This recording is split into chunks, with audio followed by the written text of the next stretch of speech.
People of the state of California versus Carlos Reales Dominguez. This is case CR 23-1391. Prosecutors Demora, Vanderhoof, defense attorney Hutchinson with the defendant present. We have 18 members of our jury present. Good morning, everyone. It's great to see you all. And we're set for a day of evidence. That's the phase of the trial that we're in. We're in the people's case in chief. And Mr. Demora, do you have a witness you'd like to call? Yes, we'll call Detective Torres back to the stand. Okay, all right, let's bring him back in.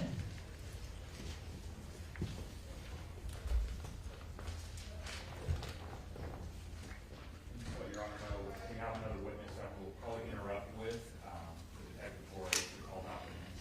Okay, it's all good, thank you. Good morning, Detective Torres. Come on in and take the witness stand. Thank you for being here again. Thank you. Yesterday you took an oath under the laws of the state of California for penalty of perjury. Do you recall taking that oath? I do. And do you affirm that today? Yes, I do. All right, we're on direct examination. Mr. Demora, you're a witness. Yes, Your Honor. Good morning, Detective Torres. Good morning. Detective Torres, I want to finish up with a few of the photos that we left off with yesterday. We'll look at faster today. We left off with a photograph ending in 7392. Right, and this is another photograph that you're familiar with related to Mr. Breaux taken on April 27th, 2023. Yes. Right, go to the next photo. So this exhibit is which number again? Exhibit 1, Your Honor. Okay, exhibit 1 and what number? Can you go back one for me? That was 7392. Okay, and stay there for a second. Okay, so listen, this gives me an opportunity to remind everyone, you know, this is this particular judge and all courts, I hope, are big First Amendment believers, and we are live streaming this trial. The courthouse doors are open. It's important for the public to understand what we're doing in our community, and so I have made that decision to live stream this. We also have media that are interested in the case, and they're following along. The jury has been instructed repeatedly not to talk to anyone about this case, and if anyone approaches them, they're to let the bailiff know, so I have that information. But I would remind counsel and the media that while we are live streaming, the court has issued an order not to publish graphic photos of the decedents in this case, or Ms. Guillory.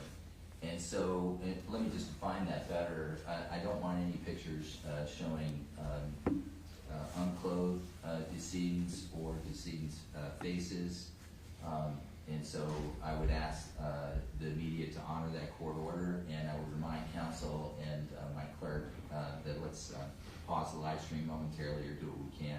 So I just wanted to remind everybody of that reasonable court order. And with that, then, Mr. Demora, I know the next picture is a graphic picture, so it's an illustration of we should not live stream that. Okay? Great, thank you, Your Honor. Awesome, thank you. I move to 7393. And Detective Torres, is this a picture of Mr. Breaux?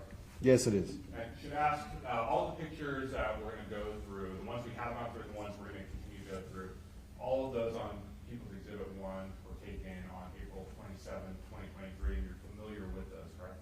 Yes. And the pictures you've reviewed are all fair and accurate depictions of what you observed on that day when you responded to Central Park. Yes. Right. And is this a just a left-sided picture of Mr. Breaux? Yes, it is. Going to next picture, please. 7394. Is this also a left-sided photo of Mr. Breaux's head? Yes, it is. Looking at the previous photo, this photo, he's missing his cap or the hoodie that he was wearing. Yes. What was that in his ear? That is an earplug. Next photo, please. 7395 on Exhibit 1. And is this a picture of Mr. Breaux taken from the right side of the bench? Yes, it is.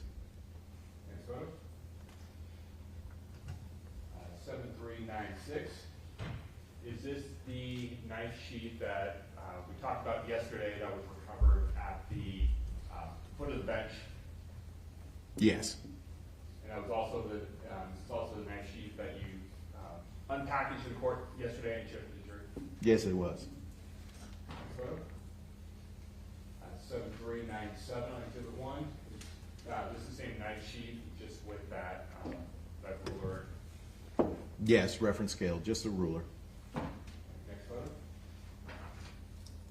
7398. There's a little bit of shadow in this one, so what's this one? That is a top-down photo showing the position of the blanket, the red and white blanket. Okay, next photograph. 7399. What is this? Top-down, slightly more north from the blanket area. And in this one, obviously the blanket has been removed, correct? Yes. And knife sheath as well? Yes. What were you or other investigators looking for? I was looking for a knife. And did you find one? No. Next photo. 7400 on exhibit 1. What's this? It's a photo of the backpack that was next to Mr. Breaux and the scarf. And in that backpack were the contents that we took out of people's exhibit 6 yesterday. Yes. Next photo. 7401. What's this?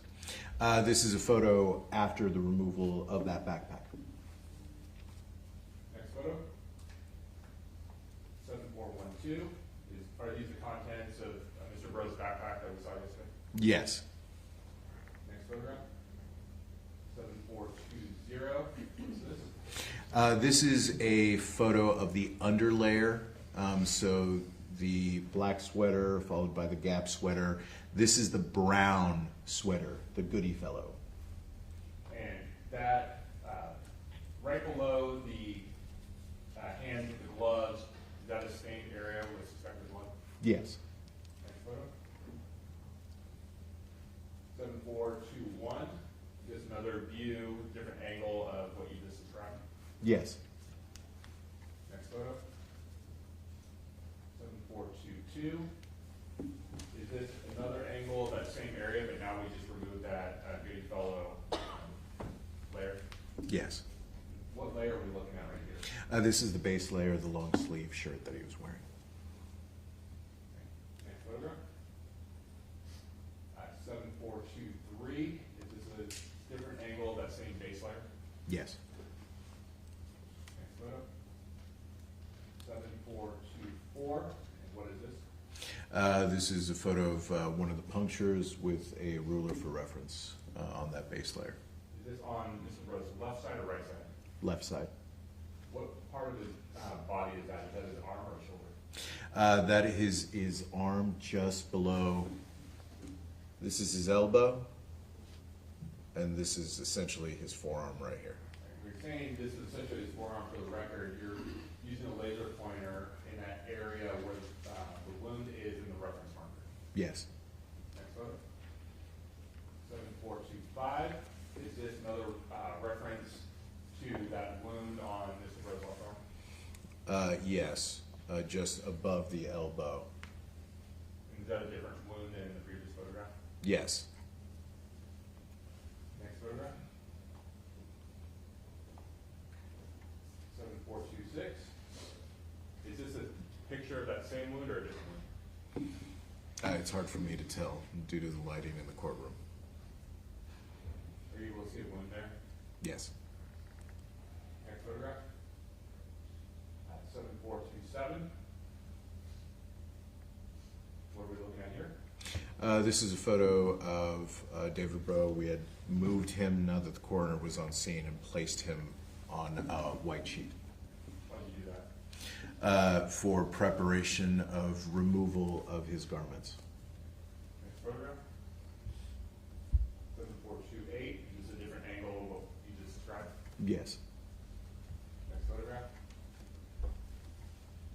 7429. Zoomed in photograph. Yes.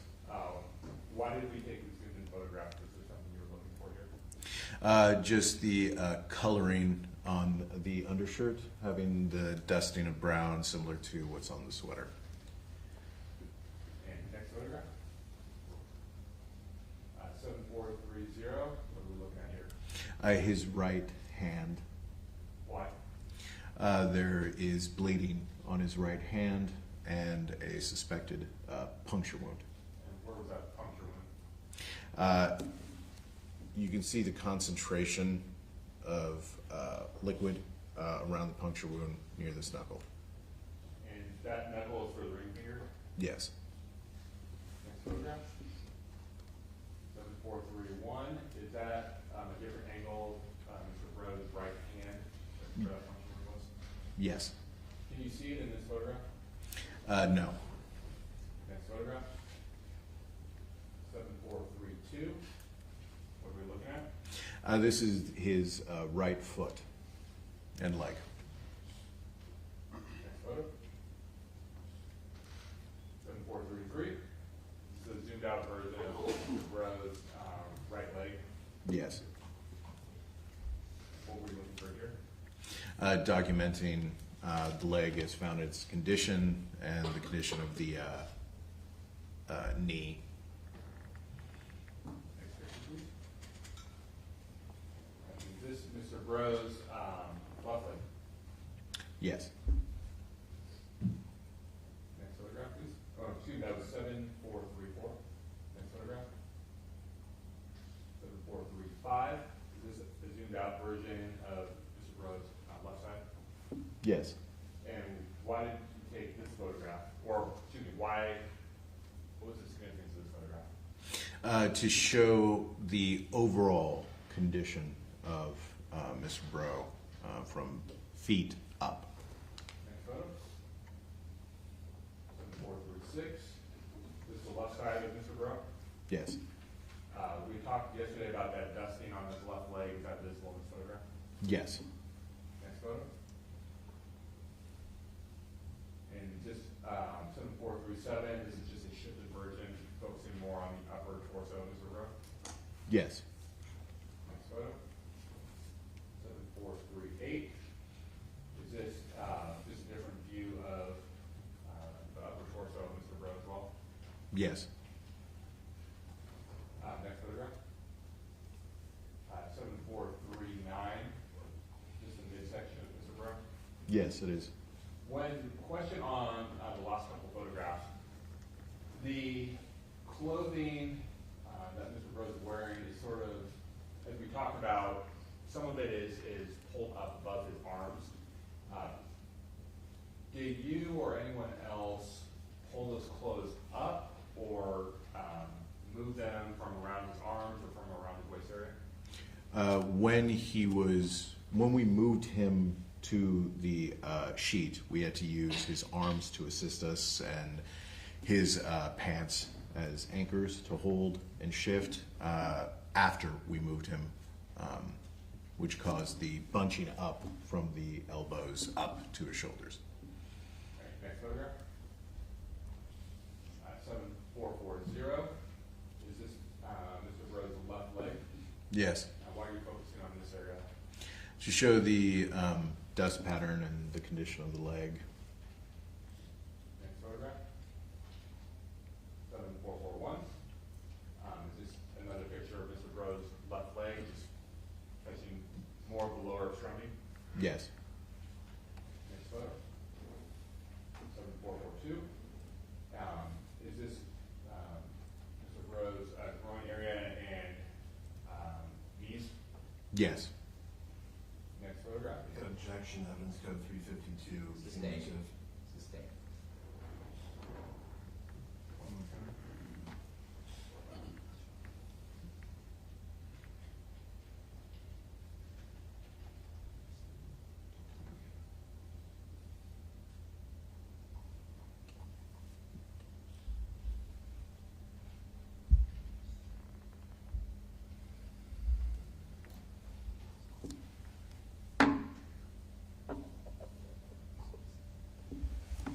Go to photo 7445. Objection 352, Your Honor. Yeah, overruled on this one. All right, moving to photograph 7445. What are we looking at here, Detective Torres? So this is the back of David Breaux after we shifted his left shoulder up so the back could be examined. So left shoulder up, right shoulder on the ground. Yes. Were you able to see any puncture wounds or things like that in inspecting Mr. Breaux? Yes. And where were those? There were several puncture wounds on Mr. Breaux in this vicinity here, the lower mid-back, and then upon further examination, upper right side shoulder and upper back. And that red liquid, did that appear to be blood based on your training experience? Yes. All right, next photograph.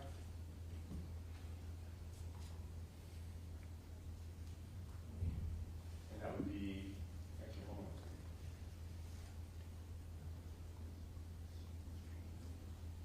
This is 7457. What is this?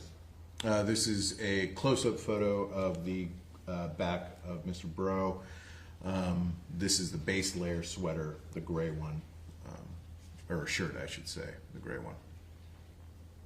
Next photograph.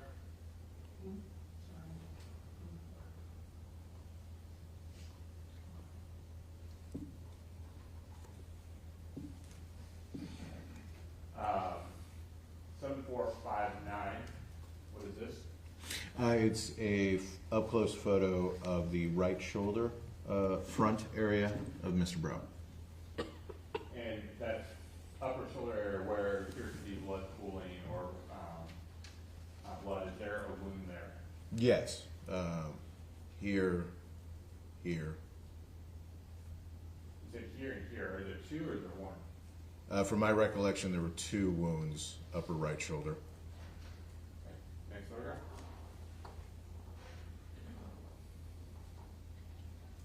Uh, 7460. People 1. Is this Mr. Breaux's offhand? Yes. Are we looking at this?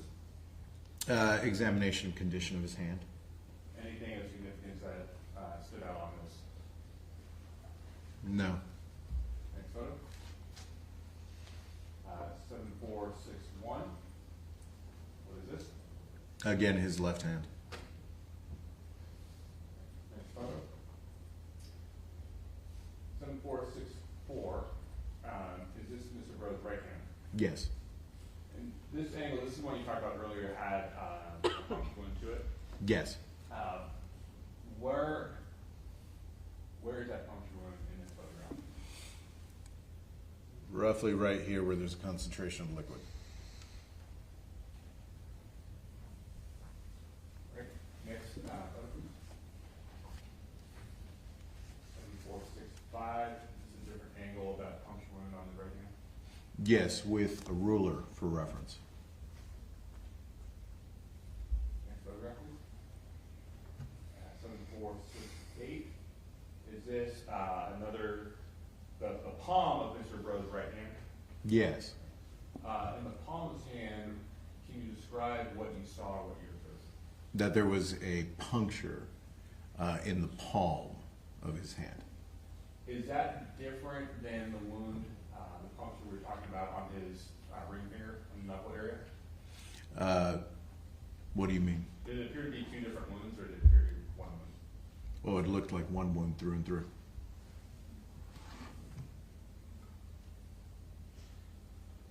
Next picture, please.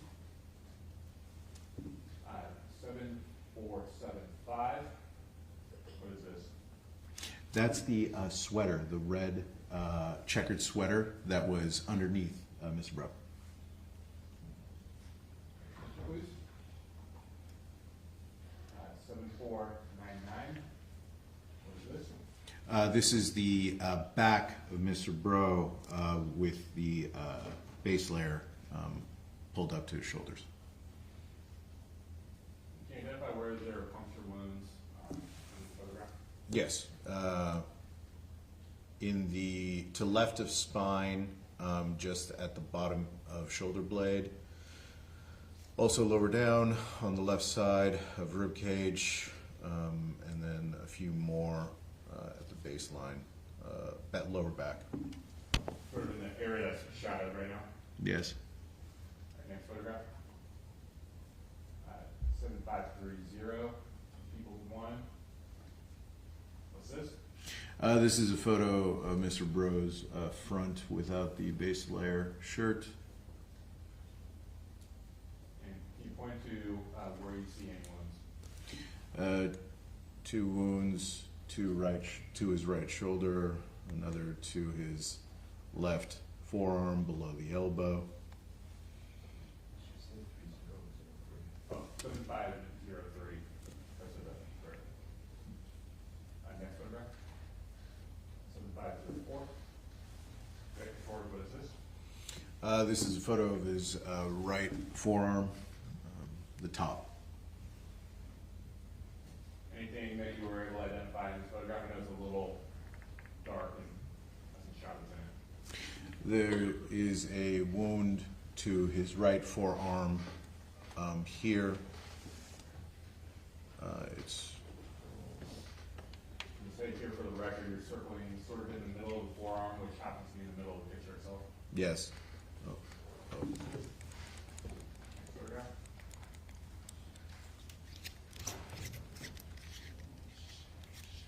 Okay. 7506. What is this?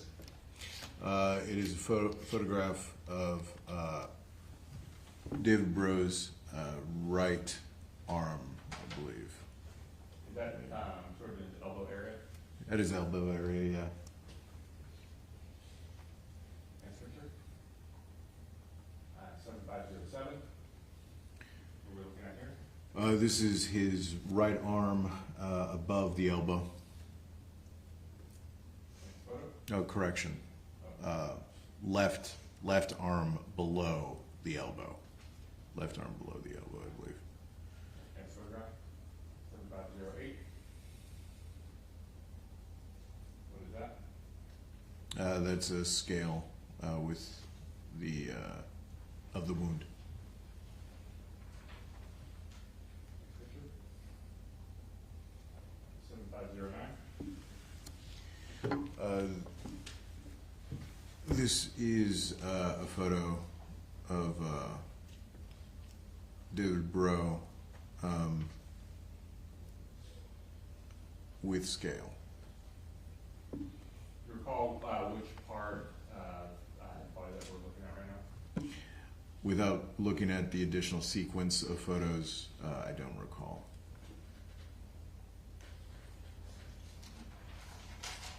Next photo. All right, so looking at 7510 help you reference 7509. Yes. All right, go back to 7509. All right, what's 7509? I believe this is upper left shoulder area. Essentially, this ran out of battery. The hair above the ruler, at the top right corner of the ruler, just to the left, is body hair from the armpit.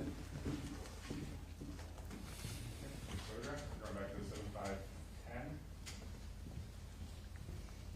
Is this the right shoulder area? Yes.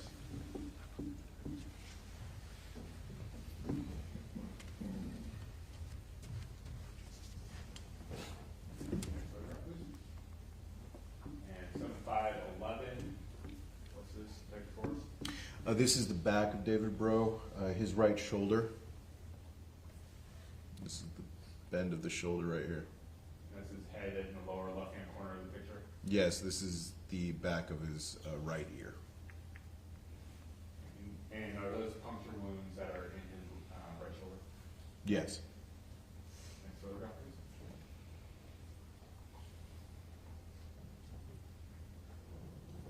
Uh, 7514. What is this? This is the back of David Breaux. At the top of the photo here, this section is his right side. This bottom section is his left side. Next photograph. 7515.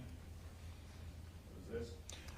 This is his right shoulder. This puncture wound has a ruler for reference. Next photo. Jack Evans, code 352, Your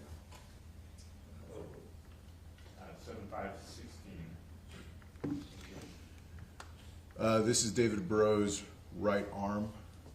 Here's the bend of the shoulder, and this is the lower part of his upper arm. And when you're saying the lower part of the upper arm, is that where you have the reference ruler? Yes. Next photo. 7517. What is this? This is the back of David Breaux. This is a ruler next to one of the wounds on his upper right back, just to the right of the spine. Next photograph, please. 7518.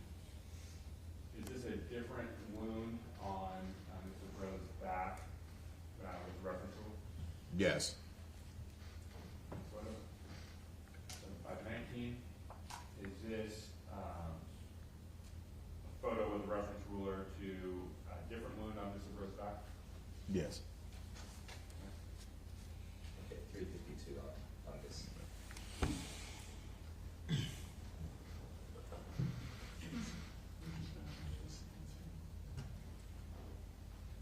Right, now going to 7520.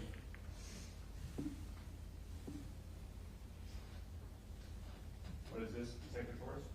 That's the scarf that was on the backpack when the backpack was on the bench. Oh, 7526, excuse me.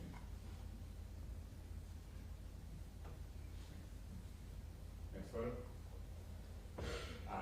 7527, what are we looking at here? This was a cloth white bag that was attached to the back of the bench with a knot. Did you inspect that? Yes. What, if anything, was in it, or what was this? It was a, Going to cut you off real quick. 7528, is this a different view that's in back? yes. And next one, 7529, there we go, we got to it. Is this what was in the bag? Yes.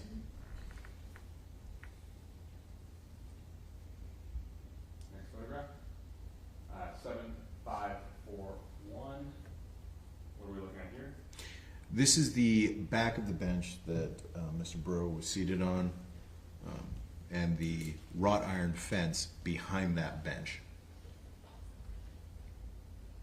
Now, it looks like there's some letters, white paper or stickers that are on the wrought iron fence and maybe even on the bench itself. What are those? I sectioned off both the bench and the wrought iron fence in order to collect touch DNA samples, and I placed those markers as a visual reminder for myself where I collected those samples. Next photo, please. 7546, this is a different angle of that wrought iron fence and bench. Yes. Next photo. 7547, is this a picture of the bench after Mr. Breaux and items of evidence have been removed? Yes. Next photo, please. 7549, is this the bench? Yes. Next photograph, please. 7553, what's this angle show? This is the from the north side of the bench, pointed south. Next photo. 7560, is this the back side of the bench from the other side of the wrought iron? Yes. Next photograph, please. And for last one, 7563, is this an angle from the northwest pointed towards the bench? Yes. And what side of the wrought iron fence was this taken on? Was it taken on the side of the bench or the side inside the wrought iron fence? I believe inside the wrought iron.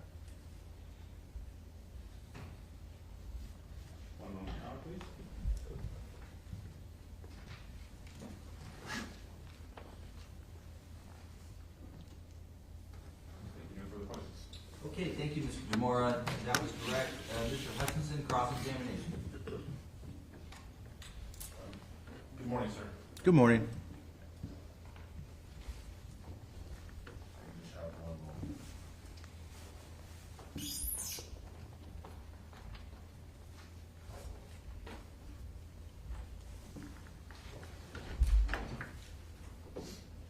Sir, you testified initially that you believed Mr. Breaux had 5 layers of clothing. Yes. After looking at the evidence, does it appear that he had 4 layers of clothing? Yes.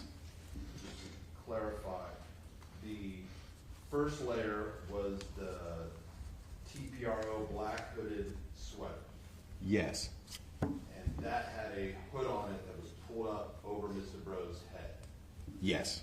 And that sweatshirt had a string in which a person could tighten the hoodie around the person's face. Yes. And when you first contacted Mr. Breaux, the hoodie had been tightened and tied in a knot, correct? From my recollection, yes. And approximately 75% of his face was visible. On his right side, about half of it was covered by the hoodie. Yes.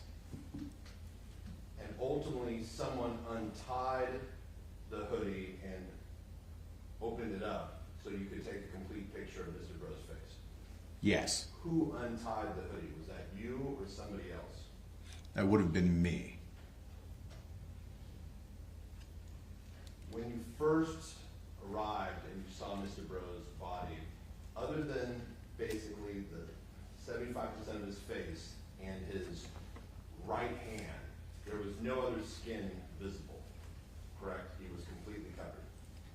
Yes.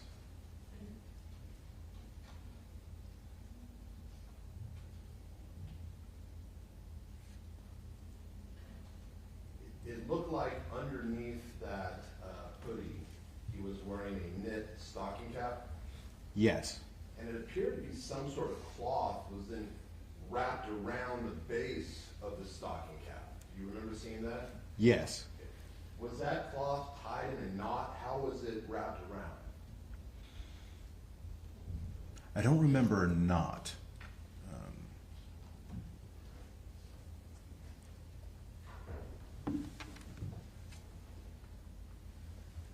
I don't recall specifically. Were you able to determine what that was? Was that just a random cloth? If I could refer to my notes? Sure. Thank you. Yes.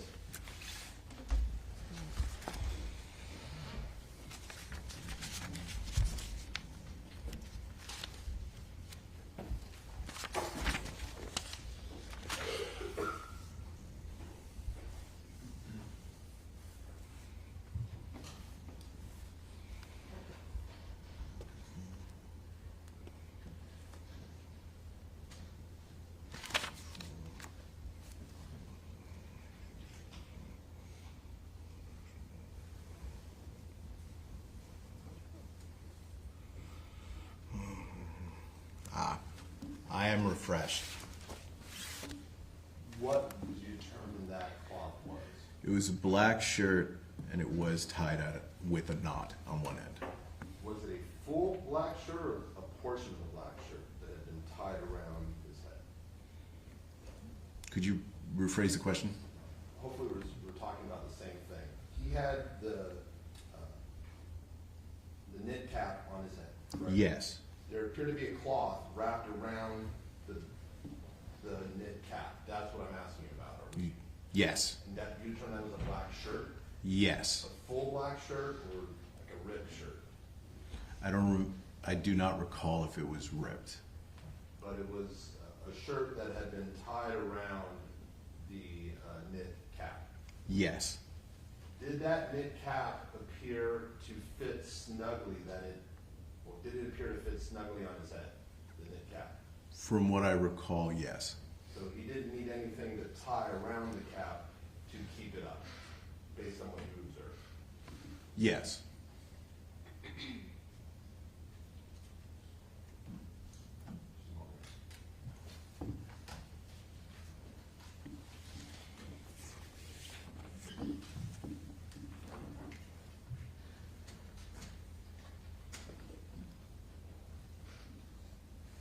sir, when you were facing the bench, which Mr. Breaux was on, there was another green bench to your right. Yes. And you did, some of the photographs depict that second green bench. Yes.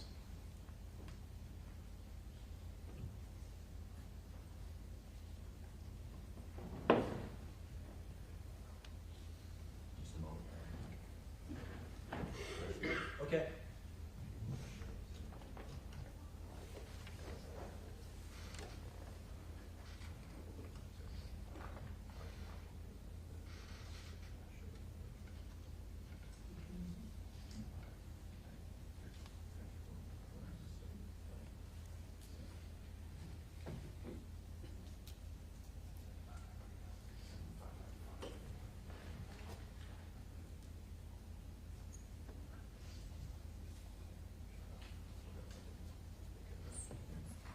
I think we show one more photo of the sequels Okay, rather than you marking it as inconsistent. that's fine. I appreciate the lawyers working together.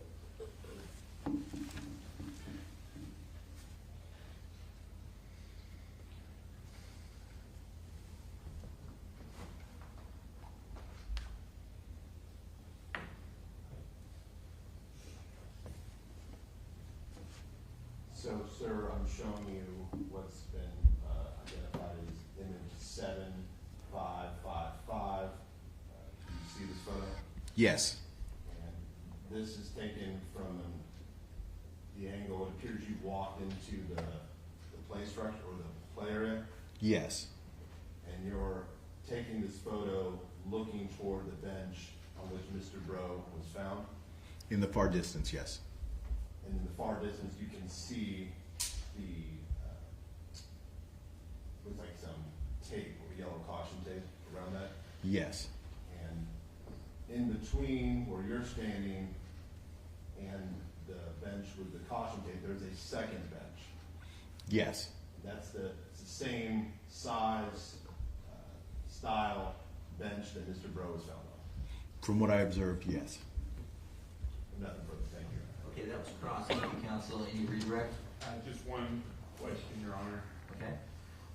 Detective Torres, when we're looking at, there we go, back to the photograph on 7555.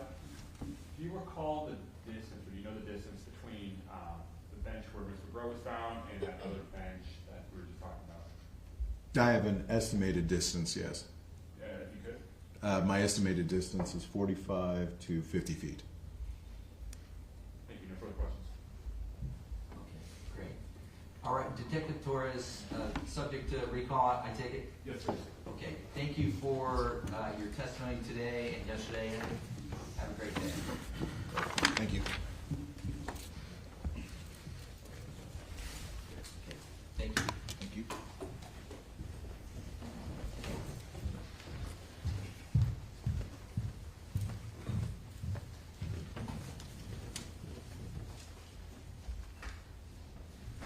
Okay, Mr. Demora, witness. Okay. Mr. Jose and I. Jose Anaya, okay. Interpreter needed? Yes. Okay, Mr. Interpreter, well, I'm gonna swear him in first, so I'll need you here, and then we have a seat for you. Yes, Your Honor. And you wanna go ahead and state your credential while he's coming in? Certainly, Your Honor. Andres Marquez, court certification number 345672 with an oath on file. Great, thank you. Come on in, sir. Good morning. My name's Sam McAdam, I'm the trial judge here. We've got an interpreter for you, as you can see. Yes. I'm gonna have the clerk swear you in. That's fine. After that, you're gonna have a seat here in the witness stand. That's fine. Then two lawyers will ask questions. Yes, that's fine. Mr. Clerk. Please raise your right hand. You do solemnly swear to speak what you give, to cause nothing for the court, to be the truth, the whole truth, and nothing but the truth. Yes. Thank you, Peter. Por favor, acompáñenme.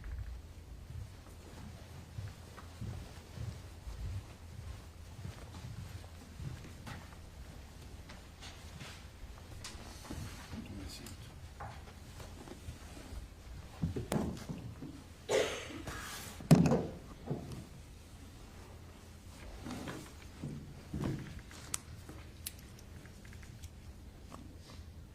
Take your first and last name for the record, and spell them both.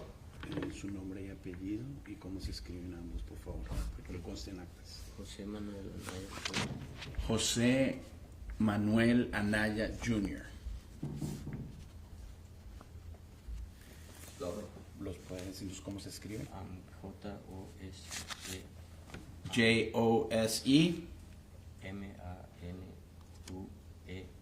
M-A-N-U-E-L A-N-A-Y-A A-N-A-Y-A J-R. Okay, thank you. Muchas gracias. Just a note for the jury, some of you may speak Spanish. We are using a Spanish interpreter. You have to accept the interpretation of our certified interpreter, so please do that. Thank you. Mr. Vanderhook, direct examination. Directa, por favor. Good morning, sir. Buenos días, señor. Entonces, Good morning. What is your current housing situation where you live? ¿Usted actualmente dónde vive y cómo está viviendo? yo en realidad tengo mi familia en Dixon, pero ahorita yo prefiero estar solo porque ya tengo la mayoría de edad y Truthfully, soy homeless. Truthfully, I have my family in Dixon, but I prefer to be on my own, so I'm currently homeless. And how long have you been homeless for, sir? ¿Hace cuánto que viene siendo homeless o sin techo? 10 años. 10 years. And were you homeless back on May 1st, 2023? En mayo 1 del 2023, ¿se encontraba usted sin techo? Sí. Yes. And do you have an issue with methamphetamine? ¿Usted tiene problemas? Un momento, déjeme terminar. ¿Tiene problemas con metanfetamina? Tenía más tiempo atrás. I had more a while back.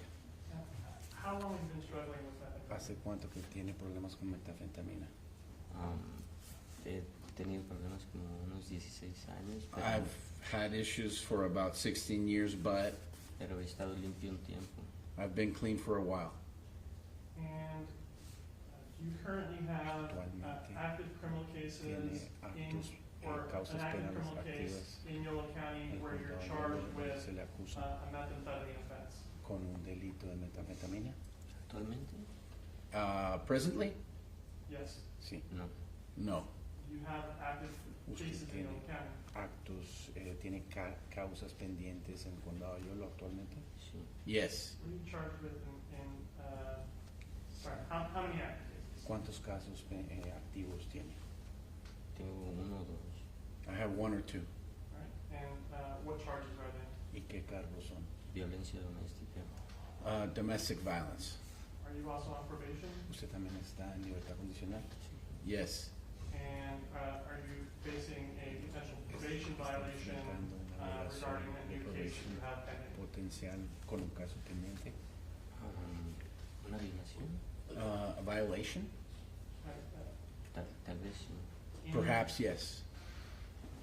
And are you currently represented by an attorney? Actualmente lo represento, soy un abogado. Sí. Yes. And who is your attorney? ¿Quién es su abogado?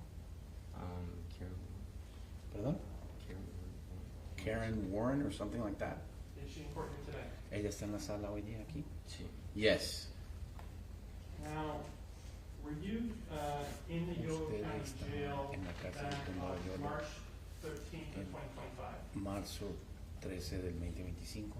Sí. Yes. And were you served with a A subpoena usted se to le appear notificó in con court una for this citatoria case on para April 28th comparecer en of esta sala, en este caso, 2025? abril 28 del 2025. Sí. Yes. May I first witness your honor? ¿Me puedo acercar al testigo, señoría? Sí.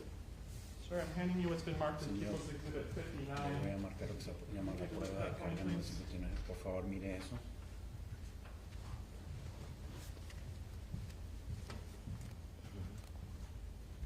What is People's 59? ¿Qué es esta prueba? Es Es una subpoena. It's a subpoena. Is that a copy of the subpoena that you were served in the Yellow County Jail back in March of this year? Estaba en cárcel en marzo de este año. Sí, sí, para eso. Yes, it looks like it. And did you appear in court ¿Y on usted April 28, compareció en corte abril 2025? 28 del 2025? La verdad no, pero Honestly, no, but yo sí quería venir, sino que no tenía el right I- para venir y no tenía dinero ni un bus ticket para venir. I did want to come, but I didn't have a ride, I didn't have money or to pay for a bus ticket to come. And last Friday, El viernes on pasado, the 2nd, el were 2, you arrested on a usted material fue witness warrant? arrestado por una orden de arresto para ser testigo material. Sí, pero la orden de arresto era porque no vine a esa corte. Yes, but the arrest warrant was because I didn't appear for that court. Understood. And after Entiendo. that, Después de eso, did you see a judge? ¿usted vio a un juez? Sí, Yes. And were you placed on an ankle monitor? ¿Y lo pusieron con un grillete? sí. Yes, Your Honor, if counsel can speak into the mic, that would Yeah. greatly help. Yeah. And are you wearing the ankle monitor ¿Y today? usted tiene el grillete puesto hoy? Sí, Yes. And is it your understanding that ¿Usted entiende once que your testimony is complete, that termine you'll be su able to testimonio, get the ankle monitor le off? van a quitar el grillete? y eso espero. That's what I hope. And as part of your release, were Como you parte required to stay de with su your parents in liberación, Dixon se lo from last requiere Friday estar until con the sus time of your padres en testimony? Dixon hasta que dé testimonio. Sí, Yes. When you're living on your Cuando own, se está do you have viviendo solo, electricity that you can use tiene to electricidad do que things puede like usar charge para an usar ankle como monitor? cargar el grillete. no, No, But are you able to do that when you're staying pero with your puede parents? hacerlo cuando está con sus padres. sí. Yes. Tal vez podría hacerlo como en los shelters. Perhaps I could do it at the shelters. Now, regarding your testimony here Cuanto a su today, testimonio, have you been promised anything ¿A usted se le ha from the district prometido attorney's algo de la office fiscalía about your ongoing acerca de cases? sus casos que tiene pendientes? No, No. Have we promised you any type of Le hemos leniency or any prometido kind of algún deal tipo related to de your ongoing cases? perdón o algo en cuanto a unas ofertas en sus casos. No. And you understand that you could Y potentially usted ask entiende que questions usted about potencialmente puede your hacer ongoing cases preguntas as well. acerca de sus casos Is que that fair? tiene pendientes. ¿Entiende? sí. Yes. And did you talk with your lawyer about an immunity agreement? Acerca de un acuerdo de inmunidad. No. No. May I first witness? ¿Me puedo acercar Okay. al testigo? Sí. I'm handing you what's been marked for identification purposes as people 60. Propósito de identificación, la prueba de Take a carga look at número that one, 16. please. ¿Puede ver eso, por favor? Oh, sí, sí, sí hablé con ella. Oh, yes, yes, I did talk to her about that. Okay, and regarding that, you understand that Cuanto a eso, usted you're entiende required que to usted se answer le truthfully requiere during your testimony responder today? con la verdad en su testimonio hoy día. Sí, Yes. And you understand that you're being offered no type of No se leniency le or any ofrece kind of deal in any of your ningún tipo ongoing de perdón cases? ni ninguna oferta en sus casos. sí, Yes. And you understand that the extent of the deal Y is usted that entiende que la the oferta testimony that es you que el testimonio provide que usted dé cannot be used no in puede your ser ongoing usado en cases. sus casos que tiene pendientes. sí, Yes. And you understand that if you testify falsely in court here today, Falsamente hoy aquí en that esta you can sala still be charged with perjury. que aún se le puede acusar de perjurio. sí. Yes. And have you reviewed a copy ¿Y ha of that revisado agreement that's una April copia 60? de este acuerdo? Sí, Yes. And did you sign the agreement? ¿Y usted firmó este acuerdo? sí. Yes. Looking at page 3 of the agreement, is Mirando that your signature? la página 3 de este acuerdo, ¿esa es su firma? Sí, Yes. After court today, Después de and after you get your ankle monitor hoy taken off, y que le quiten el what's your billete, plan as far as your living ¿qué situation plan going tiene forward? usted en cuanto a dónde va a vivir de aquí en adelante? voy a empezar a hacer mis DRC classes I'm going to start with my DRC classes y tal vez encontrar un lugar donde quedarme o regresar con mis papás. and perhaps find a place where I can stay or perhaps go back with my parents. Do you plan on living on your Mi own? plan es para vivir solo. Sustain. Pues No, al momento, déjame decir, hay una protesta, el juez dijo al lugar. In May of 2023, En mayo del or 2023 in April of o 2023? en abril del Were you 2023. ever living in Davis? ¿Alguna vez estuvo viviendo en Davis? Sí. Yes. And did you ever live Una vez vivió on L Street? en la calle L. Ah, I'm sorry, L or Elm? L, little letter L. La calle L. vivir ahí. To live there? Did you have a place where you slept ¿Usted on L Street? tenía un sitio donde dormía en la calle L? Tal vez sí. Perhaps yes. And what was your living situation like at that Y time? en ese entonces, ¿cuál es su situación de vivienda? Era homeless. I was a homeless. And how would you sleep at night? ¿Y cómo dormía usted en la noche? Dormía junto a PG&E I would sleep next to PG&E en una calle de grava. on a gravel road.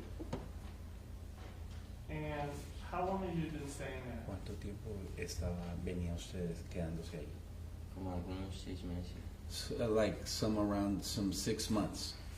And in April and May En of abril o 2023, mayo del 2023. had you heard about Había any oído stabbings that usted had been de taking place in unos the city of Davis? apuñalamientos que habían tomado lugar en la ciudad de Davis. Sí, había oído que habían matado 2 personas y Yes, I had heard that they had killed 2 people, and pero luego la muchacha que navajeó una tercera vez era mi amiga. but the woman that was attacked on the 3rd time was my friend. All right, so I just wanted to talk to you about what was going on De lo que before estaba what pasando happened with your friend, antes okay? de lo que pasó con su amiga, ¿ok? Were you or anyone else in the O alguien encampment más en nervous el or scared about what was going campamento on in the city of tenían Davis during that miedos time? o estaban nerviosos de lo que estaba pasando en la ciudad de Davis en ese entonces. La verdad, la tercera vez que pasó eso, pues sí tenía miedo y me moví de ahí. Honestly, the 3rd time that happens, I was scared and I moved from there. And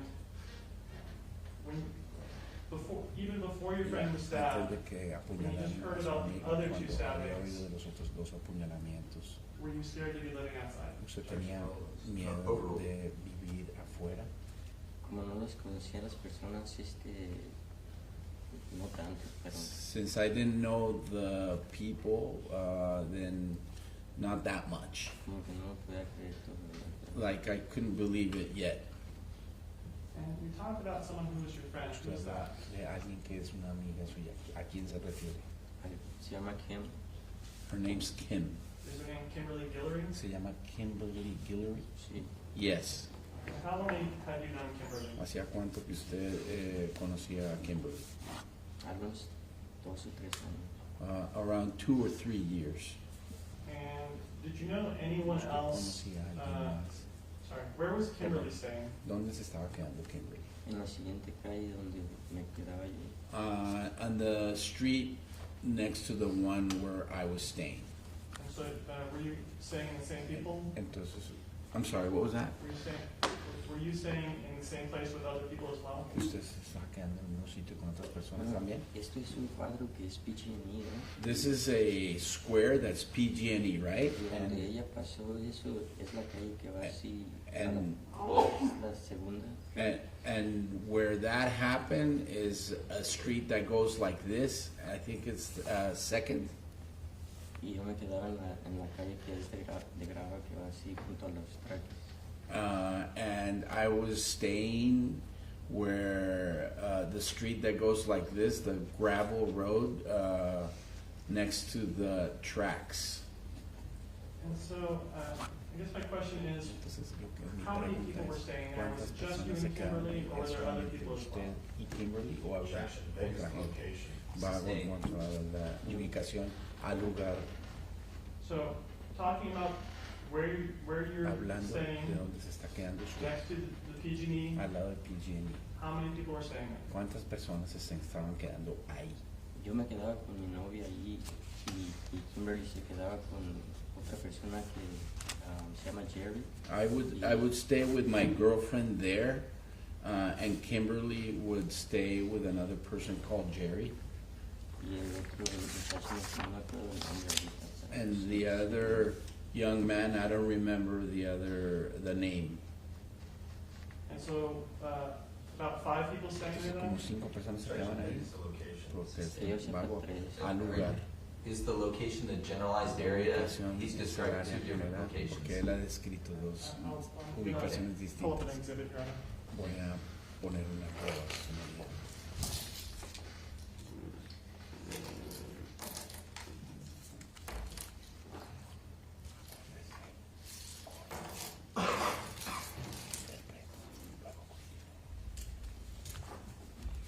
Y si hay una protesta, si el juez dice al lugar, no ha de responder.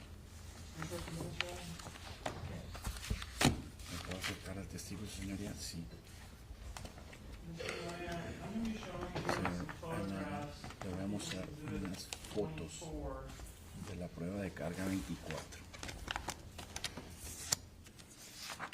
I'm going to be showing you the photograph Le voy a that mostrar marked, la foto que se ha marcado are labeled as 749 74968443.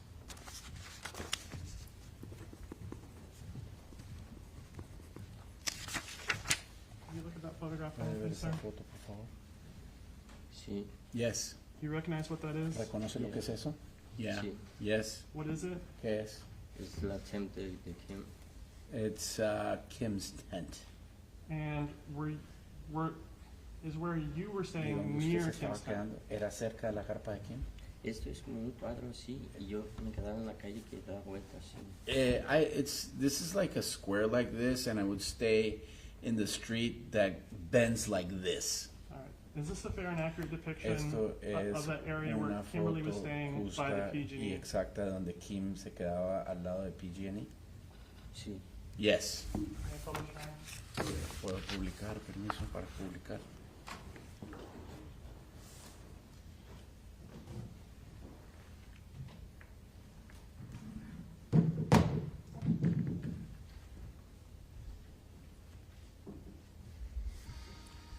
Can you able to see the photograph on the ¿Puede ver screen, la sir? foto que está en la pantalla? Ujú. Is that ¿Es un yes? sí? sí. Yes. So on the desk in front of you is En a el- laser pointer. Aquí hay un señalador de láser. There's a button that kind of looks like a sun. Hay Press un down, the botón, laser turns un on. botón que parece un sol. Could you show us y on the photograph where Kimberlee was Nos staying? puede mostrar en la foto donde se estaba quedando Kimberlee con el sol. Ahí. Right there. All right, and then Right there. And are you indicating the tent in the center of the Está photograph? indicando la carpa que está en el centro de la foto. Sí. Yes. All right, and where were you staying? It cannot be seen on this photo.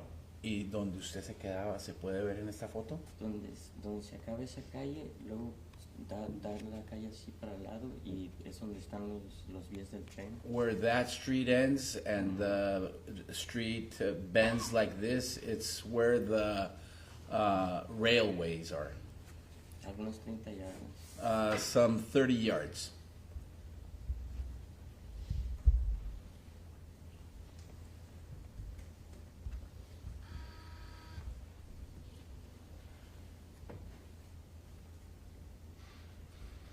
¿Puedo decir algo más? May I say something else? Just a moment, sir. Un momento. I'm showing you a photograph Vamos a una that's marked foto que está marcada 749-6624. 749-6624. Are you able to see that ¿Usted photograph, puede ver sir? la foto, señor? Sí. Yes. Does that show the area ¿Se where you were muestra el staying? área donde usted se estaba quedando? Sí, el comienzo de Yes, the beginning. donde está la camioneta es el comienzo de la calle de grava. Where the pickup truck is, the beginning of the gravel road. Okay, and this is fairly accurately Y depict esto that area there es on L Street? un área justa y exacta de esa área en la calle L. Esa calle no se llama L, se llama Second Street. That street's not called L, it's called Second Street. Okay, and so Okay. this is depicting where Esto Second Street becomes muestra L Street? donde la 2 se convierte en la L. Sí. Yes. May I publish? Yep. ¿Puedo publicar? Sí. This is rules 24. And so on this photograph, En using esta the laser pointer, foto, can you kind of show us Con el whereabouts you were señalador. staying ¿Nos at? puede mostrar dónde más o menos se estaba quedando usted?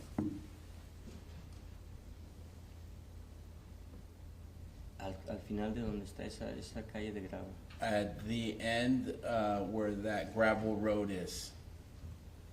And so you were then, Entonces usted estaba, so you're pointing usted está on the señalando photograph to the en la right-hand foto side, a the mano point, the derecha, kind of plant-covered wall donde is hay the una gravel. pared cubierta por plantas, ahí es donde está la grava.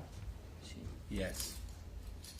And what was your Y situation cuál like? era su Were you sitting in situación. a tent? Estaba viviendo en Did una you carpa, have, estaba durmiendo en una carpa. Tenía bedding of some tenía kind? algún What tipo kind of de setup did you cama. have there? ¿Qué tipo de arreglos tenía usted ahí? Teníamos una casita en la rama. We had like a little house in the branches. And what's a little house? ¿Qué es una casita? Pues tenemos una casita de campaña chiquita. Well, we have a little tent house. I showed you an overhead Yo le map muestro of that un area. mapa Would you be able to show me de arriba del área. ¿Me puede mostrar exactamente setup was? dónde tenía usted esas acomodaciones? Sí. Yes.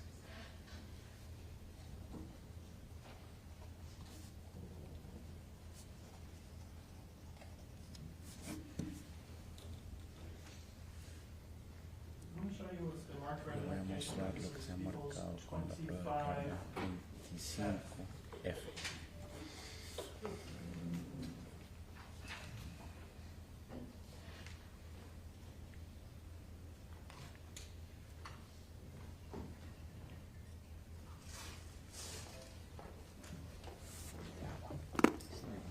Sí.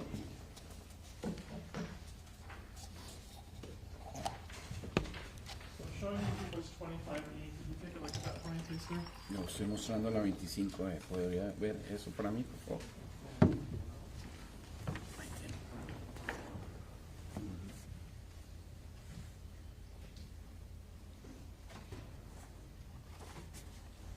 Sí. Yes. And is that a Google Map image of the area? Es una mapa second and L del in área City en la Davis? segunda y la L en la ciudad de Davis. Sí. Yes. And on that, can you see what Ahí. you're saying? ¿Puede ver usted dónde se estaba quedando usted? Sí. Yes. Does it fairly accurately depict that area? Y eso muestra de verdad cómo se ve el área. Sí. Yes. May I publish? ¿Puedo publicar? El juez dice que sí. I can just get that back. Sí, puedo conseguir eso otra vez. Sir, I'm going to project this up on the screen Voy a here. proyectar esto ahí en la pantalla.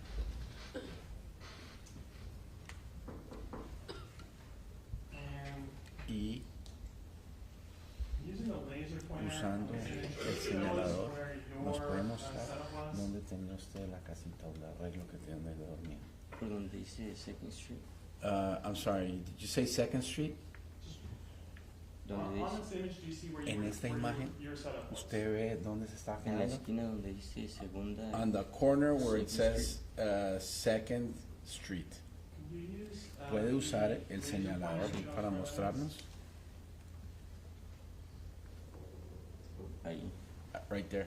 All right, so looking at this image at the bottom Mirando right esta corner, imagen en where la Second Street esquina appeared three de la times, and derecha, so you're Second, indicating la calle segunda you're aparece saying 3 veces. Usted just indica above que estaba the center encima of, del Second Street el tax centro de donde dice la segunda vez Second Street ahí. Sí.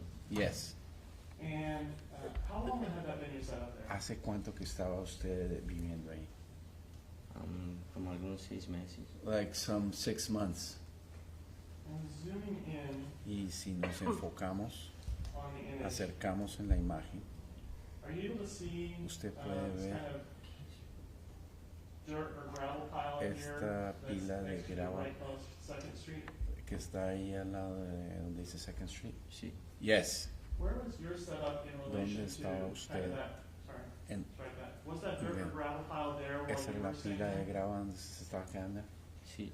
Yes. And where was your setup in ¿Y dónde relation to estaba the su dirt or casita? gravel pile? En relación a esa pila de mugre o de Ahí donde están esas ramas ahí. Right there where those branches are. Understood.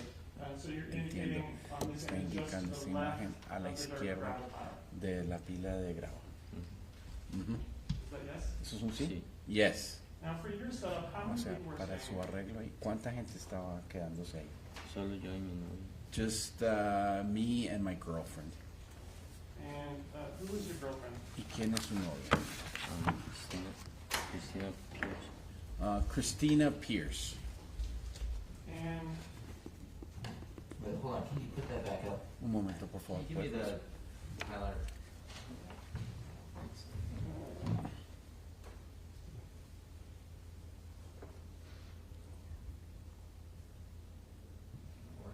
It's on your, yeah. There, okay.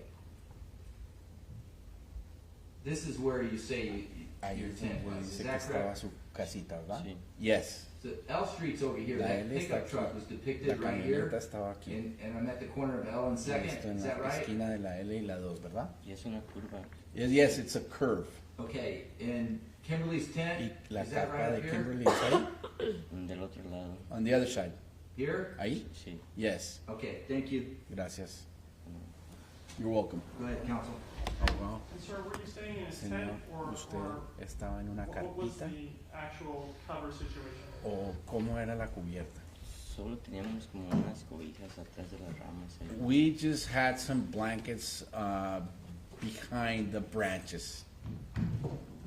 And at some point, En were algún you punto, alerted that usted le alertaron o le dijeron there was something going on with Kimberlee? que había algo que había estado pasando con que le había pasado a Kimberlee. Me recuerdo que yo iba al shelter I recall that I was going to the shelter cuando miré que estaba todo con las esas amarillas de caution. when I saw that it was everything was there with the caution tapes, the yellow caution tapes. Y yo traté de preguntar And I si qué había tried pasado, to ask what had happened, pero me dijeron que me fuera. but they told me to leave. Had you been there before the ¿Había caution tape was usted up? estado ahí antes de que pusieran la cinta de precaución? No, la verdad yo estaba dormido esa noche. No, honestly, I was asleep that night. And where were you sleeping? ¿Y dónde estaba durmiendo usted? Allí donde están las ramas. Right there where the branches are. And did you hear a commotion or ¿Usted anything from huyó, Kimberlee's area? oyó ruidos o conmoción en el área? La verdad no escuché nada. Honestly, I didn't hear anything. Did you see anyone running in the ¿Usted vio a area? alguien correr en el área? Eso fue hasta la siguiente vez que estábamos en SPCA cuando vimos que alguien corrió. That was the next time when we were at SPCA that we saw that somebody ran. And what do you mean by the next time? ¿Qué quiere decir usted la siguiente vez? Estábamos yo y mi novia Cristina sentados junto a la Goodwill o SPCA. My girlfriend and I were sitting next to the SPCA, the Goodwill, Y llegó un policía en un carro y nos preguntó qué estábamos haciendo ahí. and a policeman arrived in a patrol and asked us what we were doing there. Porque había alguien que estaba. Because there was- Pause you right there. Lo quiero pausar ahí. We need to understand a little bit better about what time this is all happening. So Queremos saber, entender exactamente a qué hora estaba pasando esto. you talked about seeing police Usted tape up habló de la cinta de policía. near where Esto Kimberlee cerca- stayed. Espere, oiga lo que está Are we talking diciendo. about something that happened before or Estamos after you hablando- saw the police tape? Algo que pasó antes o después de que usted vio la cinta de policía. Eso fue cuando pasó el primer incidente. That was when the first incident happened. Okay. What is it that you're calling the first incident? ¿Qué es lo que usted está diciendo que es el primer incidente? Cuando fueron 3 personas, ¿no? There was 3 people, right? So what is it that When I'm asking a Lo question, que estoy haciendo una I pregunta, really just want to know what you solo remember. quiero saber lo que usted se recuerda. And so, you know, if you have Si information usted from tiene hearing from someone else información de what they oír de saw, alguien más lo que things ellos of that vieron nature, o ese tipo de that's cosas, not what we're looking for. eso no es lo que estamos We just buscando. want to know what you Solo remember from queremos what saber happened, lo que okay? usted recuerda lo que pasó, ¿ok? Ujú. Is that yes? ¿Eso es un sí? Sí. Yes. Oh, well, hold on, my impression was he was being called about the incident involving Kimberlee. Yes. Que Right, usted lo había llamado por el and that was incidente May de 1st. Kimberlee. Eso fue en Yes. mayo So then, primero. let's focus on that. Entonces enfoquémonos en eso. So on the night that something Okay. happened with La Kimberlee, noche que para algo le pasó a Kimberlee, what do you remember from ¿qué se that night? recuerda usted de esa noche? Yo la verdad solo recuerdo en la mañana cuando iba al shelter. Honestly, I only remember in the morning when I was going to the shelter. Yo no escuché nada si no lo hubiera tratado de ayudar o I didn't hear anything, otherwise I would have tried to have helped her. me dio un poco de miedo, I was a little bit scared, but esa vez no me dejaron ni preguntar qué había pasado. that time they didn't even let me ask what had happened. When Kimberlee Cuando Kimberlee, had what happened with her, lo que le did pasó you a go ella, over to Kimberlee's encampment? ¿usted fue al campamento de Kimberlee? Pasaba por allí por la carretera, pero era todo. I would just go by there on the road, but that was it. Right, but at the time, Sí, pero the same time that en la the incident misma happened with vez que Kimberlee, pasó el did you incidente go con there at that Kimberlee, same time? usted fue ahí a la Moments misma vez, before, momentos during, or antes, after durante something o happened to después de que algo le pasó a Kimberlee. No, ella estaba con Jerry, con el otro muchacho. No, she was with Jerry, with the other young man. Yo solo pasaba por ahí porque tenía que pasar para ir a donde yo me quedaba. I would just go by there because I needed to go by there to go where I was staying. And that night, Y did esa you noche talk to usted any police habló officers? con policías. No. No.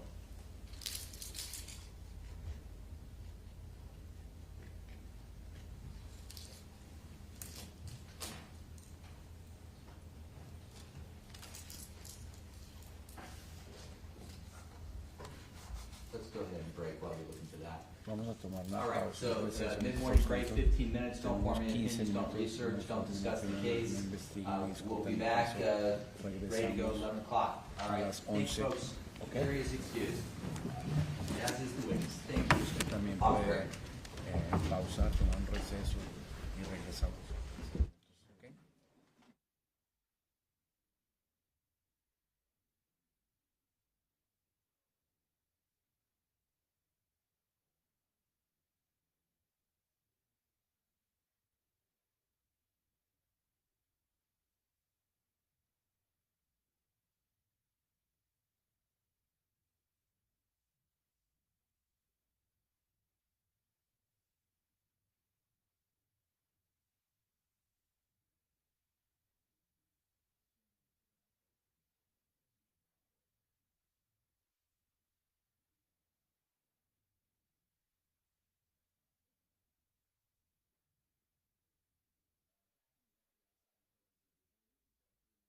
Here, I just wanted to confirm, I received a message from you regarding your residency, and we understand that you're currently primarily staying in the Bay Area. You have been for 2 years. Yes.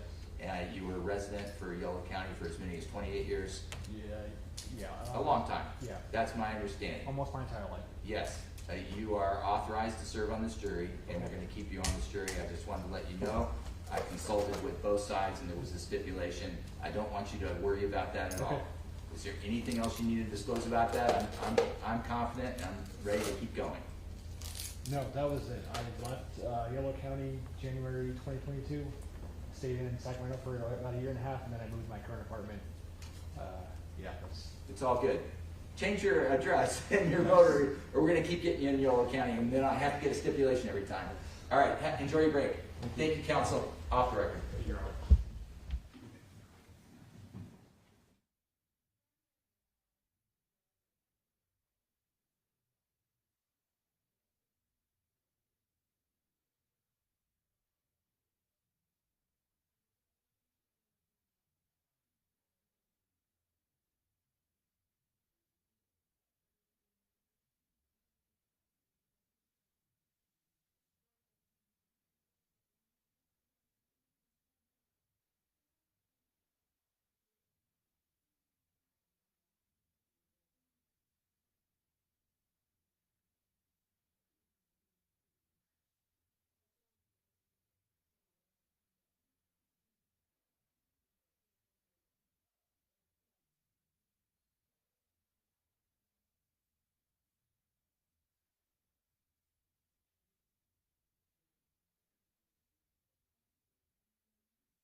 2021.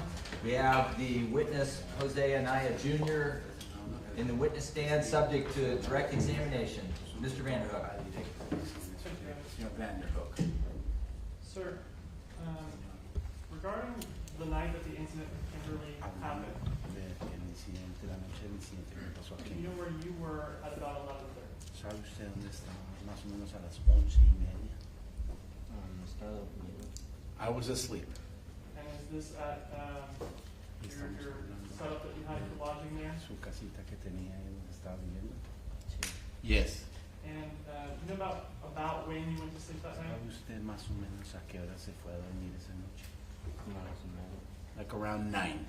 And do you know about what time you got up? ¿Y sabe usted más o menos a qué hora se despertó? Como a las 10 de la mañana. Like around 10 in the morning. And at any point did you talk with police officers about Acerca any de questions they may have? cualquier pregunta que ellos hayan tenido. Cuando miré esos de caption, yo me arrimé a preguntarles qué había pasado, pero no me dijeron que me fuera. When I saw those things of caution, I approached to see what had happened, but they told me to leave.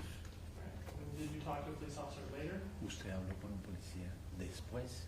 No, solo supe lo que había pasado con la demás gente. No, I had just found out about what had happened from other people. Okay, and Okay.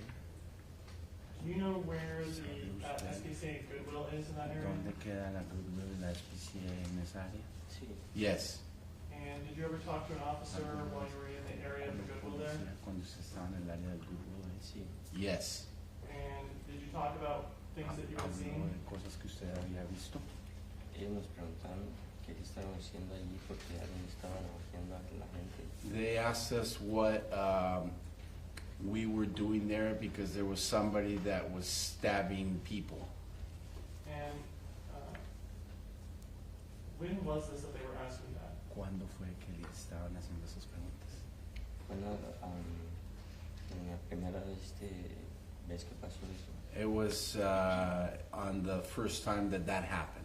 So before Kimberlee had her incident. Entonces, antes de que Kimberlee le sucediera el incidente de ella. Kimberlee fue la tercera persona que la bajó y esto, cuando yo hablé con la policía, fue la primera vez. Kimberlee was the third person that was stabbed, and when I talked to the police, it was the first time. Alright, so Kimberlee has not been stabbed. Entonces, Kimberlee aún no la habían apuñaleado. No. No. Thank you. I don't have any Gracias. additional questions. No tengo más preguntas. Okay.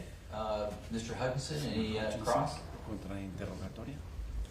Sir, when you spoke to the officer, Habló con el policía. was this at the thrift Esto store? fue en la tienda de segunda. A un lado, To the side. And is that located Eso está on ubicado en la 3rd Street? calle 3. es donde están las vías del tren, It's where the train tracks are. por atrás donde dejan las donaciones. On the back side where they leave the donations.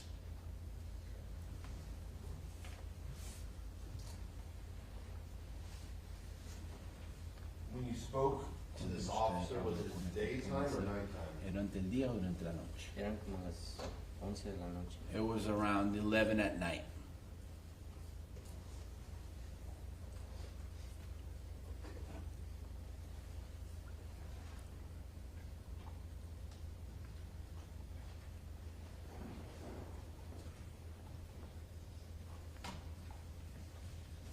And you believe that was after the first stabbing? Después del primer apuñalamiento.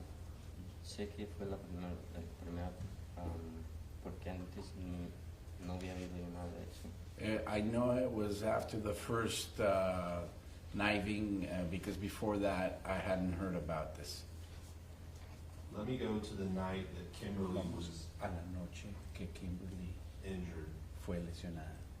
You were asleep ¿Usted estaba dormido? Sí, Yes. in your encampment, ¿En su campamento? sí, Yes. and that's in the back of the bushes, Y eso es en la parte de atrás de los arbustos. sí, Yes. where you hang up blankets, Donde usted colgaba sus cobijas. sí. Yes.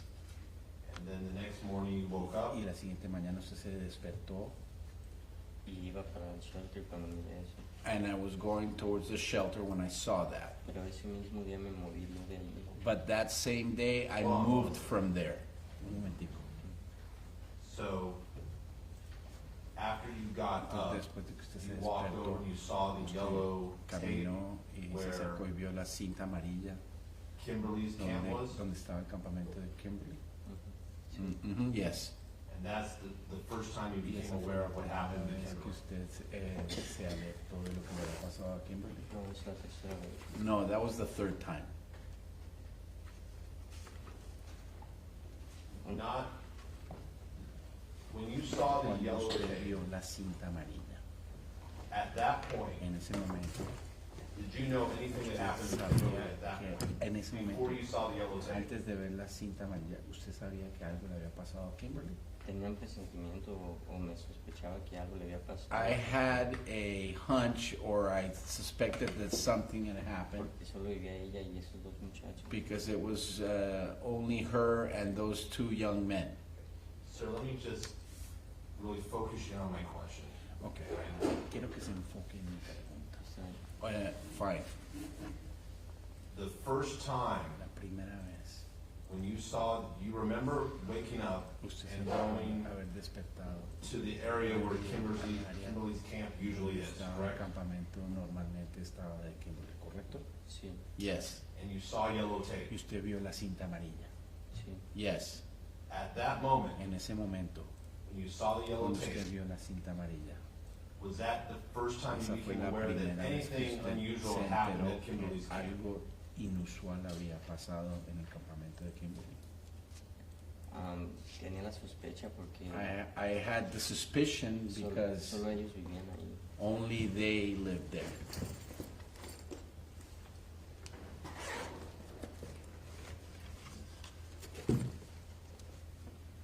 Did you know there was a crime Usted scene sabía there que había until you walked over Una and saw the escena yellow de tape? crimen antes de acercarse a la cinta amarilla. Tuve que rodear y irme por la otra calle, por la segunda. Tuve que arrodillarse. Sí, no I me had dejaron pasar. I had to kneel and I had to go through the other street because they didn't let me through. Let me just back up a little bit, sir. When you woke up that morning, Usted se despertó esa mañana. when you woke up, did you Cuando know usted se despertó, did you think anything had usted happened pensó over at Kimberlee's que camp the algo moment había you pasado woke up that morning? en el campamento antes de que fuera a caminar hasta allá. Yo no sabía, por eso les traté de preguntar qué había I pasado. didn't know because that's why I tried to ask him what had happened. And they, We've got that, I think, 4 times now. Creo que ya eso lo So, tuvimos 4 they veces. told you to leave, Ellos le dijeron que se fuera. Sí, Yes. and it was later on that day that Fue somebody después told you ese about what día happened to que Kimberlee. alguien le dijo a usted lo que le había pasado a Kimberlee. sí. Yes. Los muchachos que le ayudaron a Kimberlee me dijeron. The young man that helped Kimberlee told me. Was that Isaac Cheeseman? ¿Ese es Sí. Isaac Cheeseman? Sí, Yes. Anyone else or just Isaac Cheeseman? ¿Alguien más Jerry. o solo Jerry. Isaac Cheeseman? Jerry. And Jerry. Espera que termine la pregunta, por favor. Sir, does, during that time period, Durante ese periodo de tiempo, was Isaac using a lot of Isaac methamphetamine, está if you usando know? mucha metanfetamina, si sabe usted. La verdad yo no tengo conocimiento de si usaba o no, Honestly, I don't know. I have no knowledge if he used or not, but pero lo miraba todos los días en el shelter. I saw him every day at the shelter. Nothing further, thank you. No tengo nada más, señor. Gracias. Okay, thank you, Mr. Hutchinson, Mr. Van Herk, we're done. Señor Van Herk, ya terminamos. Redirect, okay, go ahead. Tengo unas preguntas de redirect.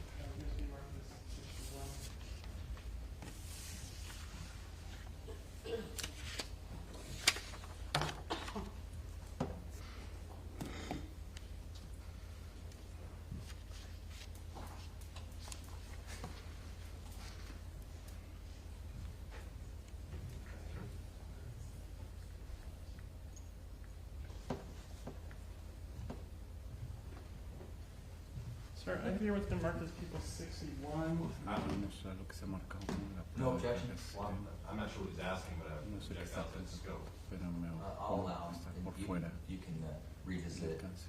Can we just stipulate though, so he doesn't have to go through this with the witness? No tenga que pasar I por don't know what he wants to dispositivo. stipulate to. No, pero no The, sé, the foundation for the picture, so fundamento he can publish directly. para que pueda Well, publicar there- directamente. One of them's a. Okay, never mind. No, Go through it. That's all right. Ah, está bien. Yes. No puedo acercar, sí. Sir, I have here Señor, people tengo aquí 61. la I'm prueba de opening up a carga photo 61. marked Estoy abriendo una foto. photo Foto 1. Uno. Are you able to see that, sir? ¿Se puede ver eso, señor? Sí, Yes. And do you know where that area is? ¿Sabe usted dónde está esa área? ahí es donde vivía yo. That's where I lived. And then I'm advancing it one forward to Voy photo a ir a 2. la foto 2. Do you see that area? ¿Ves área? Sí, Yes. And is that also the area that you Ahí live? es el área también donde usted vivía. yo vivía donde se acaba esa, I lived esa calle. where that street ends. All right. And is this a fair and accurate Y esto depiction es una of that area foto as it was when you were verdadera de living esa there? área como era cuando usted estaba Which viviendo ahí. photo is Sí. showing? Yes. ¿Cuál foto nos estamos?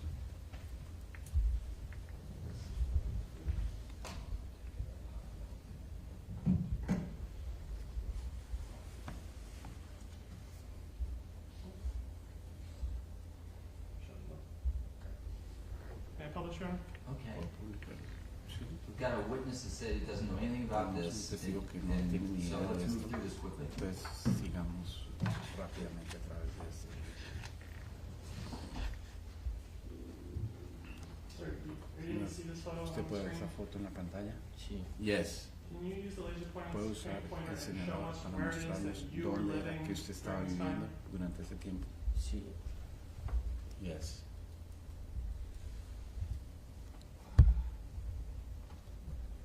allí. Right there. So you're pointing kind of at the area where that Está wooden log apuntando is between donde the está couch el and the tronco gravel? entre el sofá y la grava. Sí, Yes. And what was your encampment like? ¿Y cómo era su Is that where you campamento? had the blankets Ahí and es donde stuff set tenía up? las cobijas y todo. sí. Yes. En realidad no se pueden ver porque están atrás de un árbol. But honestly, you can't see it because it's behind a tree. Ese lugar todavía está allí. That place is still there. Okay.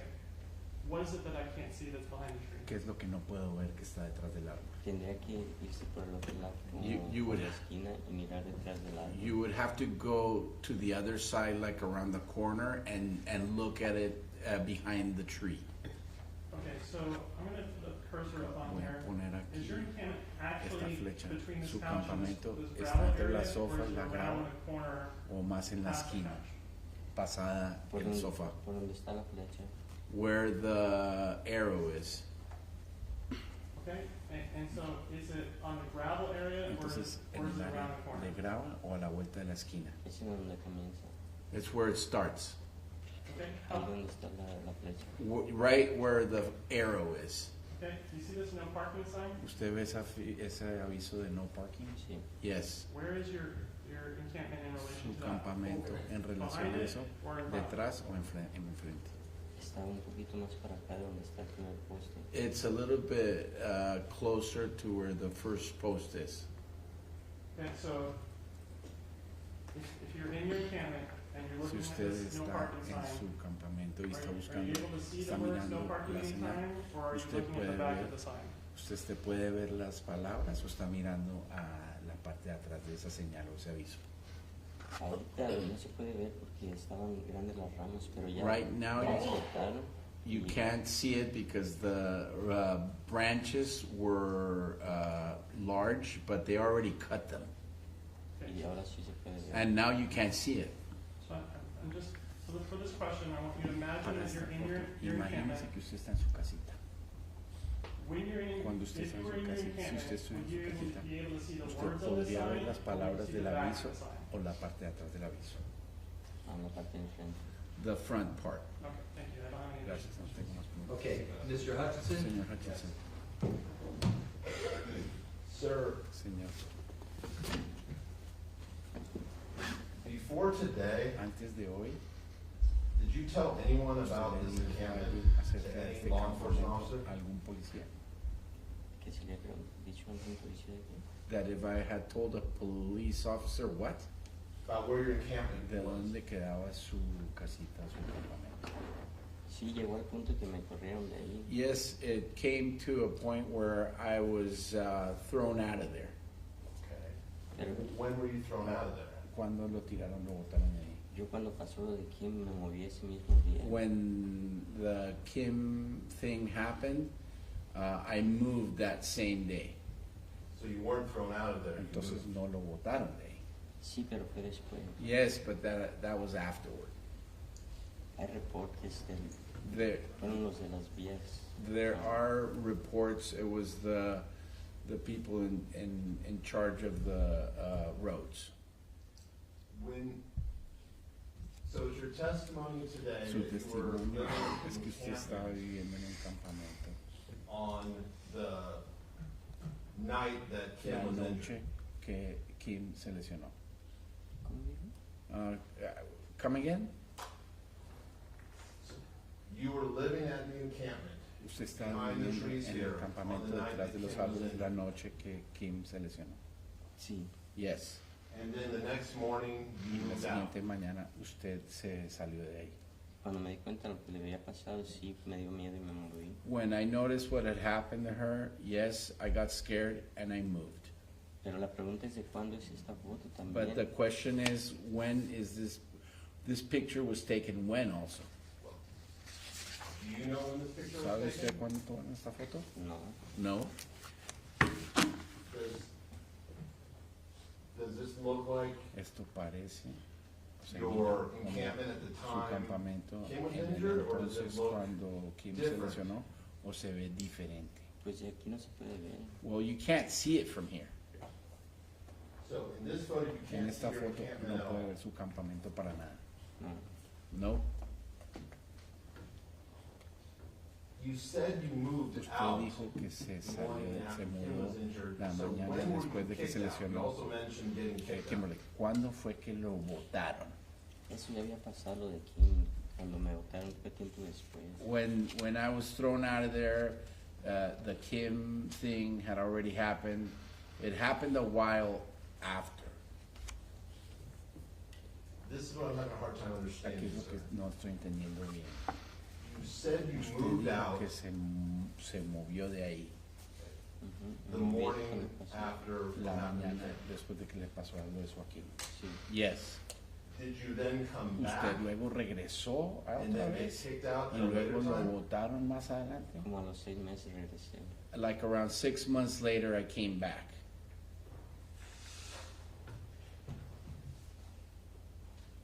Before today, Antes de hoy. did you ever ¿Usted talk to a alguna law vez enforcement habló officer con un policía about your encampment? acerca de su campamento? Y muchas veces llegaban ahí, pero nunca nos corrían hasta que llegaron los de las vías. Many times they would come there and talk to us, but we weren't thrown out of there until the people in charge of the roads came. When was that? ¿Cuándo fue eso? Como a los 6 meses de que había pasado eso de Kim. Like 6 months after what had happened to Kim. So, sir, you say Señor, your usted dice camp was que su behind the campamento tree, estaba detrás del árbol and it's not visible in this y photo, no se correct? puede ver en esta foto, ¿correcto? Ahí sí. Yes. Okay. Which tree? Can you see ¿Cuál the tree? árbol? ¿Puede ver el árbol? Es por donde está el sign, el primer poste. It's around where the sign is on the first pole. My question Mi is the pregunta, tree visible in this photo? ¿El you're árbol se referring to? puede ver en No. esta foto? No. No. So, if I was standing yo right here by estuviera that de gravel pie pile, al lado de la pila de grava, where would I have to ¿a walk dónde tendría que caminar to get to the para tree llegar al árbol? where your encampment ¿Dónde is? está su campamento? ¿Dónde está el primer poste? Where the first pole is. Which pole? ¿Cuál poste? El poste de madera. The wooden pole. Standing up, there's El que está two of them standing up. Hay dos, los dos que están ahí. On the right or left? I can show you, Yes. Okay, please point. por favor. Ya, bueno. So you, That one. just, sir, can you point ¿Puede, again? puede apuntar otra vez? Try to keep it a little. All right, is that the pole? you're ¿Ese es el referring to? poste? Yes. So in order to get to Para your poder llegar encampment, a su campamento, someone would have to alguien walk tendría que caminar to what is K Street, a donde la que es la calle take a K, right, voltear a la derecha and then walk to that y pole. luego caminar a ese poste. No, No. el poste está primero. The pole is first. Once I get to that Cuando llegue pole, al where do I poste, go ¿a now to dónde get to voy your para encampment? llegar a su campamento?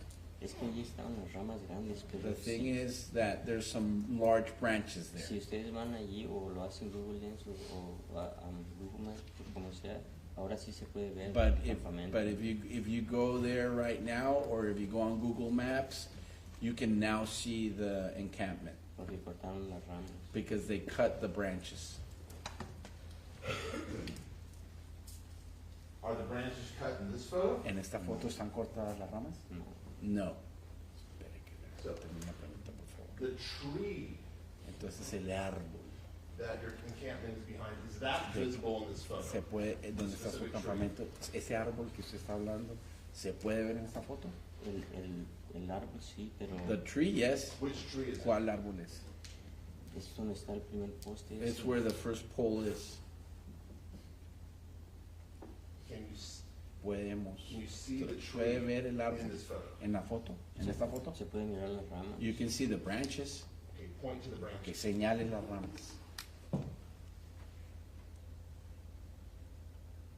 Right there, So Right this, there. that shrub, Ese arbusto, detrás del arbusto. behind the shrub. by behind, you Cuando mean, dice detrás, so this is the shrub. este es el arbusto. Somewhere behind Alguna that parte detrás is de your eso encampment. está su Es que campamento. es un árbol así, está, It- y hay lugar así de este lado. The thing is that it's a tree like this, and there's space on this side. There is space on the Hay other espacio side al otro of the lado tree del that's not árbol visible que in no this se puede photo. ver en la foto. Sí, Yes. And then that space on Y the ese other side espacio al otro lado is where your es encampment donde was. estaba su campamento. no es allí. No, it's there. Was your encampment in El the space campamento on the estaba en other el side of espacio the al tree? otro lado del árbol. ¿Cómo? What was that? Concéntrese en lo que está You diciendo. said there's space on the Usted other dijo side que of hay the tree. espacio al otro lado del árbol. Sí, Yes. And that is where your Y ahí es encampment donde was. está su campamento. sí, Yes. And then you would Y hang up luego blankets usted colgaba cobijas. sí, Yes. on the branches. En las ramas. sí. Yes. And you could remove those Y usted podía blankets as quitar well. las cobijas también. Sí, Yes. And so when you would hang up the Entonces, cuando blankets, usted that's colgaba where las you would cobijas, sleep. Ahí es donde usted dormía. sí. Yes. And it's your memory Y su that the memoria night es que la noche that Kimberlee was que injured, Kimberlee fue lesionada, you were asleep usted at estaba approximately dormido 9 o'clock aproximadamente a las 9 in your encampment. en su campamento. Sí, Yes. And it was not until the next morning Y no fue sino hasta la siguiente mañana that you found que usted out se enteró that Kimberlee had been que injured. Kimberlee había sido lesionada. sí. Yes. And you don't recall Y usted no se speaking to an recuerda haber officer hablado con el policía the night la Kimberlee noche was que injured. Kimberlee fue lesionada. No, No. You don't recall speaking to No an se recuerda haber officer hablado con un policía the morning en la after mañana Kimberlee was injured. después de que Kimberlee se lesionó. solo para preguntarles qué había pasado. Just to ask them what had happened. Other than the Fuera officer del policía by the yellow tape que estaba al lado de la cinta who amarilla told you to go que le away. dijo que se fuera. Did you recall speaking ¿Se to any other recuerda haber officer? hablado con cualquier otro that morning? policía esa mañana? No, No, I have nothing further. no tengo nada más. Thank you. Okay. One question. One pregunta. question sounds good. Una pregunta suena bien. Sir, I'm handing you Señor, le voy a the buscar 25B lo at que se Google llama Maps. la Give prueba me a 25 pen. Can you just, Tengo with the aquí pen, este mapa put con an X este where your lapicero. Puede encampment poner una was, X donde estaba su with the campamento. cross of the X Pone una directly on cruz where it was? exactamente donde estaba. ahí. Right there. Okay. And so, sir, you've marked it with a Se lo marcó con X in the kind of blue blackish ink here. ahí donde está en esa sin tinta azul. Sí. Yes. Okay, great. Show it to Mr. Hudson, make sure. Muéstralo, señor Hutchinson. Alrighty.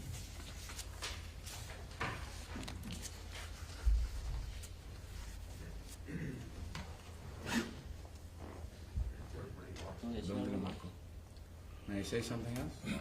Hold on, confer with counsel. I put a cross there. He says he put a cross. We're done. Terminamos. Agreed, everyone? Todos están de acuerdo? All right, Sí. Mr. Anaya, thank Señora you for Anaya, your muchas testimony. gracias por su You're testimonio. excused. Have a great Usted day. puede retirarse. Tenga un buen día. Gracias. I'll make that order subject to recall. Ms. Warren is present. Supuesto que Thank lo you. vuelvan a llamar, ¿ok? Okay, we're moving through witnesses. Mr. DeMora. People call Patricia Mendez. Okay.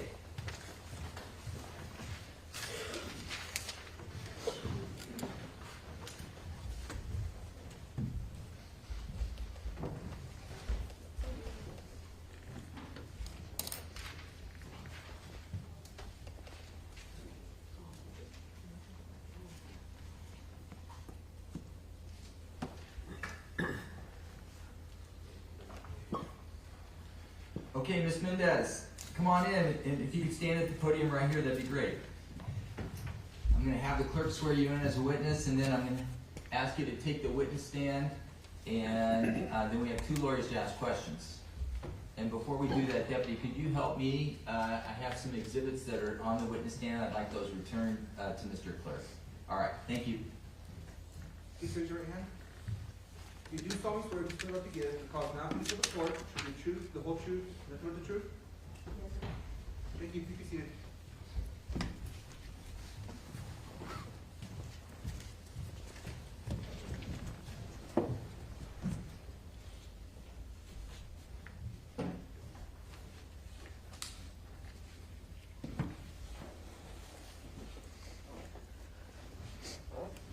Take your first and last name for the record.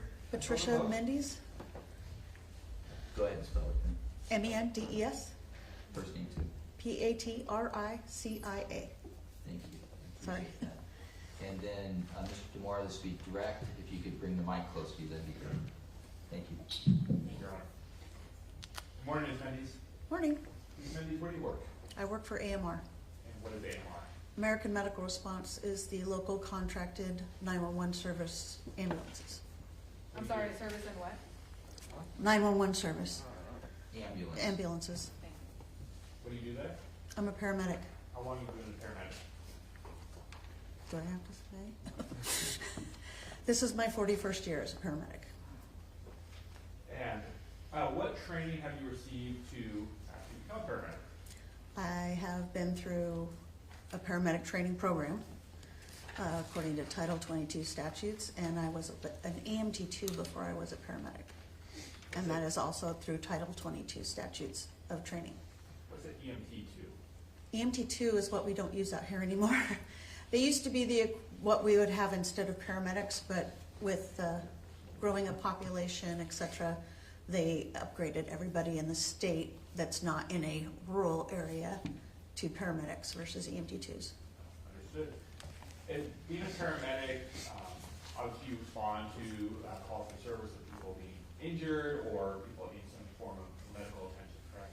Yes, As part of your training, do you check individuals, or have you found yourself in a position where you have to check to see if someone is alive or deceased? yes, I have. As part of that, are you trained and qualified to pronounce when someone is deceased? Yes, sir. On April 27th, 2023, did you respond to Central Park in the city of Davis County, Georgia? I did. And was that just after 11 a.m.? Yes, sir. Why did you respond there? We were called for a unconscious person. When you arrived on scene, did you find an individual who was seated on a park bench? Yes, sir.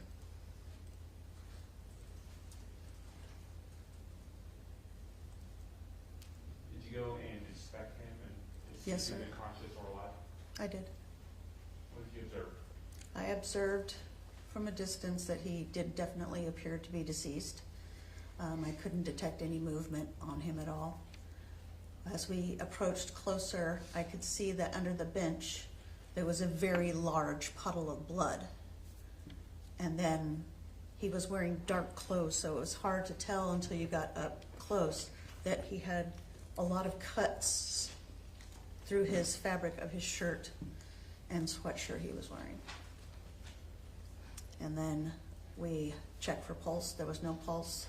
His neck was stiff, so rigor had already started to set in. His arms were stiff. There was no respirations. There was no pulse. So I'm gonna ask you a few follow-up questions to those things. When you say his neck was stiff and rigor had set in, what's rigor? Rigor mortis is the starting of the breakdown of the body when the biological functions cease to function. After someone passes, how long does it take for rigor to set in? It depends on the weather and the temperature that they're in. In the summertime, it's faster and goes faster, but in the wintertime, it can be delayed because of low temperatures. But it's usually starts within 4 to 12 hours.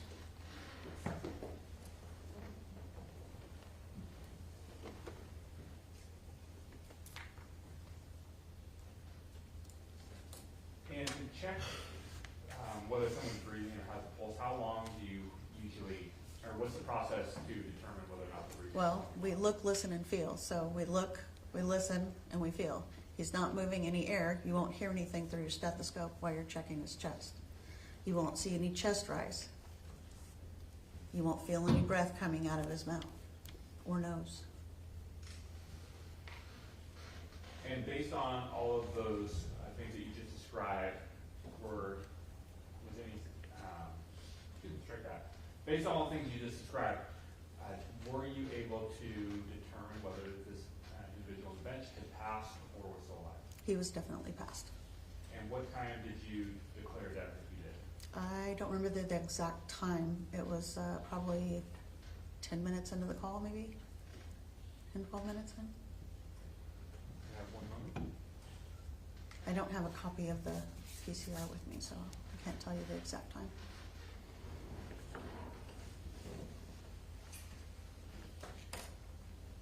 And would it refresh your recollection to look at a copy of the police report? Yeah, I think. May I refresh your? Okay. The pre-hospital one would do better, but I left it in the car. Just directing you to a little area that's highlighted right there. Go ahead. And just let me know if that refreshes your recollection. Yes, it's 11:25, so I'm not sure exactly what our time on scene was, because we were there before police. That was actually going to be my next question was, you arrived before the police? Before.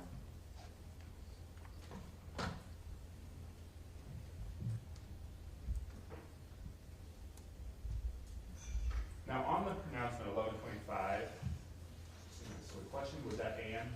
Yes, When you pronounce someone deceased, that is not necessarily the actual time that that person passed. correct. The actual time is determined by the coroner's office. When you were inspecting this individual and determining whether or not he had passed at this point, did you see you talked about the blood that you saw, lack of movement. Did you see anything on the ground surrounding this? I did. What did you see?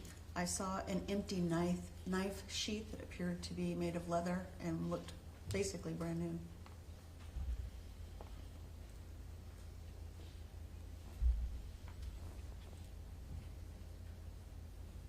Did you move that or disturb? No, I did not. There were other people with you. You said we earlier. Were the other people, firefighters and employees of AMR with you? Yes. From what you could tell, did anyone pick that item up, move it? As far as I know, no one did it. We once we saw the stab wounds and we established that he wasn't breathing or had a pulse, we looked around and you could see the knife sheath on the ground. I said, "This is a homicide scene. We need to back off." And at that point, did you wait for Davis Police? We kind of backed up, and the captain called for PD.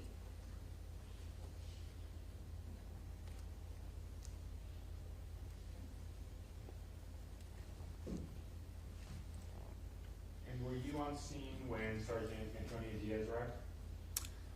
I'm not sure. I remember Kara being there, but I don't. She's the one that's most familiar to me. Oh, Officer Bryson? You just nodded your head in the affirmative, is that a yes? Yes, yes. Great, thank you, no further questions. Okay, thank you, counsel. Any cross? No. No cross. All right, Ms. Mendez, thank you for your testimony. Have a great day. Thank you. Mr. Moore, do you have a witness? Yes, people call Sergeant John Ringer. Okay.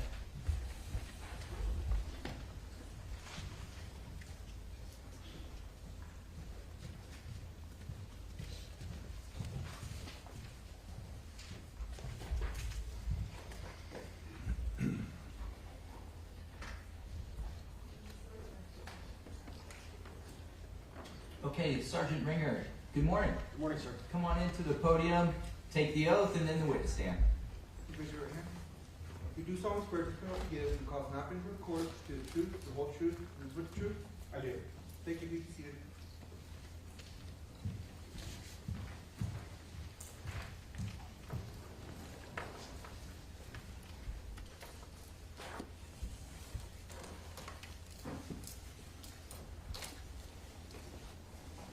State your first and last name for the record. Follow the John. oath. John Renger, JOHNRENGER. Thank you. Direct exam. Thank you, Your Honor. Good morning, Sergeant Ringer. Good morning. Where are you employed? City of Davis Police Department. What do you do there? I'm a sergeant with the police department as a sworn officer. How long have you been a sworn officer? Almost 12 years. Were you involved in the investigation of the death of David Breaux from April 27, 2023? Yes, sir. On April 29th, 2023, around 7 a.m., did you attend the autopsy at Guillory County Sheriff's and Coroner's Office for Mr. Breaux? Yes, I did. What was your role there? I was there to assist Detective Michael Yu in recording the proceedings and taking photographs for the detectives. And so when you say take photographs, or excuse me, when you say record this, is that through taking photographs? Yes. All right, how many photographs did you take? Approximately 130 total. And now, did you have the opportunity before court today to look at People's Exhibit 10? I did. And on People's Exhibit 10 were 85 photographs, do you recall that? Yes. And inspecting those photographs, were those photographs that you took on April 29, 2023? Yes, sir. And were those photographs fair and accurate depictions of the autopsy of Mr. Breaux? Yes, it is. And you were familiar with each and every one of those photographs? Yes.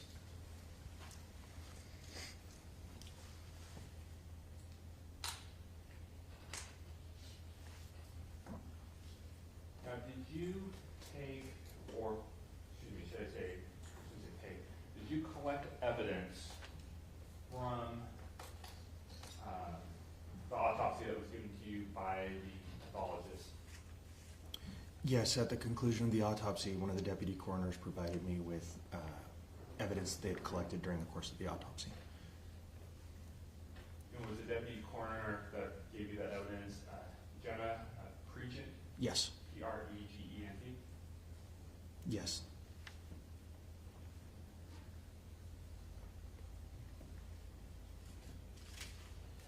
And you recall in those items, was one of them a DNA blood stain card? Yes, it was.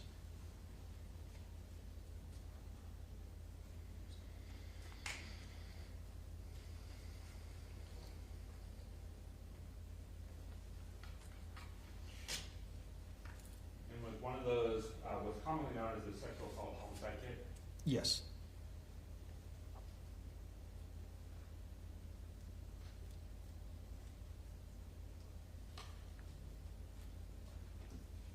And so in the evidence you get, to your understanding, you get a DNA reference sample from a person who has the autopsy done to them, in this case, Mr. Breaux. Yes, I believe that's the DNA blood stain.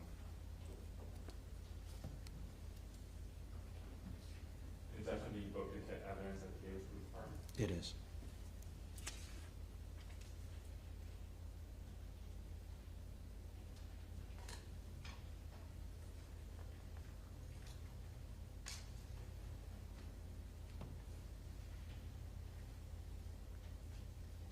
Do you know, Sergeant Ranger, what a bloodstain card is? I'm not familiar with how they prepare it, but that it's done in the autopsies as a means of preserving the DNA sample. I guess I should ask, do you know if there's actual blood on the card? Yes, there appeared to be.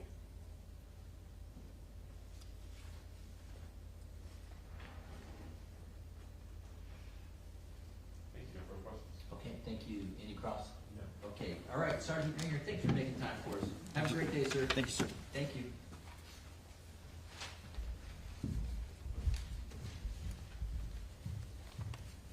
Okay, Mr. Moore, witness?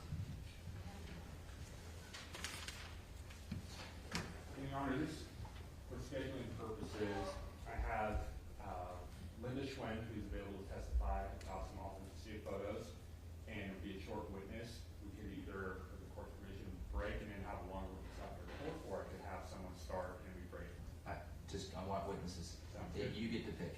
Perfect. We'll call Linda Schwen. Okay, great.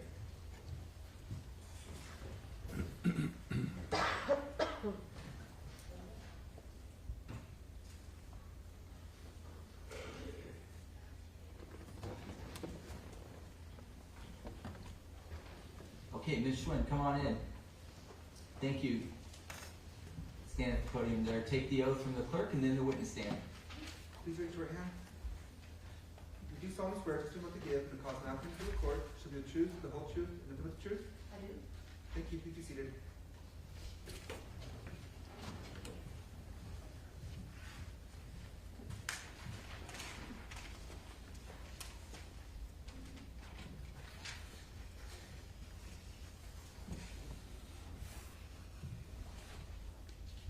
State your first and last name for the record, and spell them both. Linda Schwend, LINDA-SCHWEND. Okay, thank you. Counsel, did you meet and confer with Mr. Hutchison on this witness? Does this witness deal with something that's in dispute in this trial, or can we just stipulate? I don't believe so. I mean, I believe she just gonna testify to the dates and times and some Can we just stipulate to those matters? As soon as she says when she took them, yes. Okay. I don't know. That's fine. Fair enough. Listen, I'm gonna talk to you outside the presence of the jury, but we need to meet and confer regarding every witness, and any stipulation that can be reached, we'll reach it. I don't need, I'll talk to you later about it. We did need it Oh, okay. Well, good. Thanks. Mr. Moore, go ahead. Thank you, Your Honor. Good morning, Ms. Schwen. Good morning. What do you do for a living? I'm a police service specialist. Is that at the Davis Police Department? It is. What does a police services specialist do? Handle calls, help in different departments. When you say handle calls and help in different departments, are you talking about within the Davis Police Department? Yes. Do you have a collateral duty as being a member of the evidence response team? I do. And what do you do with that team? I respond to incidents and collect evidence, take photographs. Were you part of the team that responded to Central Park on April 27th, 2023 for the suspected homicide of Mr. David Breaux? I was. What did you do there? I took photographs. And about what time did you start taking those photographs? I don't recall. What did, when you arrived on scene, was Mr. Breaux still present on the bench? Yes. Did you try to take the photographs to capture Mr. Breaux close in time to when he was discovered? Yes. And was that before officers started removing, identifying and removing pieces of evidence? Yes. Prior to court today, did you look at People's Exhibit 1? I did. And did that contain approximately 151 photographs? Yes. And in looking at those photographs, were those photographs that you personally took? They were. And were all those photographs taken on April 27th, 2023? They were. And based on your familiarity with those, did those capture images of Central Park, David Breaux, both on the bench, on the ground, clothed and unclothed, as well as other pieces of evidence? Does that accurately capture what you saw? Yes. No further questions? Okay, thank you. Any questions? Okay, Ms. Schwinn, thank you. Have a great day. I appreciate it. Mr. Demora, next witness. People call Corporal Kimberlee. Okay.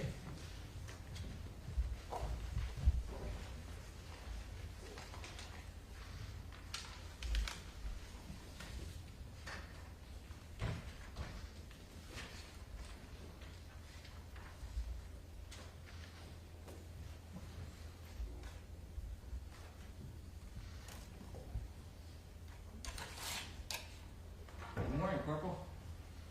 Come on in. Stand here at the podium. Thank you for being here today. Sir, Clerk will administer the oath and then please take a stand. you do solemnly swear to swear to give and the cause nothing for the court to the truth, the whole truth, nothing but the truth? Yes. Thank you. Be seated.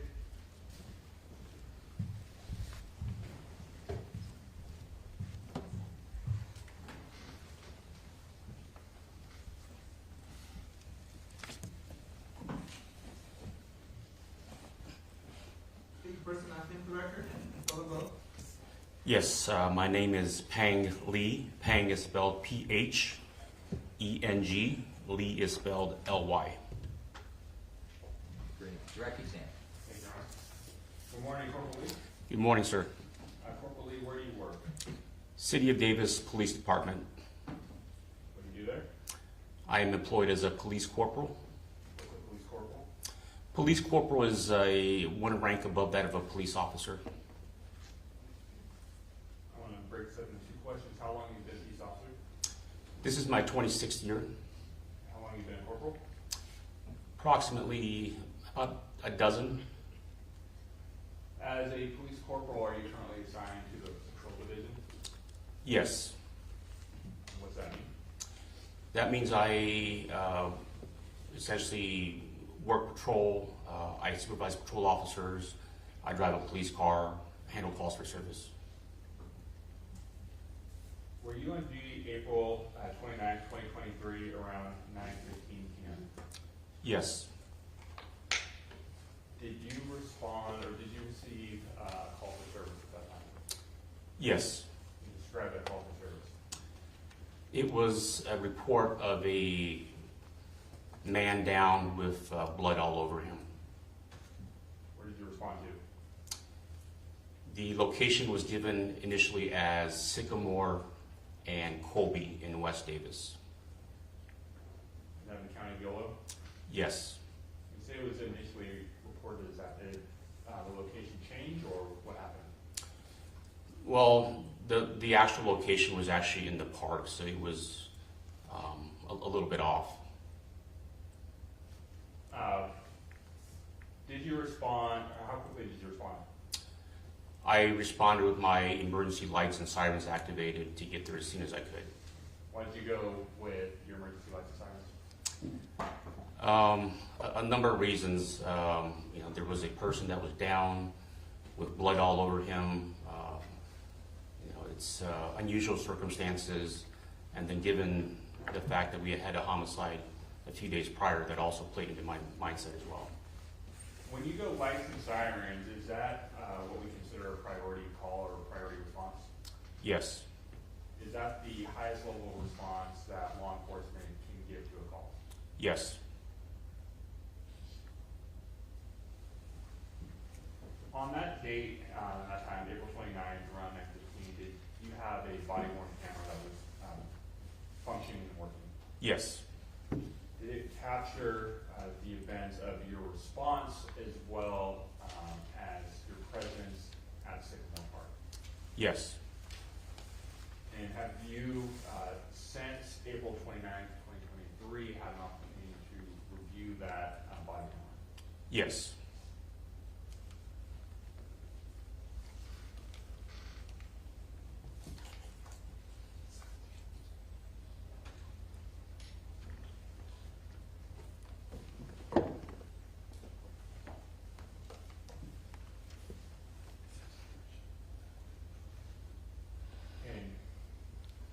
before I show you People's Exhibit 17, just inform the court, this is going to be one of those images or camera videos that's going to be a graphic nature. Graphic, okay, so the live stream will be muted for that, or not muted, but blacked out, and then the media is prohibited from recording. Thank you for the heads up on that. And in confirm with counsel, there's a stipulation at the public with the court's permission. Okay, great, thank you, and I approve. And then we're going without a transcript, we spoke about that earlier today, agreed? Yes. Okay, and then court reporter's relief.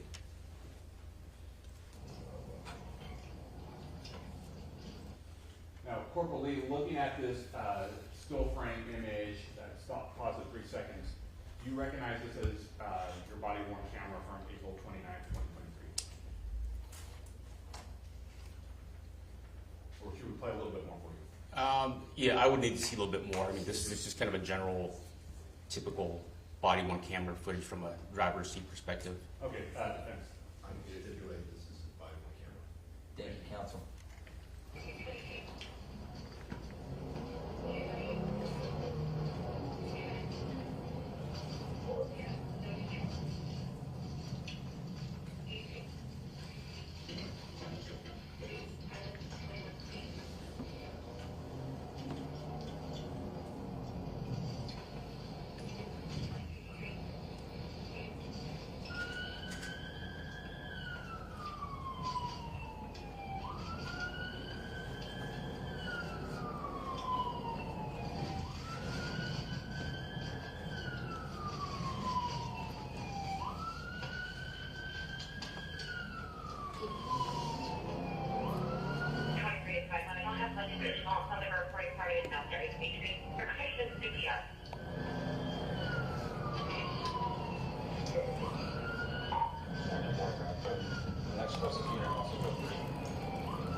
What happened? Because he was attacked by a person. Okay. Went on a bike that way. Okay, what did the guy look like? He's a white, 19, 20 years old, black curly hair. He had a hat on. I just like it. Can someone switch with me? Yeah. I'm wearing now. You got it? Do you know? Okay. Are you coming? I got it. So, did you guys see the attack? Did you guys see what happened afterwards? I heard a man yell, somebody help me, oh my God, help me. I ran across, I thought they So, a guy on a bike. on a bike. Okay, white, black, Asian, White, white male, how old? Latino, light skin, How old? years old, 20 years old. How long ago? Just like 10 minutes. 10 minutes? Less than 10 minutes ago? What kind of a bike was it? I couldn't see him. So I took off, I chased you, but I kept going past the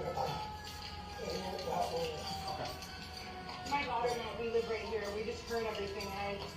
Charles 24, I need all units out here. Police code 3. I'm doing CPR right now. Victim does not look good. Multiple stab wounds. Break. Yeah, hold on 1 second, sir.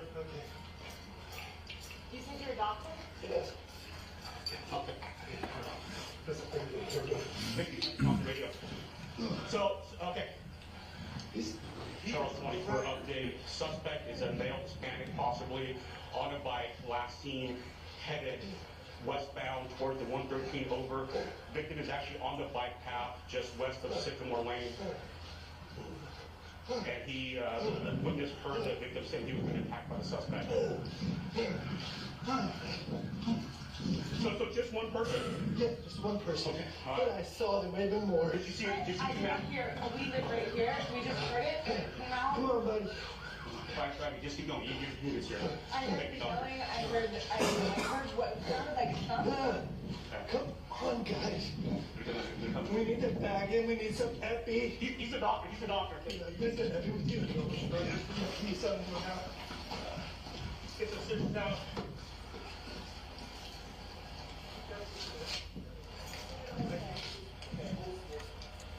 Charles 24, have the, yeah, right.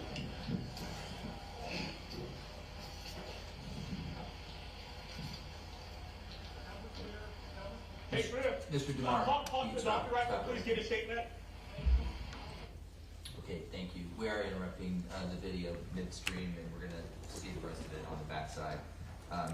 Corporal Lee, thank you. We've got more questions. We're going to finish that video as well. Ladies and gentlemen, the jury, we are going to take our midday break. It will be from noon to 1:30. I'd like to get started right when we come back. And remember your three-part admonition. No research, no opinions, no discussion. Enjoy your break, folks. Thank you. Off the record.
watched the body camera, and he's not where he says he is, and he speaks perfect English. Not perfect, but it's English.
State of California versus Carlos Reales Dominguez, case CR 23-1391.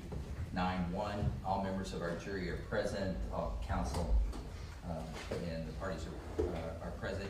I did want to say one thing to the jury, because for most of you, this is a new experience, and I wanted to remark on the rhythm of a trial. And when we start the day, we do an all rise, and then at the end of the day, when we start the afternoon, we do an all rise. And it's really humbling to be a judge and have people stand up for you. It's not about me. It's about focusing everyone that's part of the system, the lawyers, the parties, the witnesses, and the jurors, and the judge, that we are engaging in justice. We are adjudicating a case, and it's serious business. And we do that as a formality at the beginning of the day and at the beginning of the afternoon. I don't do it between breaks, trying to keep things moving. But I just wanted to let you know that I'm born in Decatur, Illinois, middle-class family, and it's a great honor to be a judge in Yolo County. But when we call the case in the morning, it's for all of us. And so I appreciate that formality and that gesture, and I just wanted to share that with you. The other thing that struck me is I didn't really tell you that about the job of a judge, and it's much different. You are the most important people in this courtroom. The judge is a gatekeeper of evidence, and I'm keeping things moving, and I'm deciding what evidence will be admitted to all of you. But ultimately, this case will be decided by the jurors, okay? And please don't take anything that I do as an indication of what I believe. My opinion about the case is not what matters. It is your opinion, your determination as to what the facts are and how the law is applied. So this is a case about a jury deciding what happened and applying the law to it. So I just wanted to share those fundamental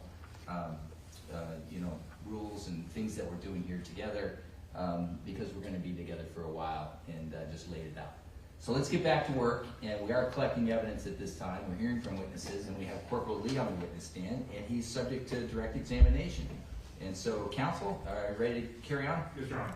I think we were in the video at this time. Do you want to renew the video? Correct, and I'll just ask a quick question of Corporal Lee. Corporal Lee, the video that we were watching, is that your body camera from April 29, 2023? Yes. That, and we can pick up where we left off. Okay, then yeah, we'll darken it up.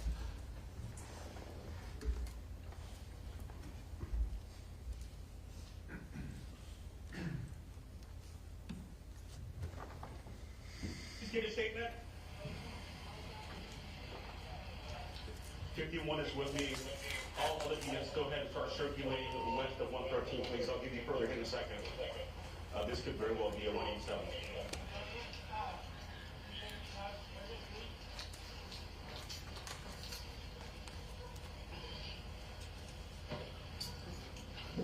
Ma'am, let's stop over here, ma'am. Stop over here, please. Let's let them do their work.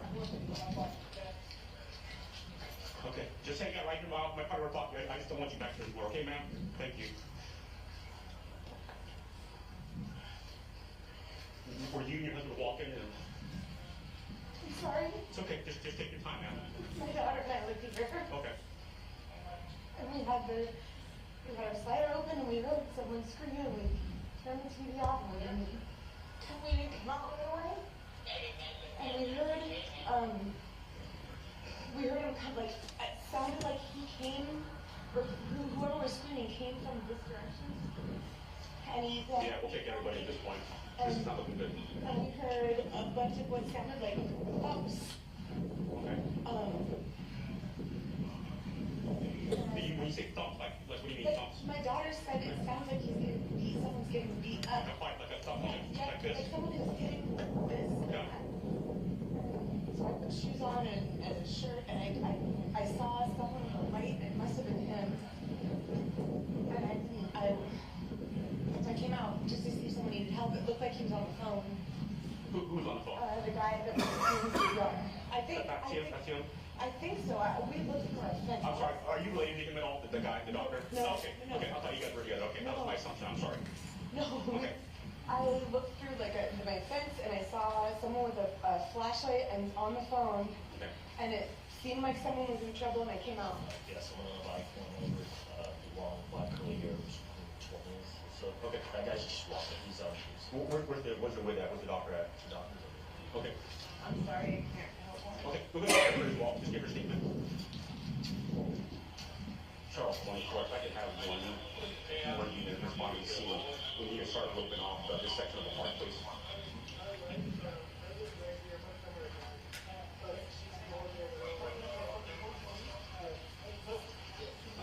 Sir? Doctor? Doctor, come over here, sir. I know you talked to my partner, but obviously you are a very important witness. Just real quick before you go back home, just drive to me the guy one more time, please. You said Hispanic male or white male? I don't know if it's Hispanic. He might Okay. have been white. White skin? Light skin, but his hair, he has kind of like almost like permy, long black hair. He had a white cap that he was carrying to put on. White cap like a baseball hat? More like A watch cap or? you know how people who ride professional bicycles, they've got the smaller cap. It's like a small white cap, Okay. not a baseball cap. I don't know how to describe it. I don't know. Kind of like a skull cap? Skull cap, right, with a brim on it.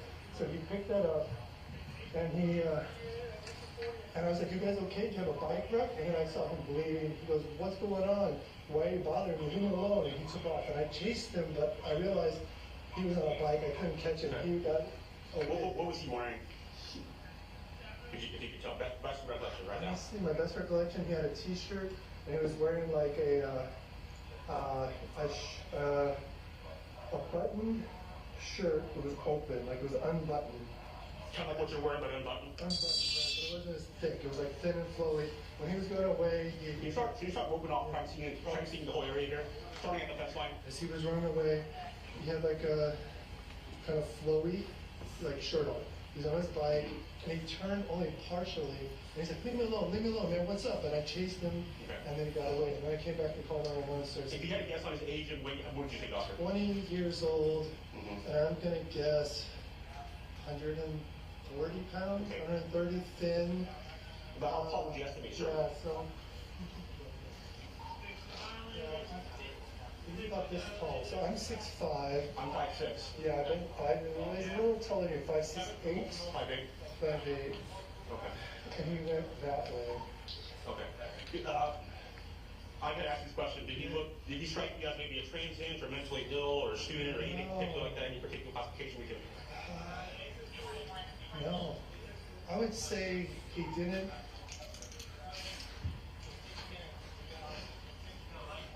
I don't know. Okay. All right, sir. Once you go back home, I'm just right here. I can come back. What's your address, sir? That's my house right there. What's the address, sir? 1306 Sycamore. Okay. You're welcome to call me, drop by anytime, whatever I can do to help. Okay, sir. Thank you very much. Yes, sir.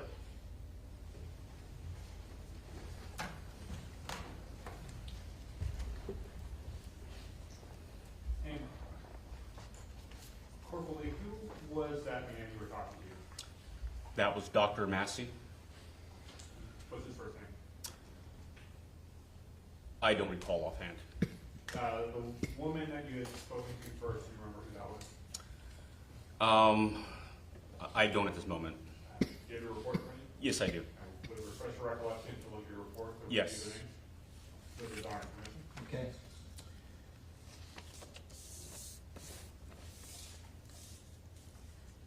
The female was a Tiffany Hodges, and the doctor's first name is Matthew. So I'm going to show you two exhibits, People's 25C and People's 25D. May I approach, Your Honor? Okay. Corporal Lee, showing you 25C. Do you recognize that? Yes. What is that? This appears to be a Google Maps satellite overhead imagery of the area of Sycamore Park and Highway 113. And are you familiar with that area? Yes. Does that appear to be a fair and accurate depiction of Sycamore Park and the surrounding area? Yes. Right, and go into 25D. What is that? This is another Google Maps satellite imagery, but instead of showing like pictures, it's more of like a map. Okay. And just as with 25C, you're familiar with that area? Yes. And is that a fair and accurate depiction of that area, Sycamore Park and the surrounding neighborhoods? Yes. So let me talk to you about Sycamore Park a little bit. About how big is the park itself, would you say? I would say it's a fairly large park. It borders Willow Elementary School. It's on the north side of the school. It has a large playground to the west. It's got lots of, it's a big grassy area for the most part. If you were to go, if you were to enter the park off the Sycamore, is there a bike path or a walking path that can take you to West Davis? Yes. Was that the path that you ended up parking your patrol vehicle on when you responded on April 29th? Yes.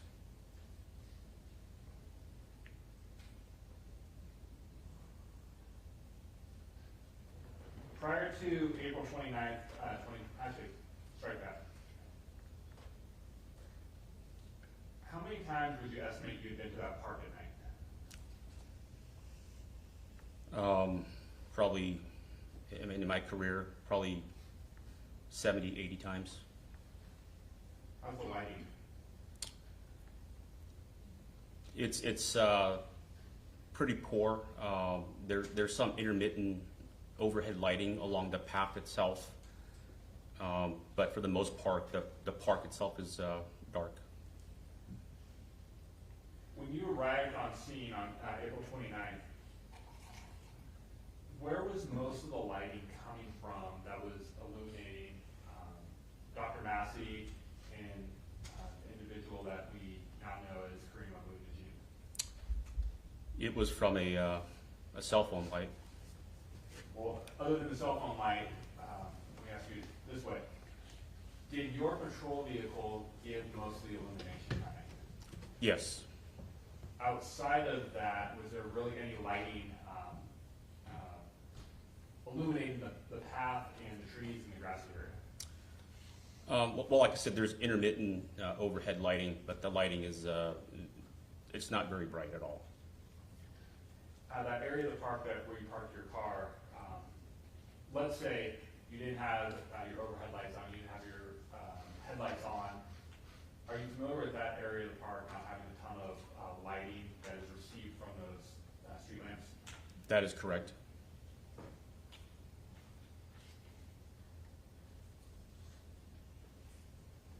Do you have a pen up there? I have some markers up here. We talking about a red one? Yes, I do. Could you mark with an X on both 25C and 25D where you saw Dr. Massey when you first arrived on scene? You said with a red X? Yes. Okay.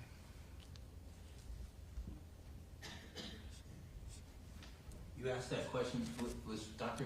Massey attending to Karim? Yes. Okay, so that when you say that, that's where you saw him. That's where you saw Mr. Najm. Okay, thanks.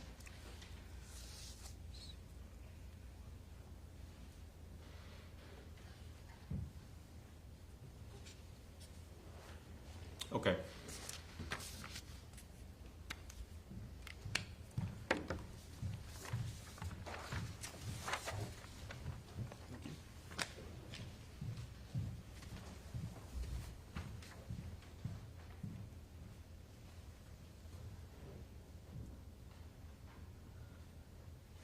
So permission to publish 25C and 25D?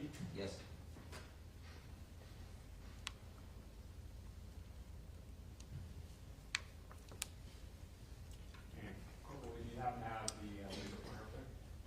Yes. Is this one? Yeah, I charged it. Okay. And with the laser pointer, can you point to on 25C where you the X? Now, when Dr. Massey, he was the one who told you, or you received information that the individual who left the scene had gone westbound, correct? Yes. All right, can you, with the laser pointers, show us where westbound is? Sure. It's somewhat marked on the map here. You can see how the path is marked here, going westbound towards State Route 113, and then over State Route 113 into West Davis. In the first street that you hit and you cross over 113, is that Crystal Grove Lane? Yes, sir. And while we have this exhibit up, can you just sort of, with a laser pointer, highlight or box the area of the park, the full area of the park? Sure. As you can see, there's residences on the north side. I'd say probably about 15 feet north of the scene here. So starting top left-hand corner, I would say the park starts here, goes all the way to Sycamore, goes south to the school grounds, goes back west towards 113, and then north again along 113 to where it begins to cross 113. Thank you. And then show you 25D.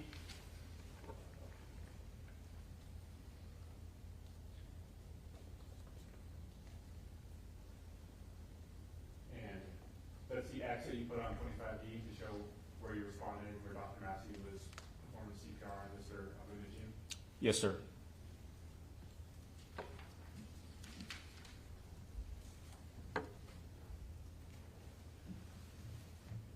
When you responded to the scene, and you first approached Dr. Massey and Mr. Najm, did you see any weapons around either Dr. Massey or Mr. Najm? No. Was Mr. Najm, was he responsive to any of the life-saving measures, CPR, that Dr. Massey or yourself were providing? No.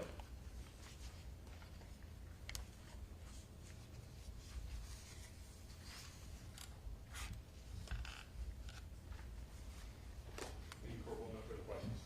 Okay, thank you, Mr. Mora. Mr. Hutchinson, Cross? Sir, did you conduct any investigation yourself on the opposite side of 113? No, sir.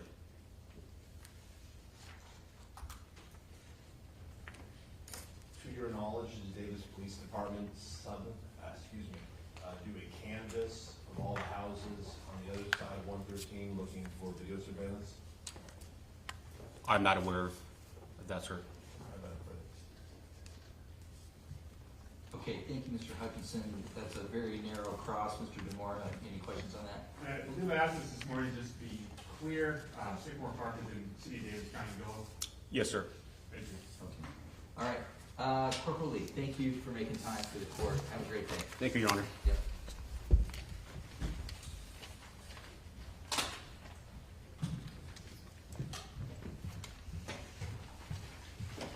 Mr. DeMora, witnesses? Your Honor, the people called Christopher Kamada. Okay.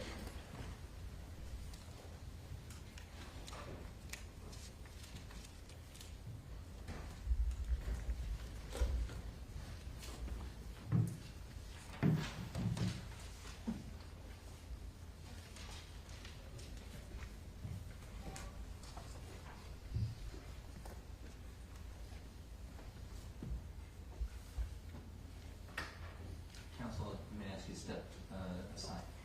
Mr. Kamada, good afternoon. Come on in. Stand there at the podium. Thank you for being here. The clerk will give you the oath. Then I'll have you take the witness stand, and we have two lawyers to ask questions. Before you do that, Deputy, will you do me a favor and take one of the chairs in the witness stand and just put it back? Okay, Mr. Clerk, go ahead. Please raise your right hand. You do solemnly swear to give to give and cause nothing to the court to be the truth, the whole truth, and for the truth? Thank you. Please be seated. And I do have an objection to one of the exhibits. Okay. Needs to be addressed before it's shown to the witness. Okay, great. Let me know when we get there. Yes.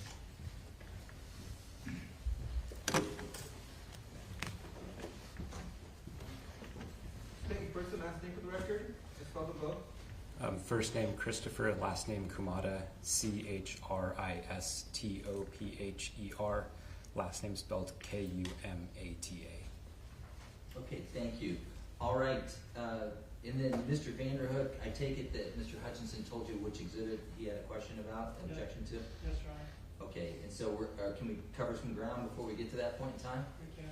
Okay, awesome, direct. Good afternoon, sir. Good afternoon. What's your job? I'm a forensic systems analyst at the Yolo County District Attorney's Office. Is it a peace officer position? It is not. And who's your employer? The Yolo County District Attorney's Office. And so you work for the same office that I do? That's correct. Do we work in the same building? Yes. And are you a salaried employee? Yes. You get paid extra for testifying in court? No. And how long have you been employed as a forensic systems analyst for the DA's office? A little over 3 years now. And what are your job duties there? So my job duties include performing digital forensic services, involved with criminal investigations within Yolo County and for Yolo County law enforcement agencies. And that includes identifying, collecting, examining, analyzing, and reporting on digital evidence so that it can be relied upon in a court of law. And so do you conduct examinations of electronic devices? Yes. Can you just generally describe how it works and how does an exam of an electronic device even happen? Yes. It depends on what kind of device it is. For instance, if it's a phone or a computer. Essentially, we try to obtain all of the data from whatever device it is without impacting or without interacting with the device as much as possible, so we preserve the integrity of the evidence. Once we extract the data, then we set the original phone or computer aside so that way it's preserved in that state, and we work only off of that copy of the evidence. And so with that, we use what's called hashing to maintain integrity. And so what hashing is essentially a complex mathematical algorithm that runs across the file that stores all the data. And if the calculation comes back with the same result, then we can say with certainty that the file is the same and hasn't been changed. And so throughout the process, we run different checks to make sure that we're still working off of evidence that hasn't been changed. And so with that, we plug that into different forensic tools, which is software or hardware that helps parse through that data because it's complicated and not really user-friendly to look at, and helps parse that data and make it into more of a user-readable format. And then we work off of that to perform an analysis. So let me ask you this. Does your unit there at the DA's office, what's that called? It's called the High Tech Crimes Unit. And does the High Tech Crimes Unit for your DA's office have any certifications? Yes. So we are accredited by an organization called ANAB. I'm sorry, can I have the witness speak up, please? Yeah. My apologies. That's all right. Move in and then lift the head of that to you. Yeah, that's the microphone. Good. Thanks. So our lab is accredited by ANAB, which is an accrediting body that ensures that we meet up over 200 different standards and policies that regulate how we perform our duties and how our laboratory is maintained, so that way its integrity can be assured, and also that it can be assessed by a third party to make sure that we follow those policies and that we meet those requirements. And so you were talking about some quality assurance issues. When you do an investigation or analysis of a particular electronic device, are you the only one who looks at that? It depends on the case. Okay. Did you do analysis in this case? Yes. And for a case like this, you have people who look over your work before you publish results or reports. Yes, all of our reports are looked at to make sure it's accurate and as error-free as possible. Okay. And so let me ask you this about analyzing electronic devices. Okay. So this hypothetical, let's say we have a laptop computer or a phone, and an analysis is done of that computer. Does that change anything on the computer so that way it can't be, that phone or computer can't be re-examined by another person later? Not so that it can't be re-examined later, but the examination or the extraction procedures, depending on the phone or the computer, it may require interacting with the device to some level, so that if you do the same exact thing over again, it won't produce the same exact files. It'll produce mostly the same, but not exactly the same because of the interaction that took place. Okay, and so when you conducted your analysis of items in this case, did your analysis include an Apple MacBook Pro Logic, or Apple MacBook Pro? Yes. Okay. How's that analysis work? How's that happen? So for that device, I did not examine that device or did not perform the extraction of that device. That device came into our laboratory in a locked state, and we were unable to get into it without a password. In this case, we used a federal partner to attempt to obtain the password, in which they did, and they sent us back what they extracted along with how they extracted it, a report and hash values, which I explained earlier, that we can run and make sure that the data that they got is the same data that we receive. Okay. And in examining that particular laptop, did you look at the contents? Yes. Did you find information on the computer that gave any kind of indication as to whose computer this was? Yes. And what was indicated? There were email addresses associated with the Apple ID as well as usernames on the computer. Okay, and do you know what those were? Yes. And what were they? Your Honor, may I refer to my report to refresh my memory? Yeah, if you don't remember.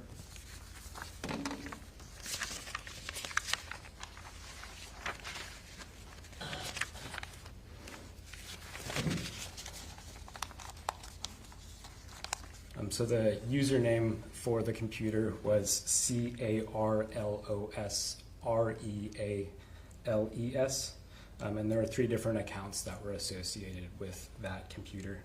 CarlosReales02@iCloud.com, CarlosReales00@gmail.com, and GreeIngrateful14@gmail.com.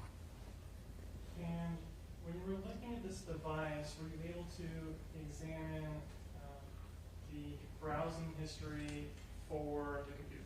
Yes.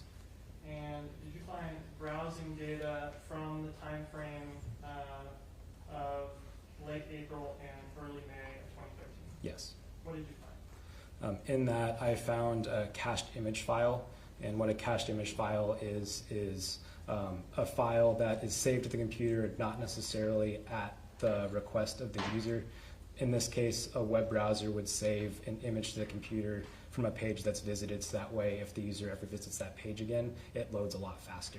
And in this case, I located an image of a makeshift memorial. May I first one, John? Okay. Handing you with the marked for identification purposes as People's 43D. Can you take a look at that, please? Yes. Have you been able to see it? Yes. Is 43D the image of the makeshift memorial that you found on the computer that you examined? Yes. May I publish? Okay.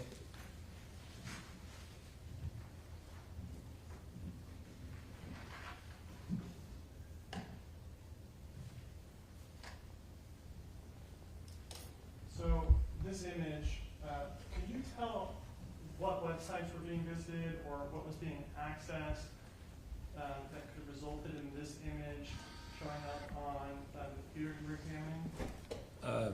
Yes, through some correlation. And what were you able to determine?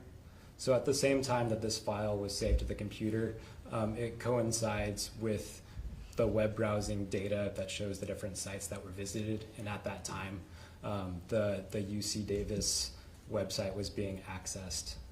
and it was a long URL, but it was from the UC Davis domain.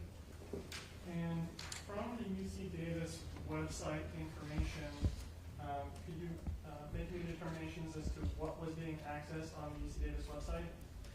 Yes. And what's that? Your Honor, may I refer to my report again to refresh my memory?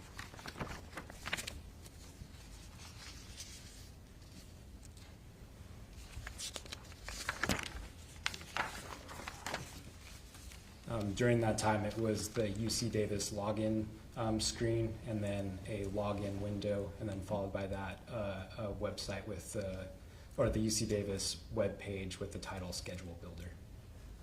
And so this kind of UC Davis login, is this something like a student would use to log into their account at UC Davis? I believe it could be. Jackson Foundation. Sustain. Is it a login for the UC Davis website, or a user can log into the UC Davis website? Yes.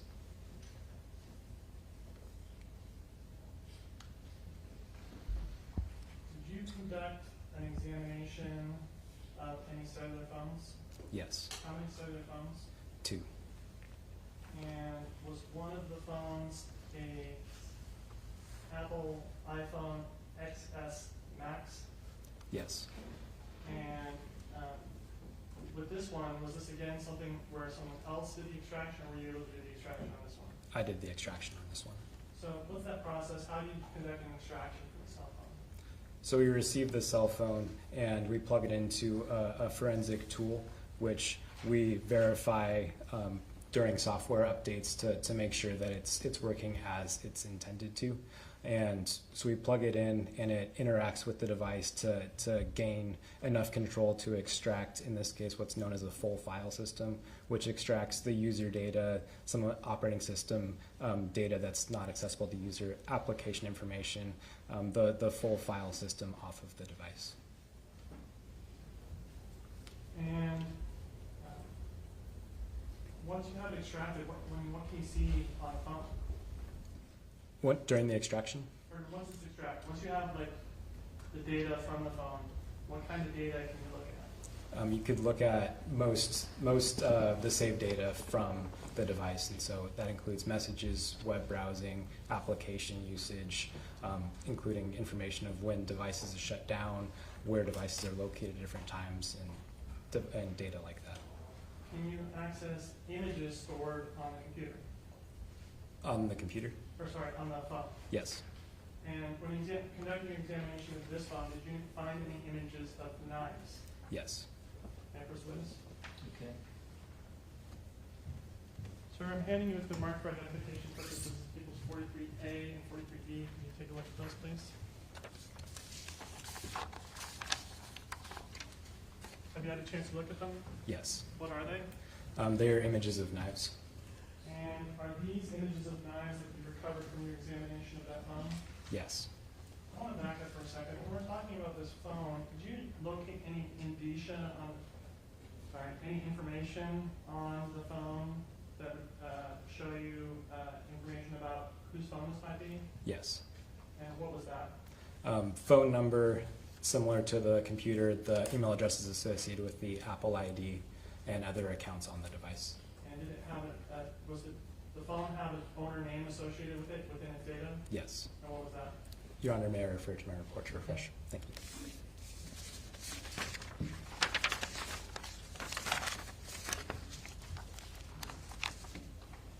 The owner name is Carlos, C-A-R-L-O-S, Reales, R-E-A-L-E-S. And regarding these two images, can I publish them? Okay. So I'm going to show you the first one. And this is equals 43B. You can see that, sir? Yes. And so this is an image that you found on this phone that had the owner name Carlos Reales. Yes. And then I'm showing you 43A. This is another image of a knife that you found on that phone. Yes.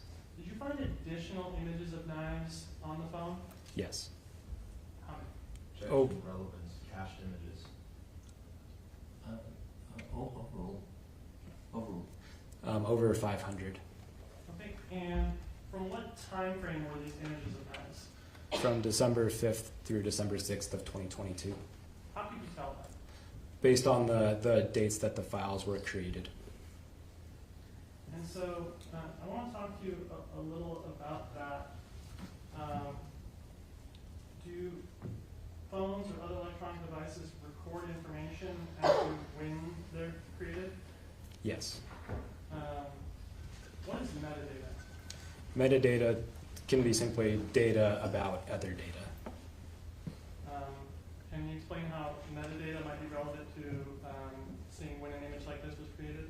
Yeah, so the file creation date could be referred to as metadata. So it's tracking when the file itself, which is data, is created, and it also tracks other things such as when it may be changed, when it may be accessed, and depending on the photo, a lot of other information. Okay, so those two images created December 5th and the knife images that you located December 5th, December 6th. What about this image of the memorial that you talked about earlier? When you examined the computer, did this have metadata? Could you tell when this was created? Yes. When was this created? Your Honor, may I refer to my report just for accuracy and refreshing my memory? Okay. Thank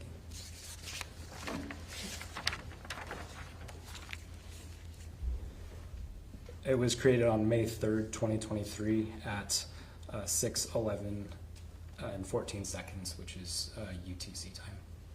Okay, 6:11 and 14 seconds, AM or PM? PM.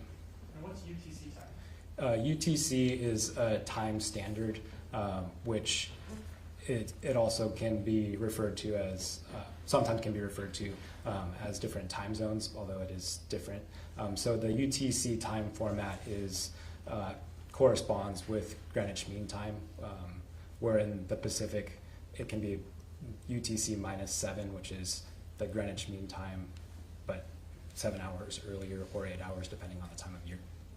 So if we had this time of 6:11 UTC, could we convert that to Pacific time to understand what time it was in California when that image was created? Yes. What would that be? I would need to refer, I am bad with remembering with daylight savings if it's -7 or -8. Stipulate that it's 7. Thank you. So if it was created at 6:11 PM, what would it be in Pacific time? It would be 11:11. Thank you. Okay, let's go back to these images of the knives and the different knives that you located, images of knives on there. Were you able to tell where they came from on the phone as far as like what was being accessed or what websites they came from?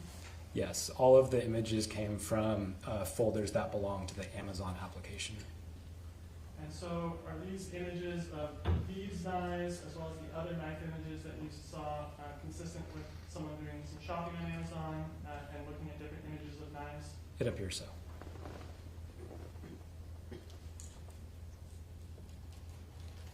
Okay, so we talked about different images that we found on a computer and now on a laptop, on a computer and now on a phone. I want to talk to you about the phone, and I want to ask you about whether or not you were able to find any location data when you conducted an analysis of the phone. Yes, I was able to locate location data. And how does that work? I mean, how does a phone select location data? It collects it from a variety of different sources. Also depends on the phone. For iPhones, it largely collects location information from the mobile networks, from wireless networks, and from GPS location data. So I'm handing you what's been marked for identification purposes as People's 45A. Can you take a look at that? Yes. And what's 45A? It's an example of the information that is shown with the GPS location and how it can be interpreted. And did you create People's 45A or create the image on it? Yes. Now, do phones get this location data from GPS? In the picture just shown, yes, that was through GPS. Okay. Are phones capable of getting location data from other types of sources? Yes. What type of sources can phones get location data from? From wireless networks, so Wi-Fi is everywhere. So some of those Wi-Fi networks have locations either built in or it's been crowdsourced, so we know where a specific network is located. And so if a phone stores that location or that network just by walking past it, it's associated with that location, and so it can track that. Maybe a hypothetical question then. Let's say someone's house has a Wi-Fi network that is a known network, and my phone has Wi-Fi on, and I walk past. Could my phone then log that I walked past that Wi-Fi network, even if I never logged into their Wi-Fi network? Yes. And so, is there essentially then known locations of different Wi-Fi networks that the phone connecting to Wi-Fi can use to tell where it is? Yes. Now, when you're conducting an analysis of phone data, and you're trying to map locations of where the phone has been, do you consider that information as being accurate or reliable in mapping where a phone was at a particular time? I would consider it accurate but not reliable. Can you explain? Yes. The location is considered accurate, however, the time that it's associated with, so at a certain time I could not say with certainty whether or not it was there at that time. Okay. Why is it that when a phone is getting its location through conversing with Wi-Fi networks, that the time associated with that is not reliable? It has to do with how Apple sets up their phone and the purposes of why they're tracking it. For this case, they're not using it for real-time location tracking, just general location tracking. And so when they process it, it doesn't actually correlate. They do it in batches. And so at one time, it'll have the locations, but all, for instance, over 100 different locations across many places, all with the same exact time. So if I have my phone, my iPhone, and I'm walking past all kinds of different Wi-Fi networks throughout my life, then at some point my phone syncs all those at once with the same timestamp? It could. I don't know exactly how many they do at once or from what time period. Okay, but they come in big batches and not just for each location doesn't get its own timestamp? Correct. And so then would you say that when it's Wi-Fi data, that it's accurate as to location, but not reliable as to its time? Accurate to location, but not accurate for the time, but also dependent on whether the location has been reported or sourced accordingly. Okay, and so depending on where the source that correlates that Wi-Fi network to that location could affect reliability? Yes. So when you're generating your reports, do you rely on this kind of Wi-Fi data then, given that it seems to have some unreliability issues? Not for real-time location tracking. Okay, and when you created your reports in this case, did you rely on any of that kind of Wi-Fi data to create your location tracking? No. Okay, so can a phone tell where it is based on cell towers? It can. Can you explain that? So the cell towers can be used for location tracking based off of communication times or what time it's located or where it's located, how quickly the signals or the communication is able to happen or how far away it is. And so it generally tracks where based on cell towers. And so is that kind of cell tower information, is that something that's accurate and reliable? It's accurate in general, but it's hard to pinpoint exact locations. It's easy to say within a large area, this is generally where the phone was, but it's hard to pinpoint with a degree of certainty where exactly that is. So if you had a cell tower data point, and that was in the city of Davis, would you be able to use that to infer that the phone is somewhere around the city of Davis? Yes. But would you be able to use it to infer where specifically in the city of Davis it was? No. And so is that kind of data where it's very vague as to location something that you included in any of your reports that you prepared for this case? No. Now, the data that you did use, is it located in a specific area of the phone? Yes. And what is the type of data that you're using in your reports here if you're not using the Wi-Fi data and you're not using cell tower data? GPS data. And is this data that is both reliable with location and with time? In this case, yes. And is there a certain file path on the phone where this location data is stored? Yes. Any what's been marked for identification purposes as People's 45. Can you take a look at that for me, please?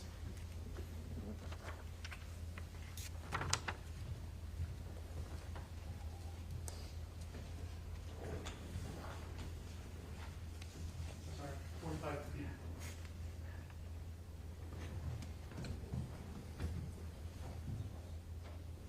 Yes.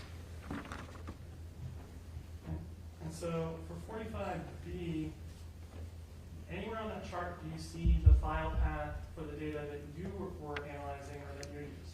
Yes. Is there a pen or something where you're at? Markers.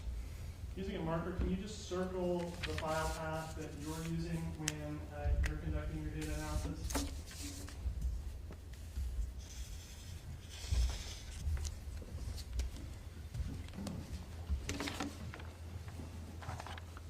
Thank you, sir. Okay, so when you're getting these kind of location points from the data, what information does it give you? Does it just tell you this point and nothing else? No, it provides a lot of information, including the GPS point, the timestamp associated with it, the degree of certainty where its position is, as well as the degree of certainty of the elevation of the device and a few other fields as well. Okay, and so does it provide a time scale? Yes. Does it provide a position? Yes. Does it provide something called horizontal accuracy? Yes. What is horizontal accuracy? Horizontal accuracy is what Apple uses to estimate how sure that location is. In this case, it's stored in a table that provides a single number, and that number refers to how far away from where the GPS location is, provided how far away that pinpoint could be. And so sometimes for instance, it could give a 20, which refers to 20 meters. So if the point is where I am, that 20 meters refers to 20 meters in any direction is where the location of the phone is. So we talked earlier about People's Exhibit 45A, and I showed that to you. May I publish it? Okay. 45A, GPS data.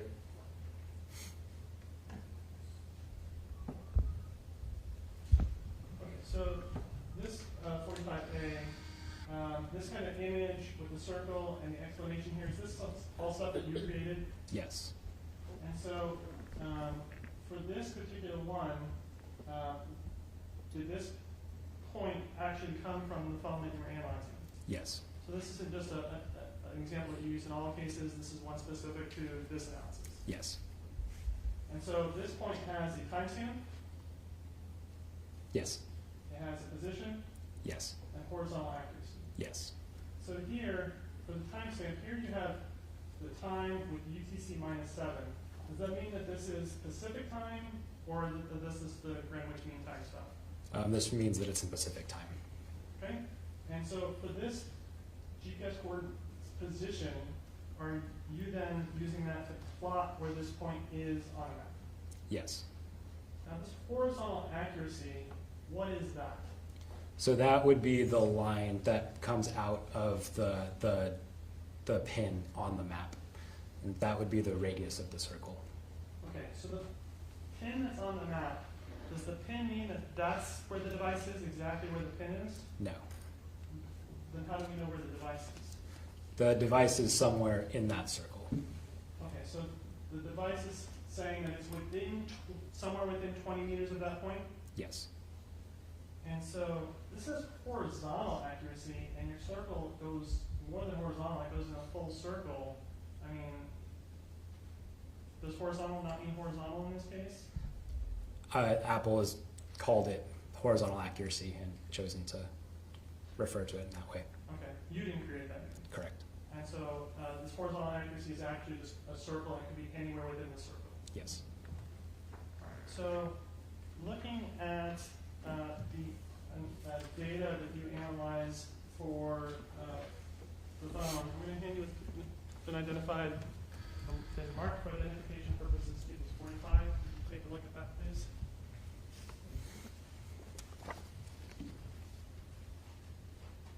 What exhibit is this? 45 with no letter.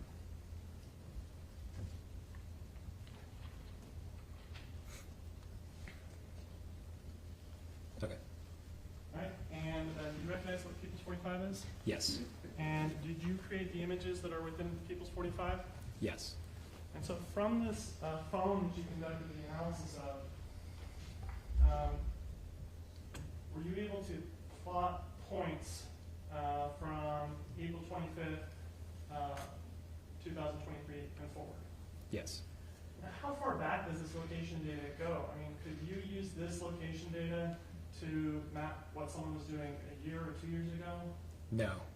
Can you explain why not? Yeah, so Apple uses these locations for various purposes, and if they continually track and store the location over time, eventually your phone's going to fill up. And so eventually it overwrites itself and removes itself from the database, or sorry, the operating system removes the data from the database. And so in this case, Apple stores the data specifically in this database for 7 days, and then after the 7 days, it's removed from the device. Okay, and so for April 25th of 2023, were you able to find location data for the device and map it? Yes. And so I'm putting up on what is page 1 of People's 45. Are you able to see this? Yes. And you created this? Yes. And so I have a bunch of different pins on this map. What are these pins? Each pin corresponds with an entry in that database that has the GPS coordinate, the time, and the horizontal accuracy. Okay, so I'm going to pause you there. We talked about different types of location data. Which one of the different types of location data that we talked about are you using when you're creating an image like this? GPS location data. Okay, and so this is that information that you talked about as being reliable both for position and for timestamp? Yes. And so the example that I showed you before with the kind of circle on it had a horizontal accuracy of 20 meters. Do you just put all points on this chart regardless of what their horizontal accuracy is? No. What kind of limits do you put on the horizontal accuracy for actually plotting the point on a chart? In this case, I chose 65 meters or less for the horizontal accuracy.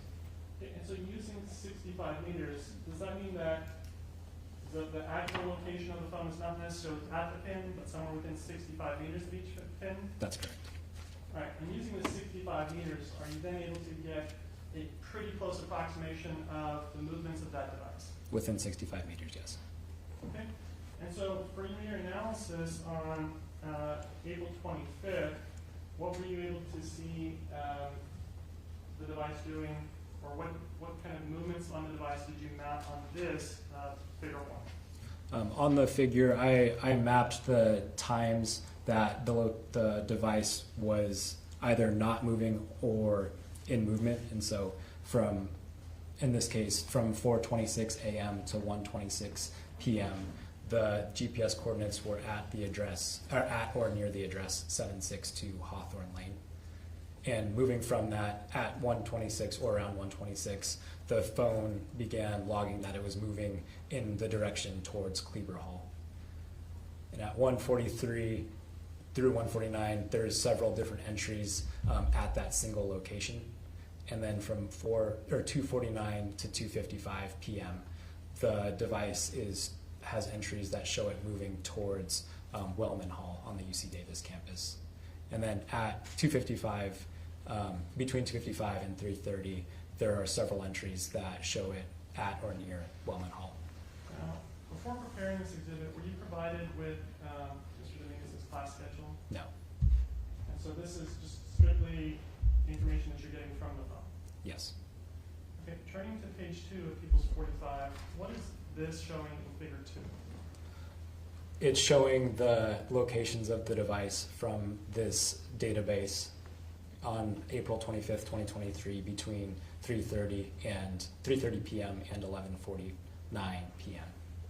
Okay, and so this is kind of picking up where the last chart left off and going all the way till kind of the end of the day. Yes. And where is the phone then approximately at the end of the day? At or near the address of 762 Hawthorne Lane.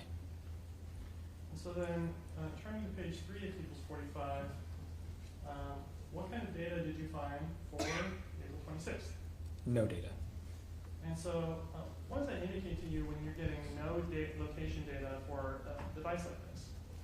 It could indicate a number of things. It could indicate that the data wasn't recoverable. It could indicate that Apple decided not to log data for that specific day. It could indicate that the device was off or that location services were turned off.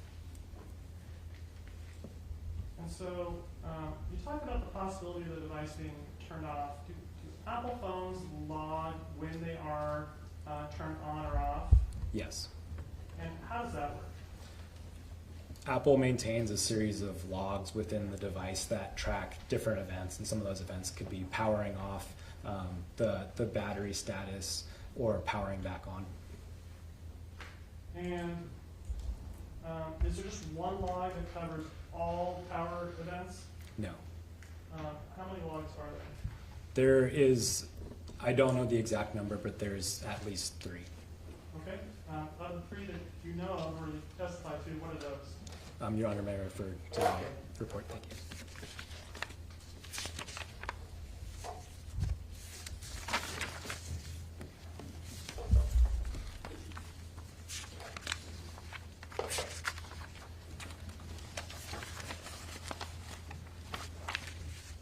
The log file names are mobileactivation.log.0, and then it's a series of logs that is the same file essentially but split into different ones, and so it also includes the same name, but instead of .0 it's .1 and .2.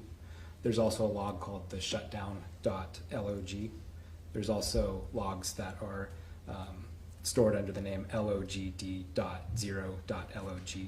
and then that also can continue out and be referencing the same type of log, except for storage purposes it names it .1 instead of .0.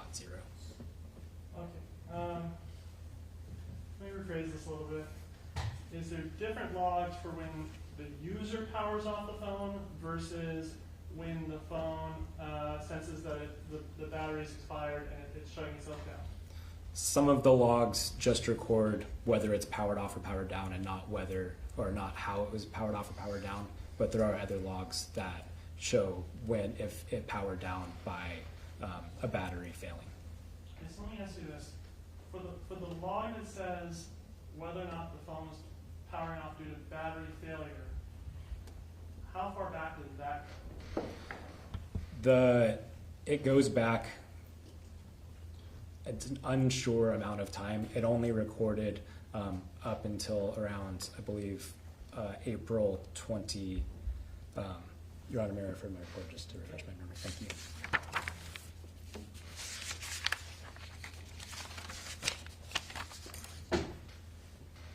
April 17th was the earliest time where it recorded an accurate timestamp for the phone turning off by the battery dying.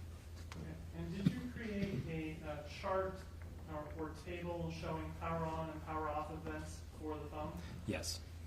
And so I'm showing you what's page 12 from People's Exhibit 45. Do you see this? Yes. Did you prepare this? Yes. And so these two green columns, what are those? The green columns refer to the time and date that the device was powered on. And these pink columns, what are those? The time and date when the device was powered off. And so turning the page to page 13, is that the same for the four sets of columns on page 13? Yes. And so how far back did you go, or were you able to go when you were looking at power on, power off events for the phone? They go back a long ways. I only went back from August of 2022. Okay, so going back to page 13 then, on the power off column, there are several entries here for the 17th, and then for the 19th, the 23rd, 25th, and 27th, where there are stars or asterisks next to those. Do you see that? Yes. What does that mean? Those refer to the times that the phone turned off because the battery was run down. And so, let me ask you this. For this shutdown that happens on April 19th, 2023 at 5:27 p.m., is that, can you tell based on the log data you have whether that one is from battery shutdown or from a user turning off? I can tell that it's not from the battery shutting down. It could be from the battery being turned off by the user. Okay, what other things would turn the phone off? Operating system updates could restart the device. Okay. Hold on just a second, Mr. Vanderhook. Let's stand up and stretch just for a second. We're going to go till 3 o'clock, folks. And I want please everyone, if you can, stand up.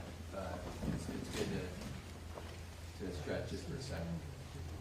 Thank you. I appreciate your indulgence. I know it's hard to turn the lights off, put the blinds down. It's the afternoon. So, but we are going to try to make it till 3 until we take our afternoon break.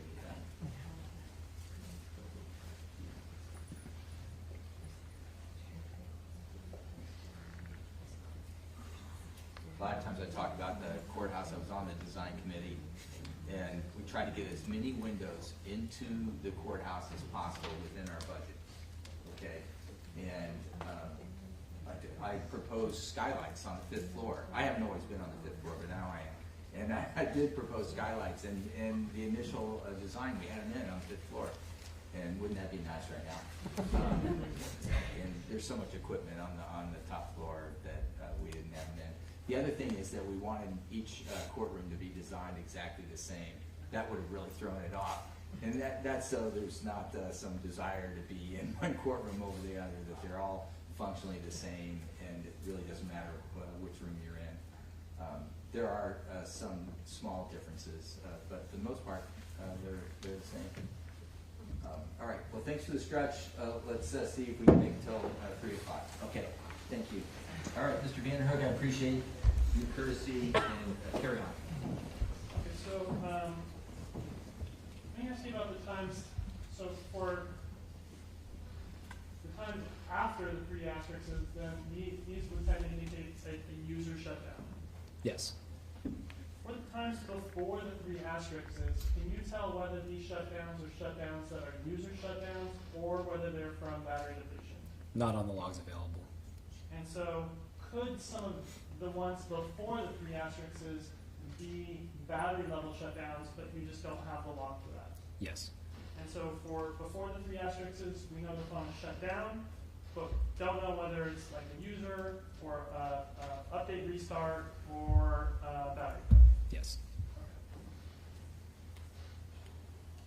Regarding what we were just talking about, we were talking about April 26th and how that there's no data. Is there any information on the battery shutdown or the phone power on, power off log that indicates to you why there might not be any data for April 26th? Yes. What's that? On the right-hand side, do I have a laser pointer here, Drummer?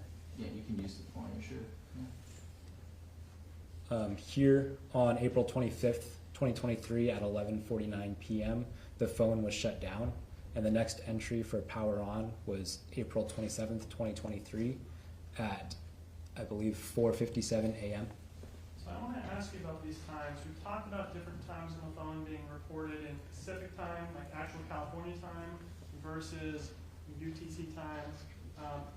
The power log times here on this chart, are they being reflected to us in Greenwich Mean Time, or is this Pacific time that we're seeing. This is Pacific time.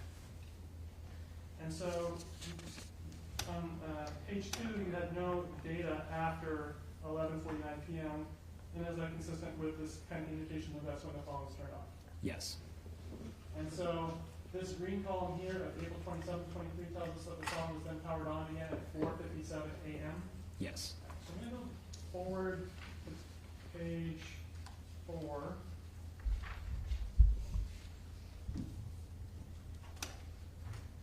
I'm going to talk about this kind of figure here. It's figure 3, the locations on April 27th. Do you see this? Yes. And what does this show? This shows the location entries from that database file from April 27th, 2023, from 11:27 p.m. through April 28th, 2023 at 12:20 a.m. So let's look at those times and pause for a moment. Let's go back to page 13 and look at the power log. We have the phone turning off at 4:57. Did the phone turn off again at all that day? Yes. When did it turn off again? At 4:13 p.m. Okay, so that's this entry to the right with the 2 stars. Yes. And so is this a battery shutdown or battery depletion shutdown? That's a battery depletion shutdown. Okay, so on April 27th, battery shutdown at 4:13. When does the phone power back on again? At 11:26 p.m. In the specific time? Yes. So is this figure 3 then kind of the plotting of the locations the phone is tracking after it's powered back on that night after 11 p.m.? Yes. And so for this chart, were you again using the same methodology where you're using the GPS points from the phone itself that you view as both being reliable as to location and as to time? Yes. And what, in all the charts that you prepared for this case, is that the only data that you use in any of your charts? Yes. And for all the points on this figure, are you again using only points that have a horizontal accuracy or precision of 65 meters or less? Yes. And is that true for all the charts that you have you prepared for your entire report? Yes. So for when the phone comes on after 11 p.m., what is the phone logging as its location at that time? At 11:27, it's showing that it is at or near the address 762 Hawthorne Lane. And between the time of 11:27 and 11:53, there's no entries located. Then there's entries at 11:53 p.m. that show it near or at 1313 Sycamore Lane.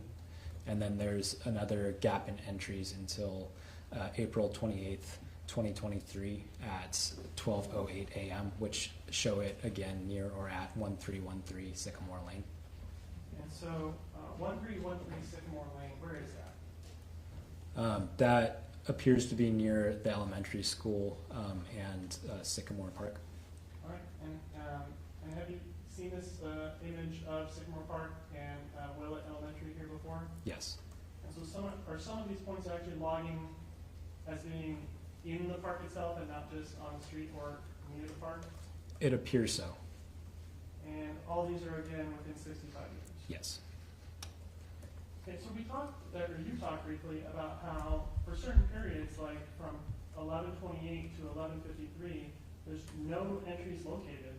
I mean, why would the phone not be giving any entry locations for something like a 25-minute period there? It could be a variety of factors. It could be that the phone is turned off. It could be that the location services are turned off. It could be that the phone is unable to get an accurate enough reading to make an entry, or the entries are also created to people generally random times, and there's Apple does it for their own purposes, and so it could be part of the normal function of the operating system. So would you derive any special meaning about a gap like that, or could it just be that's sometimes how phones work? It could be just how phones work. And so, we have the phone starting at Hawthorne Lane, and then we, like 20 minutes after midnight, we have the phone there in the area of Sycamore Park and Willett. Are there any location entries after this kind of 20 minutes after midnight? No, not on that day. So going back to the power log on page 13, do you see whether there was a shutdown of the phone on April 28th near that same 20 minutes after midnight? Yes, And when was the phone shut down? at 12:21 a.m. Okay, and so this shutdown, I want to ask you this, I want to go back to page 4.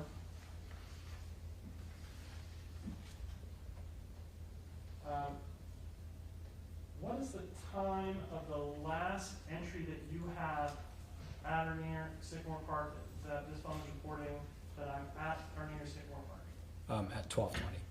Sorry, say again? At 12:20 a.m. Okay, and then so then the phone shuts down at 12:21. Yes. And so, would it be fair to say then that the phone is either shut down there at Sycamore Park or within the distance that the person can move within 1 minute from when that last point was reported? Yes.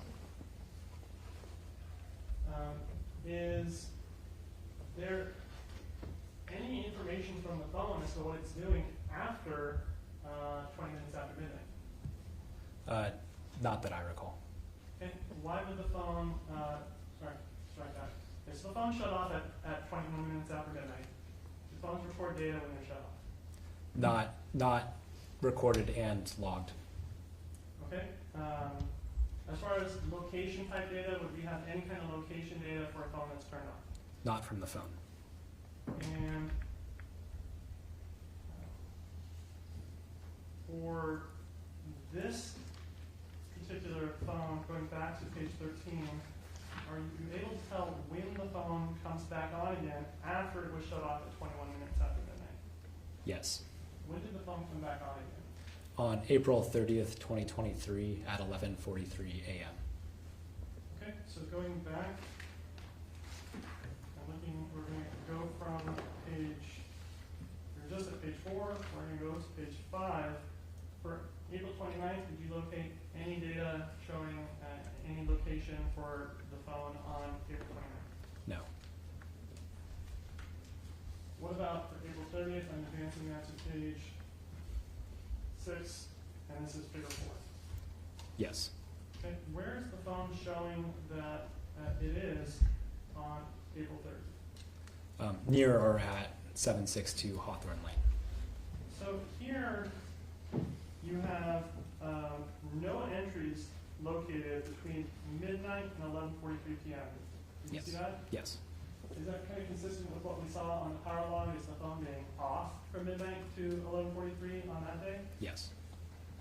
And so all the locations that you have for this day, April 30th, are all at 762 Hawthorne. At or near. So within 65 meters of the different points you're logging. Yes.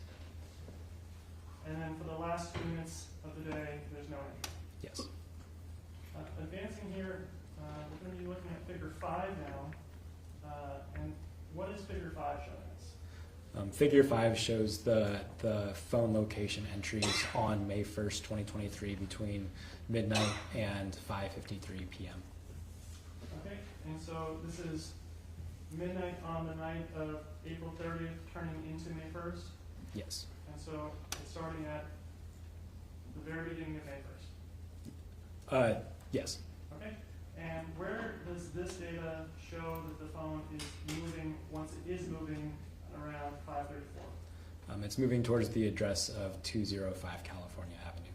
Okay, and do you know when it's there? Not off the top of my head, no. Okay.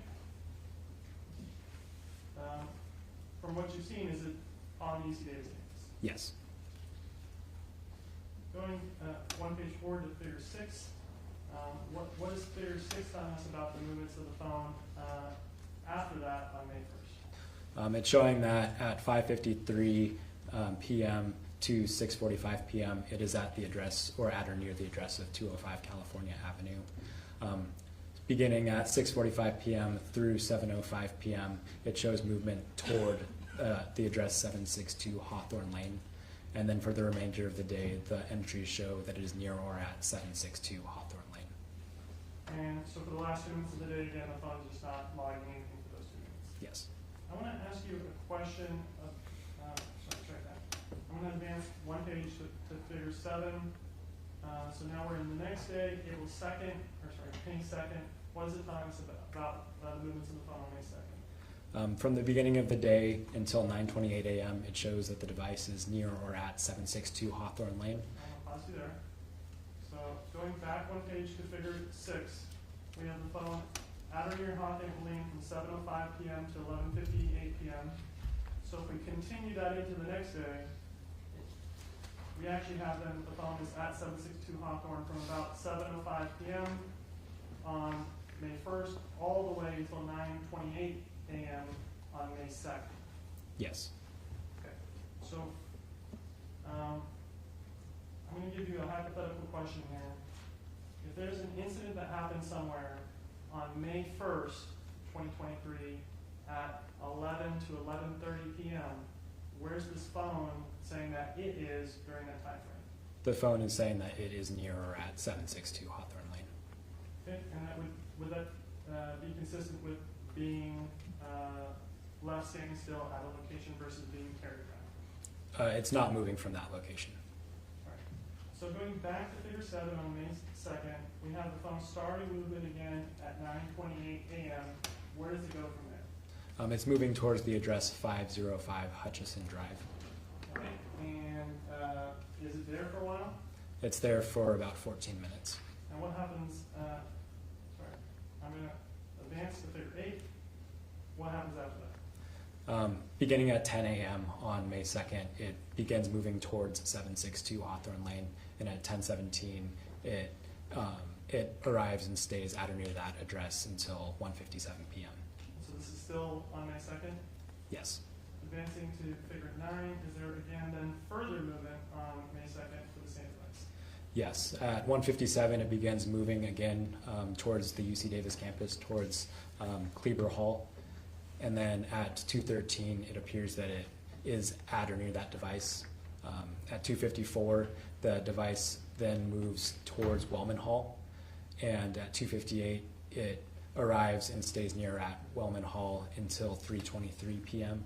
And then at 3:24 and past then, there's no entries located on the device.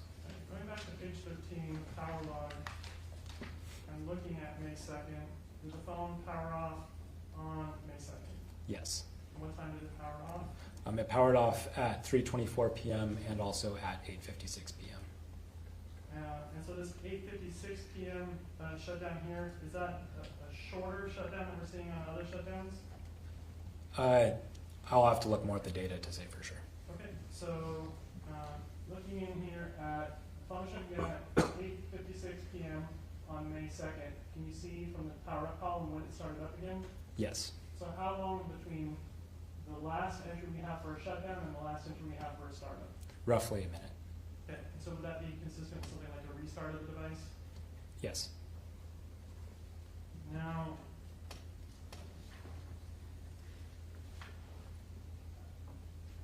You're up against the point? I'm up to that point. Yeah, okay, all right, we'll take a break. Okay, can we have lights on? So I think I need a few minutes with the lawyers and then plus a 15-minute break for everybody. So this is more like let's just be ready to go at 3:15. Okay, so you have enough time to go downstairs and get some fresh air and everything.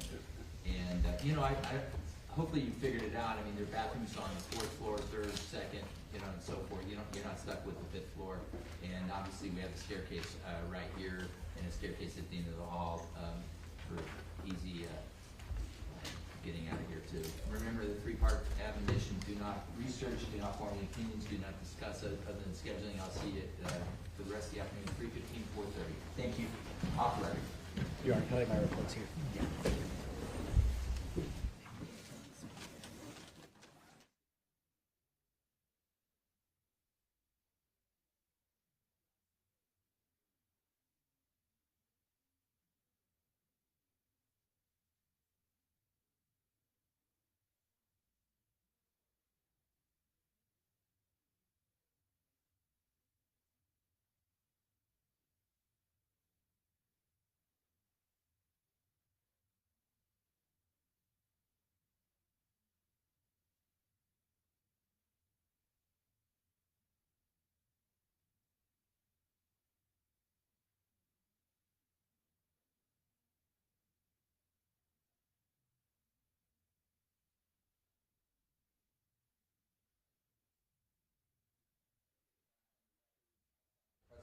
jury.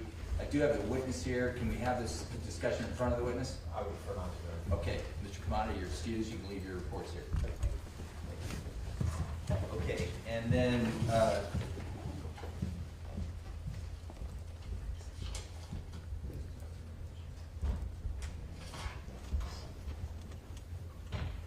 oh, this is the exhibit in question?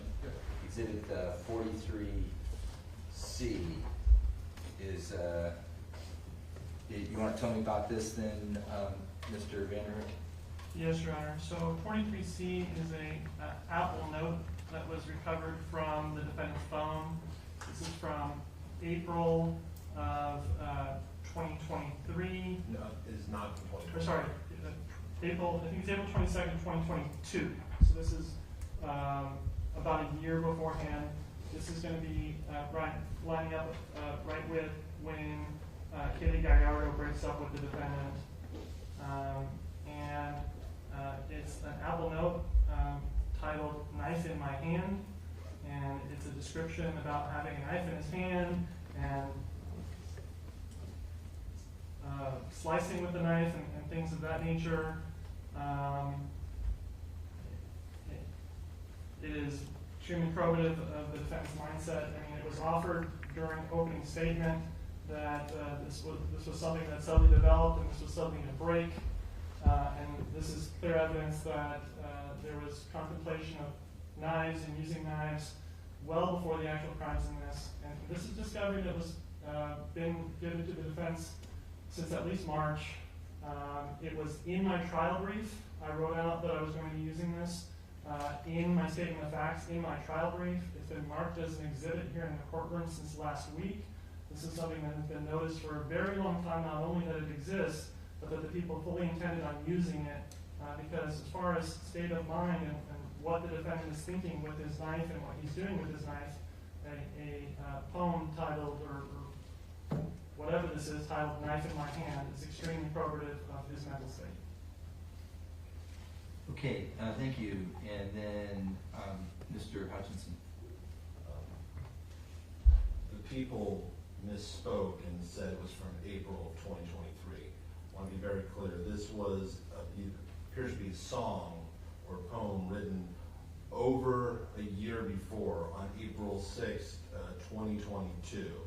And yes, it is one of the many songs that he wrote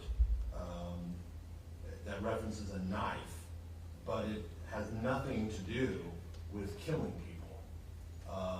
It appears to be about, I would interpret it as a breakup type song or poem. And I believe this has no relevance, and what relevance it has should be excluded under 352. Also, and I don't know if people intend to do this, Mr. Kumada went through the Apple notes and just searched for specific words like knife, and I'm not sure, without any context from what they were referenced in. And so I'm not sure if the people are going to seek to ask him about that, but I would object to that. But I also object to this, of the many songs and poems that they found, they want to show one that he wrote over a year before and is not about killing people.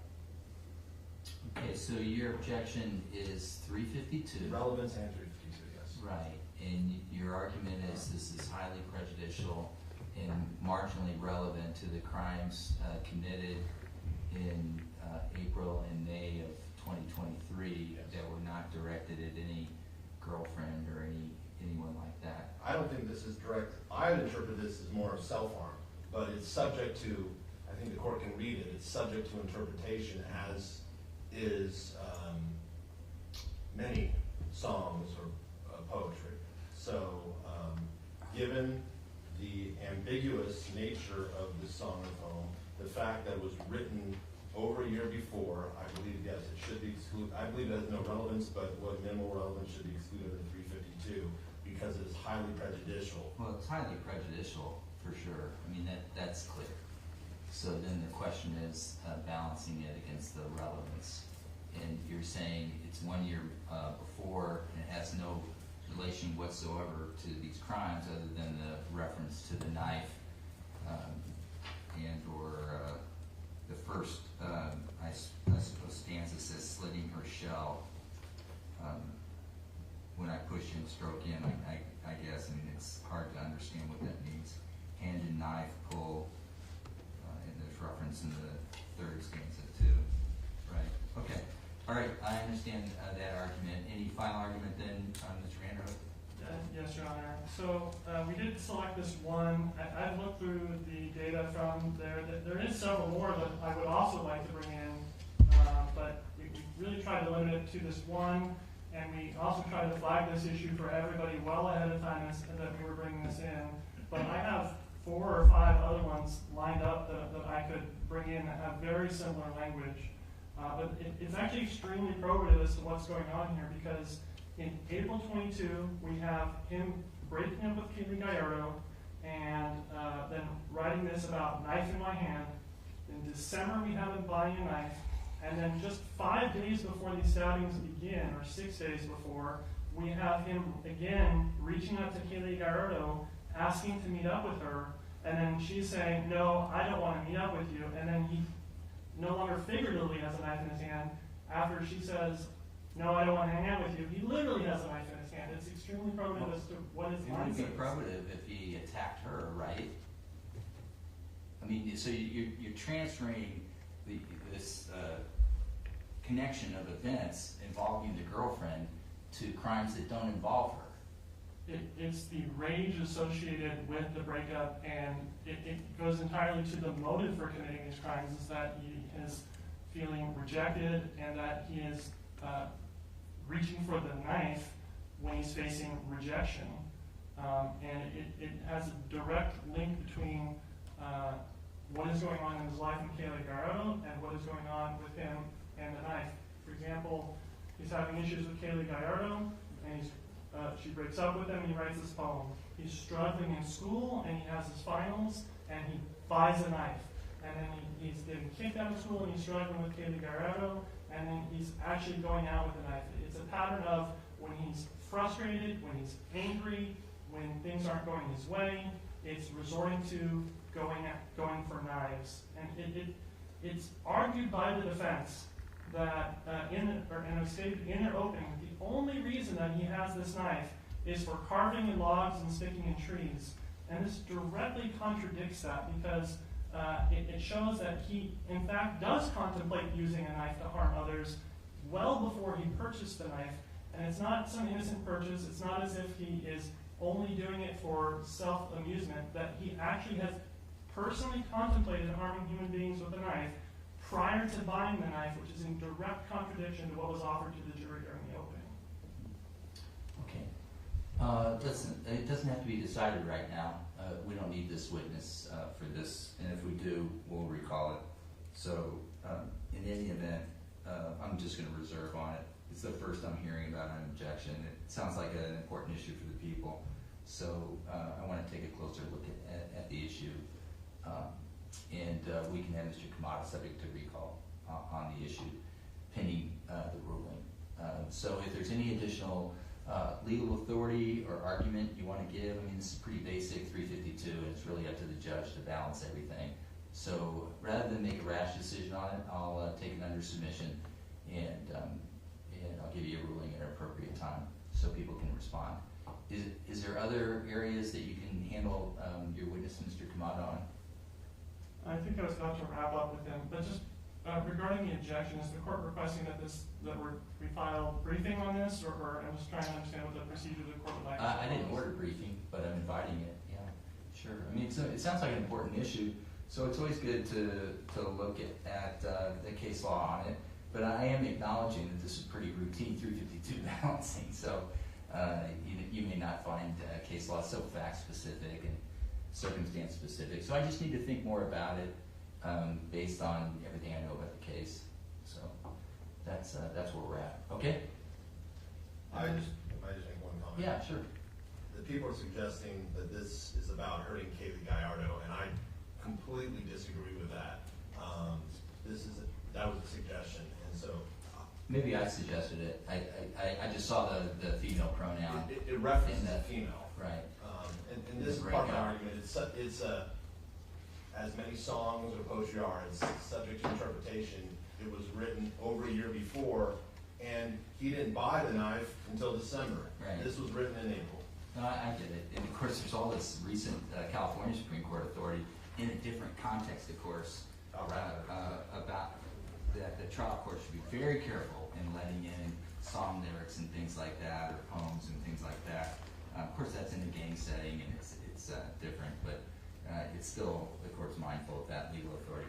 In any event, I also received a note asking the lawyers to zoom in on text. So if you're showing a charge or something like that and you want them, I can remind them that they'll get the exhibits when they're admitted in deliberations. Okay, 15-minute break. We'll get started at 3:20, folks. Okay, thank you. Matter submitted. Off the record.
case 23-1391, and we have Mr. Kamada on the witness stand. I did want to let the jurors know that any exhibit that's admitted into evidence will go into the jury deliberation with you, and so you'll get a chance to look at anything that is screened by the court and admitted into evidence.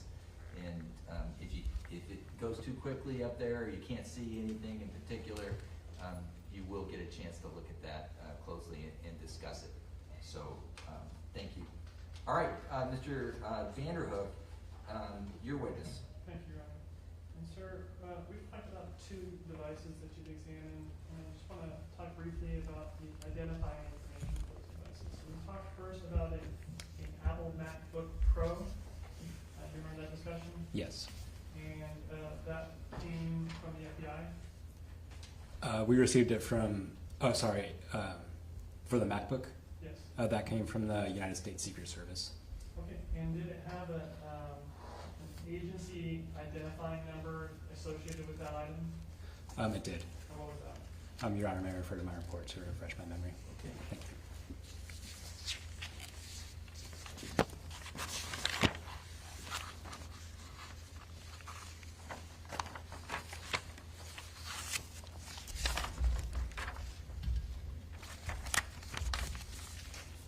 It came with the identifying number FBI-44. And was there a serial number associated with that laptop? Yes. What was that? The serial number was C02V M0H9HV2H. And then regarding the Apple iPhone XS Max that we talked about, and we talked about the location data and the images found on that. Was there an agency item number associated with that? Yes. What was that? It was a Davis Police Department agency number. Your Honor, may I once again refresh my memory? Okay. 160. Okay, thank you. That was direct. Mr. Hutchinson, cross-examination.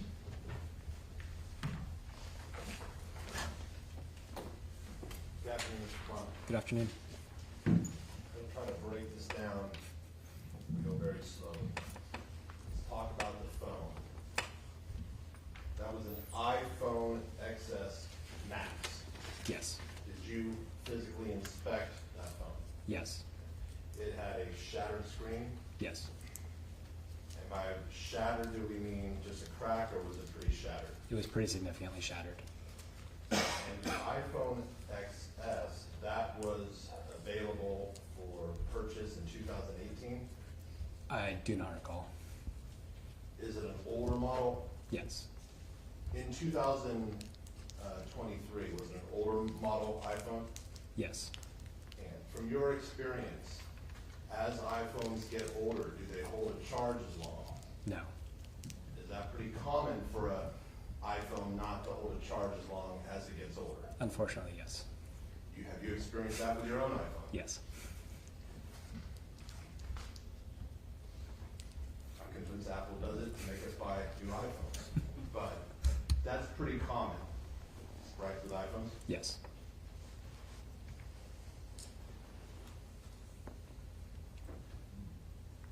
Now, an iPhone can, obviously, it had internet ability, so you can access the internet with the iPhone, obviously. Yes. I'd like to talk to you about cached images. A cached image is something a website automatically uploads either to your computer or your device when you access the website. It's at the browser or the application is the one that's doing the requesting and the downloading. The browser is doing that? Yes. Okay, explain what you mean by that. So the browser is the interface for which you use the internet, and so the website itself provides the images, but the browser is the one that decides whether or not it's going to download them or not, the images. And by browser, what do you mean? I would say it depends. It could be the web browser, it could be an application that is accessing the internet, but it could also refer to a web browser.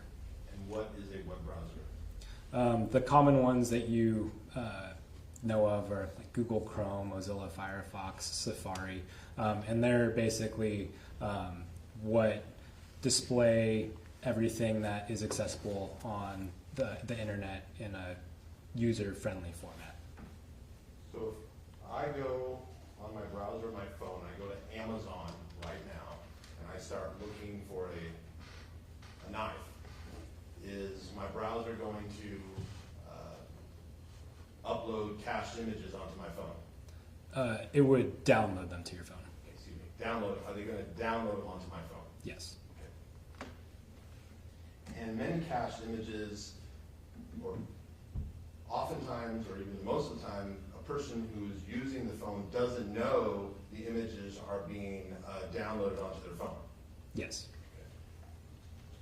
Mr. Reales Dominguez's phone had over 220,000 images on it, correct? I believe so. Most of those were cached images. Yes. Did you actually determine what percentage of the 220,000 images on his phone were cached images? No, I did not. So a person could have thousands, even hundreds of thousands of images on their phone and have no knowledge of that. Correct. Would it be fair to say that probably all of us in this courtroom right now who have cell phones probably have thousands of images on our phone that we've never seen?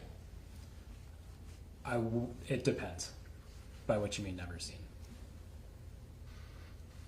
Do you have to actually click on a specific photo on a website for it to be cached, or does the website download multiple photos?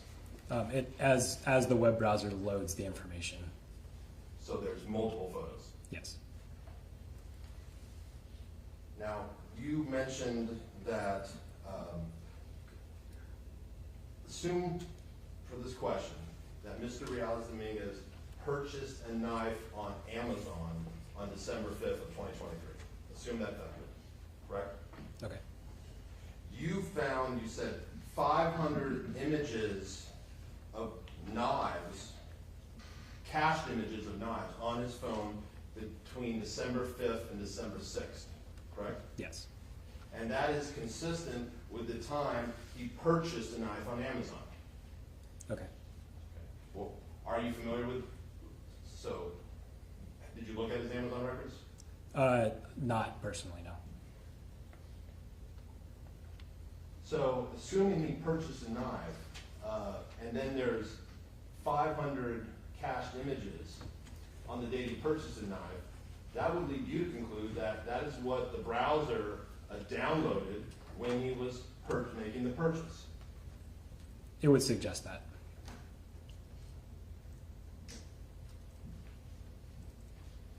And if I were to purchase on Amazon a mop on December 20th, probably if you looked at my cache images, there would be multiple cache images of mops or similar items on that date. Likely, yes.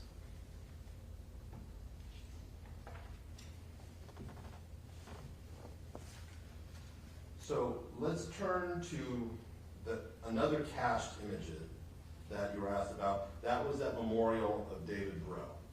Okay. That also was a cached image. Yes. And it was uploaded onto the phone on May 3rd when Mr. Reales Dominguez's phone accessed his UC Davis account. That's what the data suggested, yes. Did you do any investigation to see if that image on May 3rd was on the UC Davis website? I tried to, yes. Were you able to determine that? No. You were familiar that at that time, this image was being spread around on media, social media. You were aware of that, correct? Yes. It was all over the internet. Yes. Correct? It was in many articles. Yes.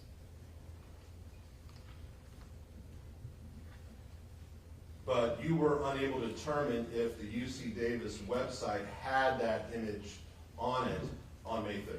Yes. But if it did, anyone logging onto that website could have that image uploaded into their phone without any knowledge. Yes.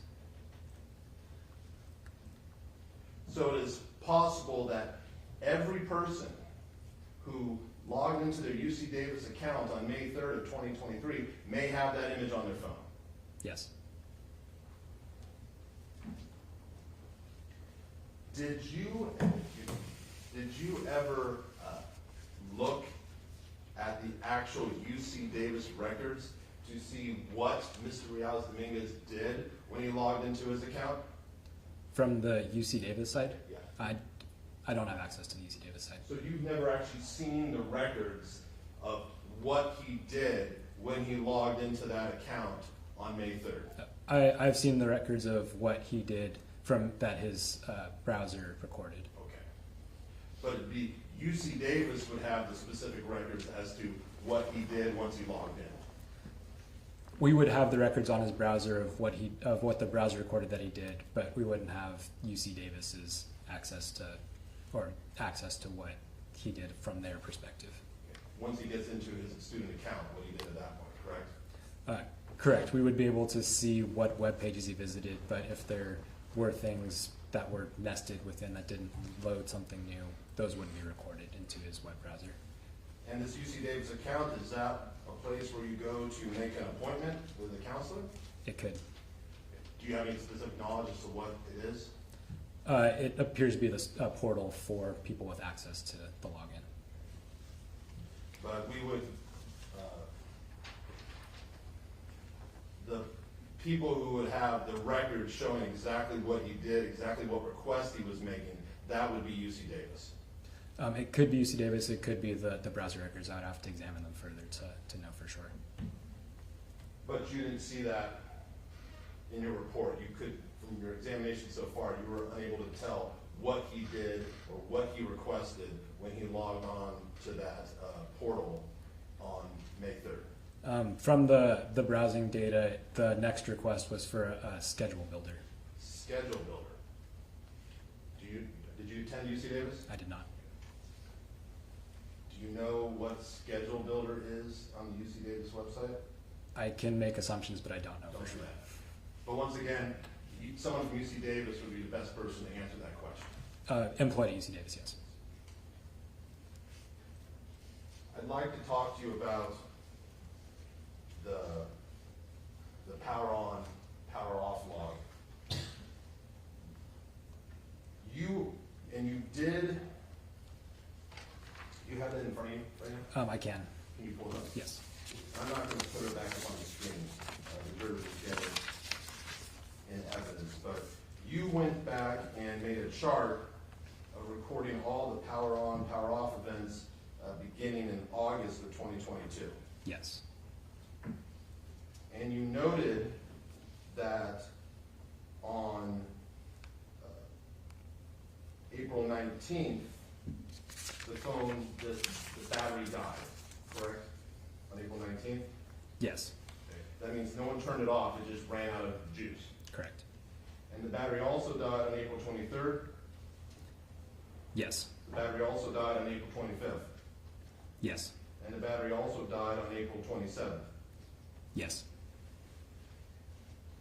Now, on April 17th, did the battery die on that day as well? Yes, it did. But prior to April 17th, you are unable to tell whether those other prior power on, power off events are because someone turned it on or the battery died, correct? It becomes much less clear based on the logs. The data that you have only allows you to see that from April 17th and forward. Correct. So all these other logs recorded, half of them, 75% of them, they could all be the battery dying. You just can't make that determination. Correct. So, but looking at the logs, you could see within the 3 months leading up to the events in late April and early May, there were some significant periods where the phone was off for an extended period of time.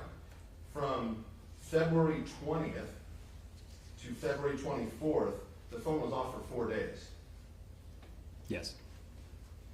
From March 23rd to March 28th, the phone was off for approximately 5 days. Yes. And then from March 28th to March 30th, the phone was off for 2 days. Yes. And there are other periods during that time when the phone was off for an extended period of time. It appears so, yes.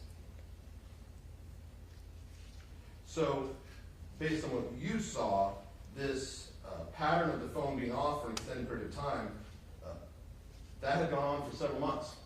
It appears so, yes.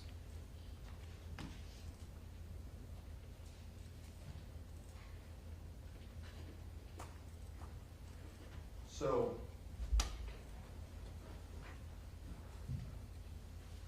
in terms of the phone being off around the events that are charged in this case, assume that David Breaux was killed sometime on the night of April 26th or the early morning of April 27th. Can you assume that fact? Okay. The phone died, I mean, it lost power on April 25th at 11:49 p.m., correct? Yes. So either a day before or perhaps more than a day before. Yes. And it did not power back on again until 4:57 a.m.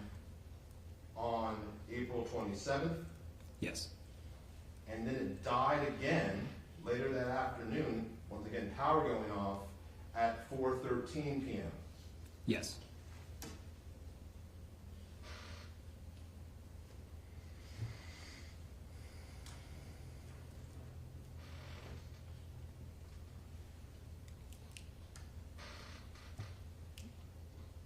And then when did it power back on? Later that evening, is that correct? Yes, at 11:26 p.m. And then it was turned off on, according to your log, on April 28th at 12:21 a.m. Yes. And it then remained off until April 30th at 11:43 a.m. Yes.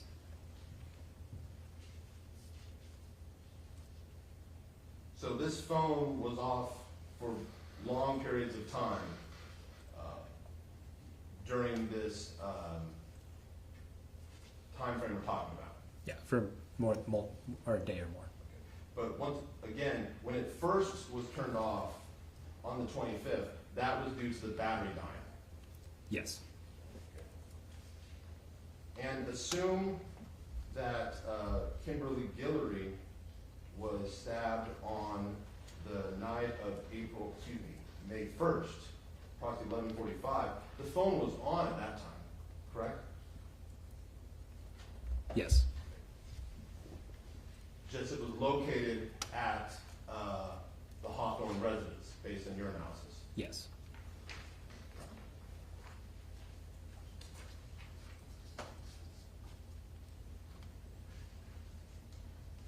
Now, sir, you indicated in your report that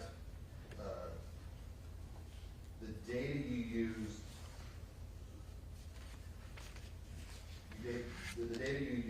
the primary source is a specific type of data. You remember writing that on page 2 of your report? Are you referring to the location data? Yeah. Oh, yes. You say primary. What do you mean by that? Did you use some other less reliable data as well? No. So when you said primary source, you should have wrote only source? Yes. So that's just an error in drafting. Yes. So my last question, you recall the prosecutor showed you an image, it showed a large circle on May 1st, about 7, that would be 7 p.m., is that correct? Are you referring to the example image that was shown? Yes. And is that at May, if you look at it in front of you, I want to make sure I'm getting it correct. Is that May 1st?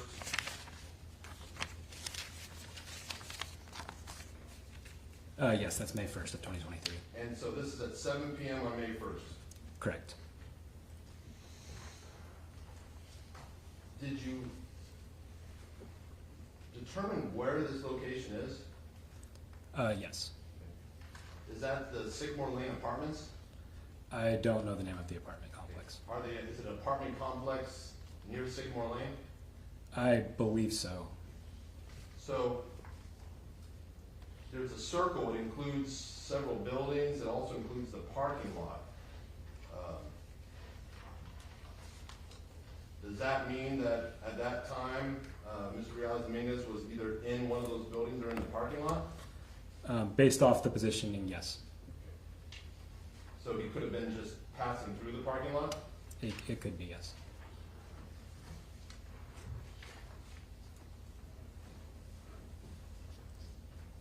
Are you able to tell whether he was passing through or whether he was there for an extended period of time?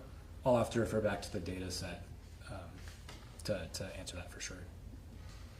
But as you said, now you don't know? I can look at the chart on the following, or the map on one of the following pages to answer that. Okay. So it could be this is just him walking past a location? It could be. Can you determine that just by looking at the map on the other page? Yes.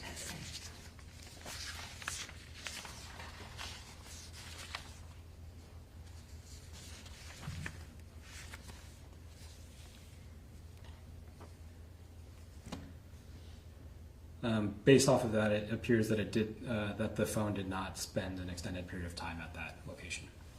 So he may have simply been cutting through a parking lot? It's possible. And on the routes you noted on May 1st and May 2nd, that was to and from the UC Davis campus? Yes. Did you compare that, and you noted some buildings, correct? Yes.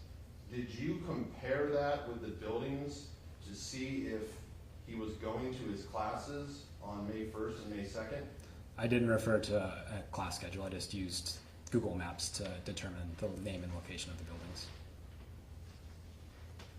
But he was going to some buildings at UC Davis? At or around those buildings, yes.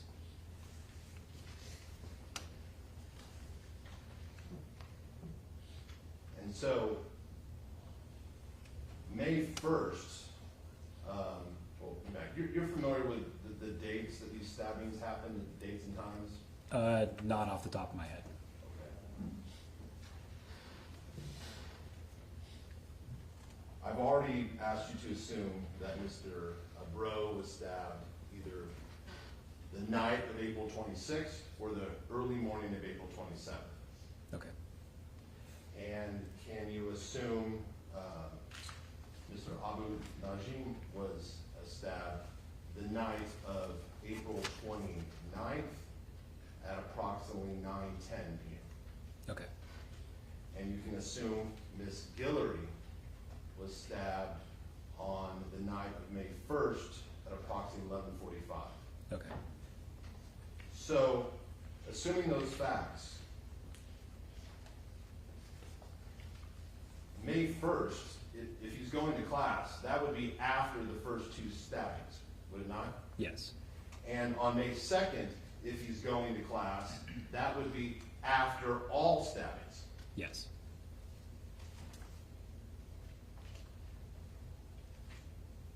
I have nothing further. Thank you, sir. Thank you. Okay, thank you, counsel. And Mr. Vanderhoek, any redirect? Yes, sir.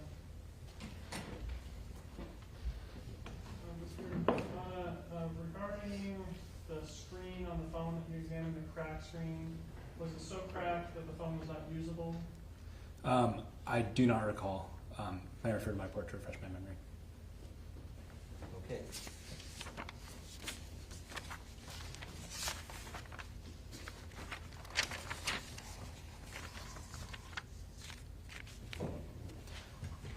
Yes, that's correct. The screen was not usable. So if the phone was turned on, could people see what was on the screen? Or could you see could you log in and do stuff on the phone if you wanted to? The touch screen was unresponsive, so you couldn't enter anything. All right. And then you talked with Mr. Hutchinson about the UC Data's login page and that kind of activity of logging in at that page. Yes. I just wanted to clarify, that activity, was that done on the laptop that you examined or on the phone that you examined? That was on the MacBook, so the laptop. Okay, so the visiting of the UC Data's page and logging in is on a computer and not on a phone? Yes. Okay, and so I want to ask you a little bit about cache images. When you look at a website, and I pull up a website, and it's got like images on the website, are those images then sometimes cached on the computer? Yes. And so those are cached images, and I don't have to like click save, it's just something that the computer saves the images itself. Yes. And so regarding a website, is it going to cache images that aren't on that website? It is possible, depending on, it would have to have been appearing on the website at the time, but it may not have originated from that website. For instance, advertisements that may come from a different website could appear in the cached images. Okay. So I want to talk to you about the Amazon kind of cached images and the number of knife images that were there during that time. You ever shop on Amazon? Yes. When you search for an item, does it display kind of images of items responsive to your query? Yes. And does it display a number of items that are responsive? Yes. Would it display 550 on a single page? Only if you keep on scrolling down. Okay, and then as you're scrolling, does it load more as you're going? Yes. And so would having kind of that number of images be consistent with someone who is looking at different options and shopping around on the site? Usually, yes. Okay, any recross on that? I know some people are picky shoppers, but 500 images, isn't it true, sir, that websites, you could look at just a few images and there would be multiple cached images put on your tablet or phone? Of those same images? Or similar type images? It would need to be loaded onto the web browser to be saved into the cache. If I go to a website and I only look at one item, but there's multiple items on that website, isn't it true that that browser could upload all those items onto my phone? It would download whatever. Download. It would download to what was shown on the screen or loaded by the web browser, saved to the phone or to the computer. I think that answers my question, but in other words, you don't have to actually look at a specific image for a cached image to be uploaded onto your phone, correct? From a user perspective, you don't have to look at the image, yes. We're done, right? Yes. You said the phone wasn't usable. How many phones did you evaluate? 2 phones. So you said which phone? So 2 phones were recovered from Mr. Reales Dominguez's house. Okay. Well, do you know? I don't know the circumstances of the recovery of the phones. But the one that was downloaded, the one that had this data we're discussing, was that usable? At the time when I extracted the data, I was unable to use the touchscreen of the phone. At that time? Yes. Were both phones did both phones have cracked screens? Yes.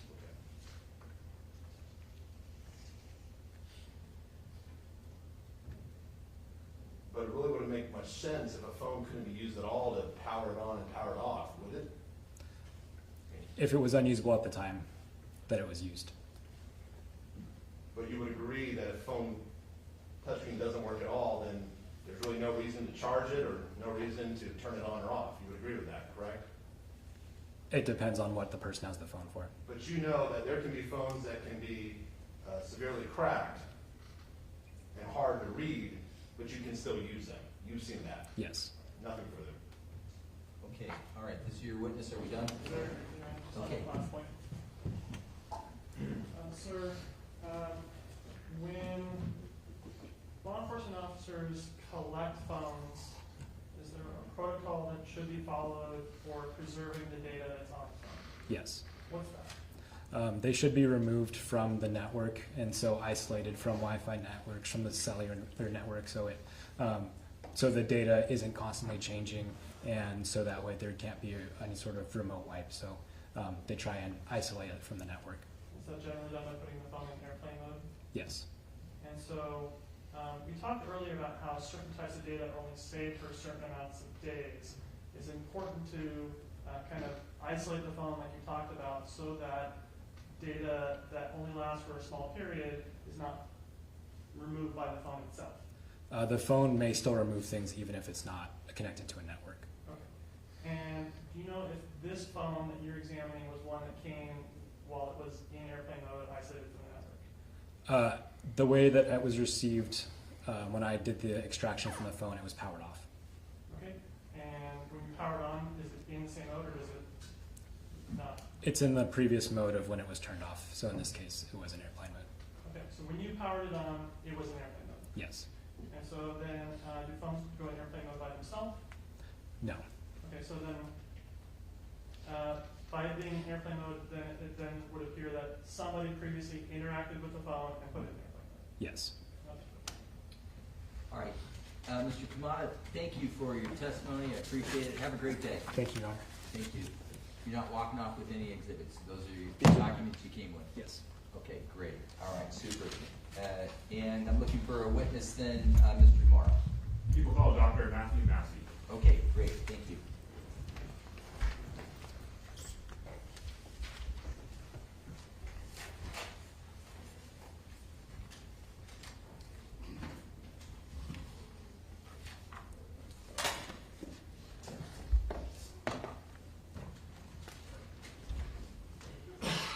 Dr. Massey, come on in. Good afternoon. My name's Sam McAdam. I'm presiding over this trial, and thank you for being here. I'm going to have the clerk administer an oath to you. After you take the oath, then I want you to have a seat in the witness stand. We have 2 lawyers to ask questions. Please raise your hand. You do solemnly swear that you're about to give in the cause now pleaded with the court should be the truth, the whole truth, and nothing but the truth? Thank you. Please be seated.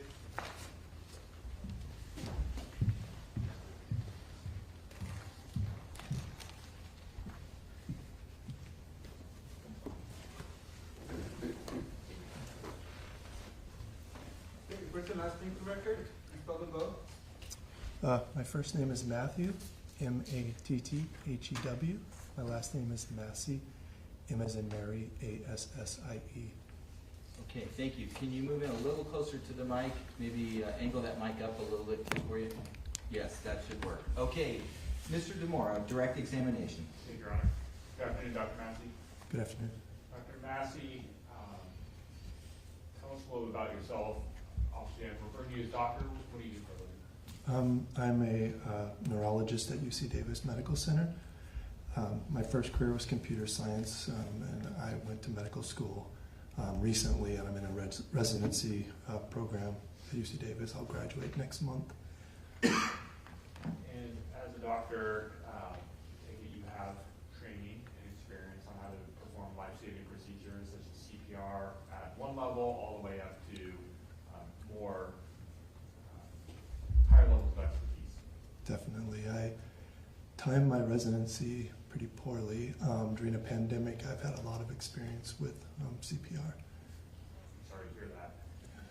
I'm sorry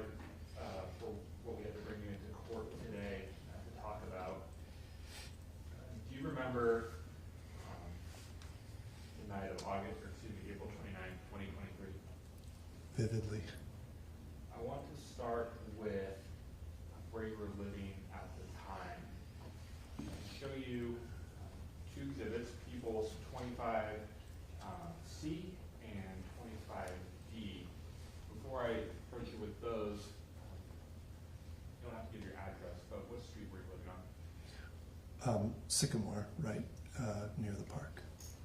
And that is the Davis County Villa? That is correct. When you say right next to the park, are you referring to Sycamore Park? Yes, sir. Am I approach, Your Honor? Okay.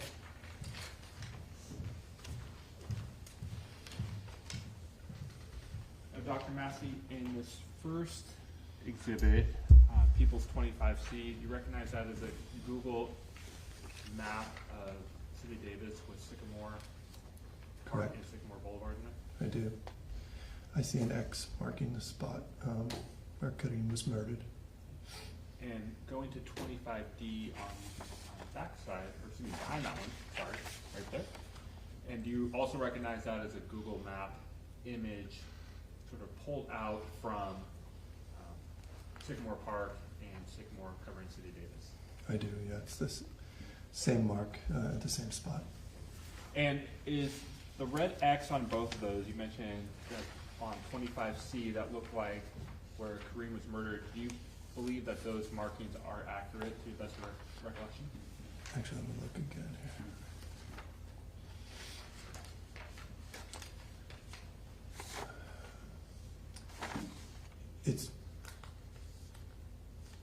It's accurate. Yes, it is accurate.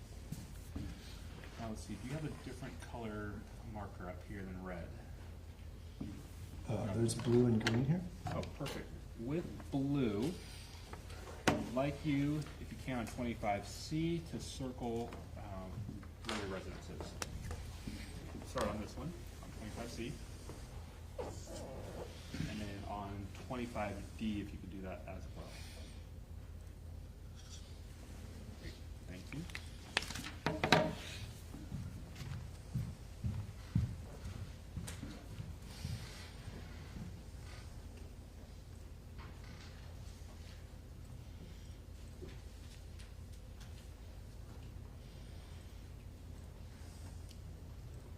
Where were you around 9:10 p.m.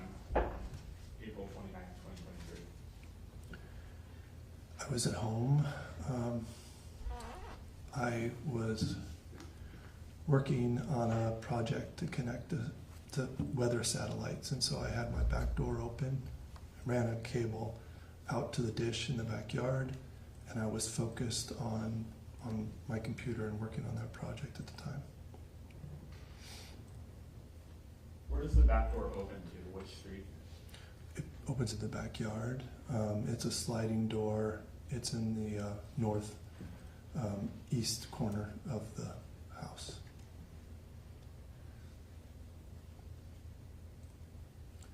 I should say, if I step out of that sliding door and turn to the left, I can see the scene where this occurred. It's that close. How far away would you estimate, if you were to step out into your backyard and to the scene where you found Karim, would you estimate that to be? I wrote a document where I used Google Maps to give that in meters.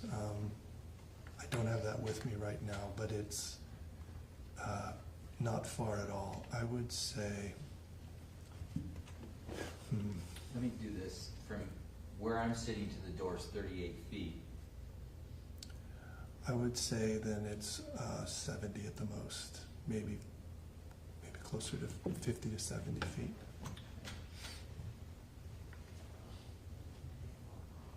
On that night while you were working, can you describe the noise level outside?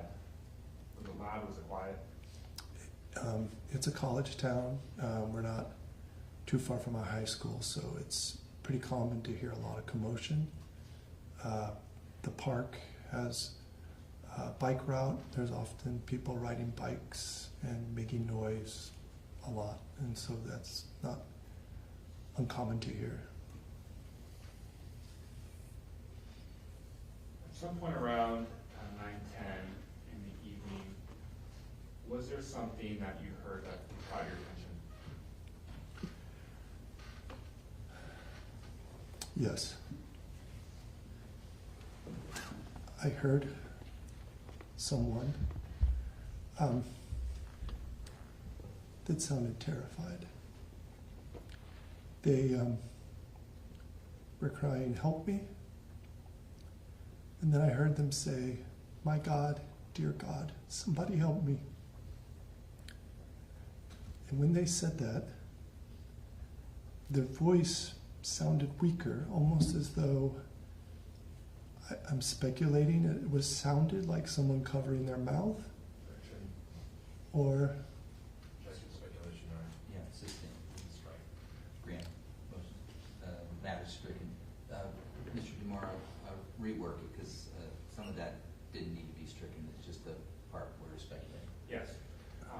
Dr. Massey, you said the voice sounded weaker as you were hearing these calls for help. I want to follow up with, on that point, in your medical training that you have received, have you had the opportunity to speak to people or interact with people who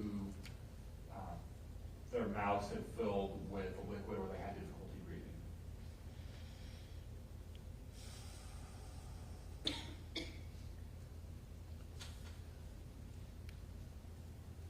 that's happened. The thing I'm trying to remember is if in that situation, usually the person is unable to speak to me. So to be completely honest, I cannot think of a case where I had a patient who was having airway difficulties that was trying to speak. Let me think a moment.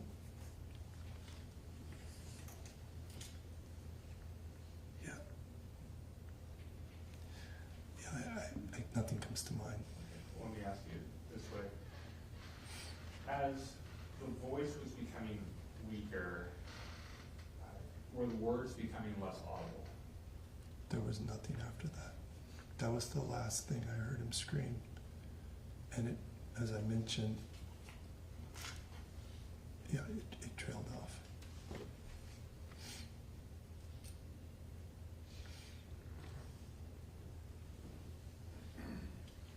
From the first cries for help that you heard, were those very clear in what you heard? It sounded like someone was able to articulate those things. So, I provided the court audio of this, and to be honest, because I was focused on my project, I did not hear the earlier cries.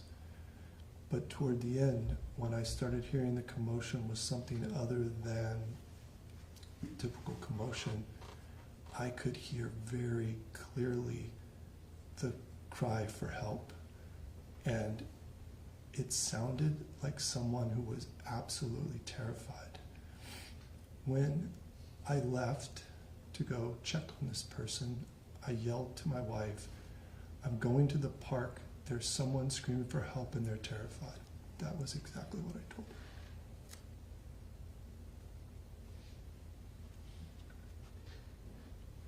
Did it sound like, as you heard more of the cries for help, did it sound like the individual was having more difficulty making those cries for help? There was no sound after he said that. I heard, "Help me. My God, dear God, somebody help me." And then it trailed off and there was no more cries for help after that.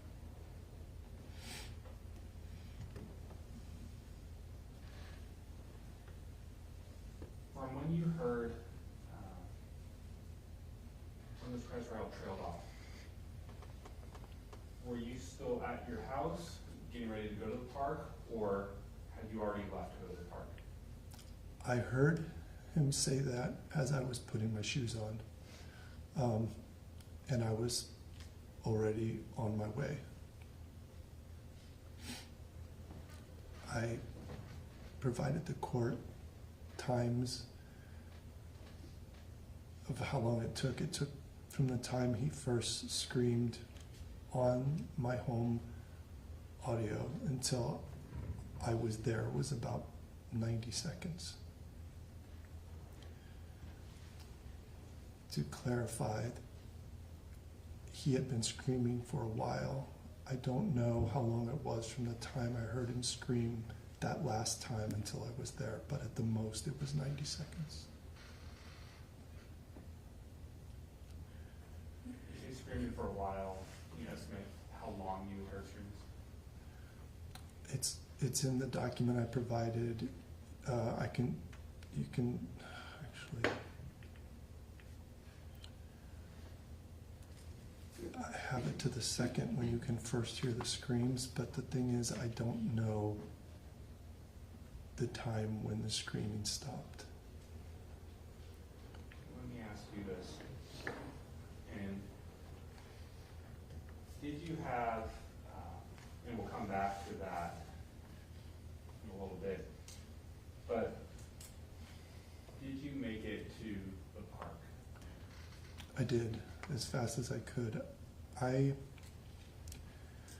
Because there's always so much commotion and people even screaming for help sometimes being silly, I don't immediately call the police. And so my thought was, I need to go out and figure out what's going on. I was in my backyard for a short period of time, listening if I could hear the cry for help again. And I looked over at the back gate in my backyard, which allowed me to peer straight into the park. And that's when I saw what appeared like people on the ground and bikes next to them. I was hopeful that what had happened was that two people had collided on the path or something had happened. And so I did not call the police at that time. I just opened my gate and ran to the park. You can see on the video I provided the court how rapidly I was moving to get there to help them. So let me stop you right there. When you saw, when you created your gate, and you saw two people, and you said you saw on the ground, could you see from your backyard what was going on between these two people? No, not at all. The location was very dark. The path into the park near Sycamore has a light that makes it easy to see that intersection. And then further into the park is a second light, which makes it easy to see. But there's an area between them that is very dark with some trees. And it's a spot that makes it very difficult to see what's going on. Is that the area where these two people were? That's correct. They were in the dark area between those two lights. And I couldn't make out much more than people on the ground and what looked like two bikes to me at the time off to the side.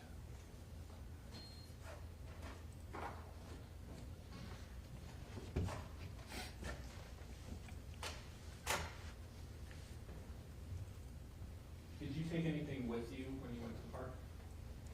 Unfortunately, no. It's something I regret. A cell phone or a light or something like that? I had my phone. I didn't bring a flashlight. I always have a flashlight ready, but I had it in my car, and so I went out with just my flashlight. I'm sorry, with just my phone.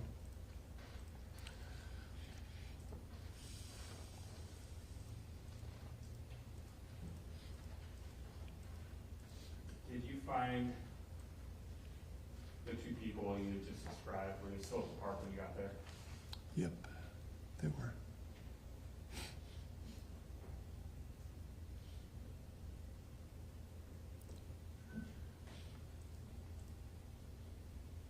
When you got there, how close were you to the two people?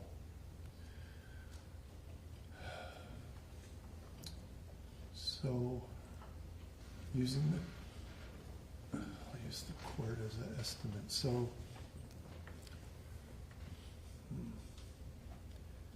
basically, to that podium behind you,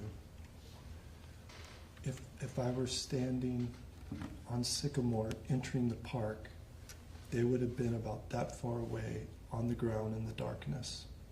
20 feet.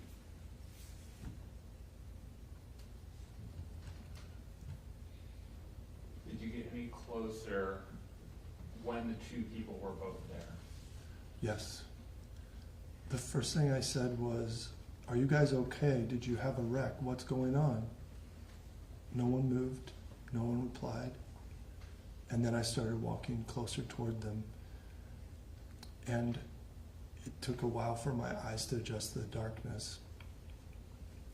But once I got closer, I realized Karim was on his back, wearing his backpack. And the other person was just on the other side of him, on his belly, looking, well, he was on his belly behind him, not moving as well. I did a terrible job describing that. I want to do that again, if it's okay. Give me a second, I'll break it up to you. Okay, thanks.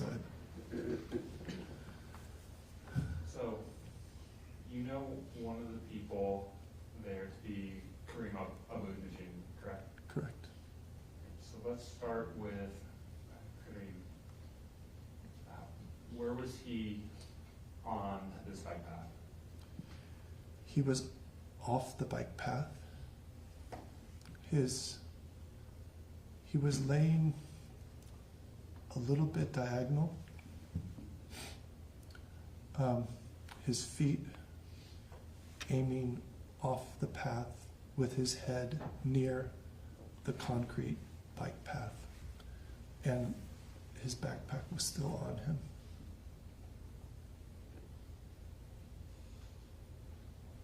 Was he on his back or on his side or on his side? He was on his back. He was laying on his backpack.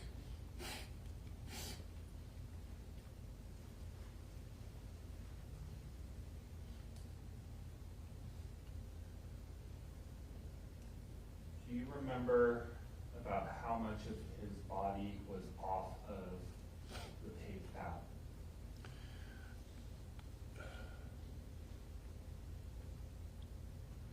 I think a good way to describe it is if you imagine someone wearing a backpack that they have on, and they kind of scoot down into the backpack with the backpack on the concrete and the rest of their body in the grass beside the concrete pathway.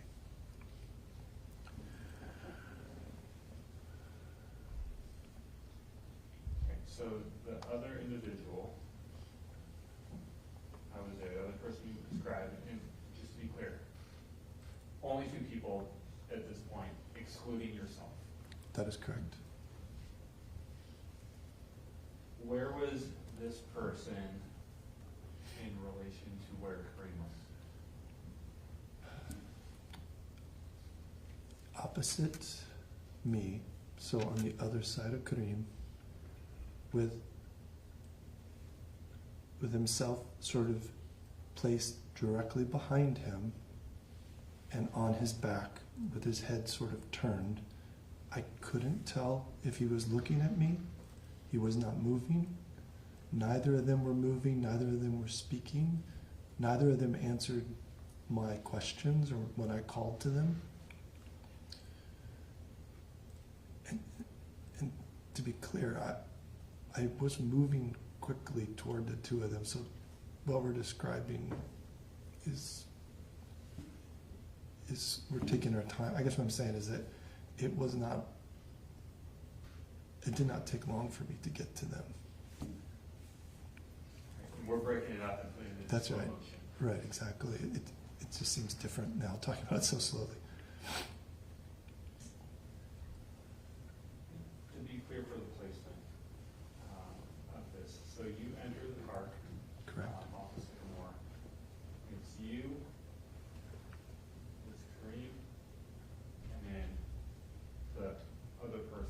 directly behind them. That's right. And when you say directly behind, is this person on the side of Karim? Is he at Karim's feet? Is he? So they're head to head, feet to feet, and Karim's on his back. The other person is on their stomach, behind the backpack, with their head sort of turned.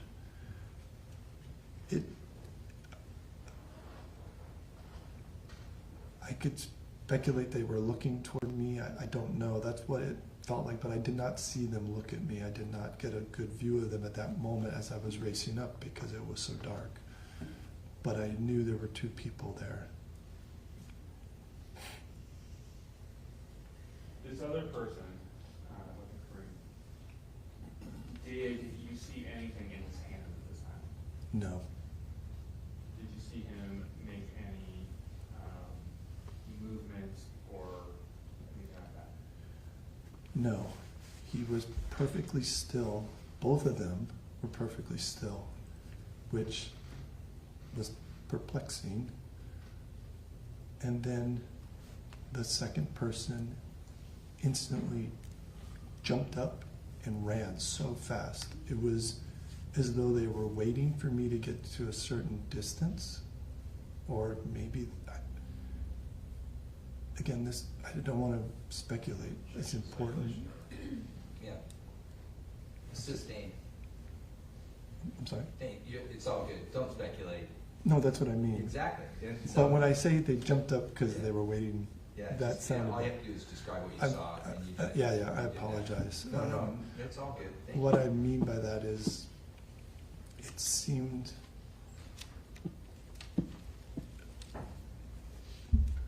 they were instantly on. I guess I'll just say that. As I moved closer, they instantly sprung into action, jumped up,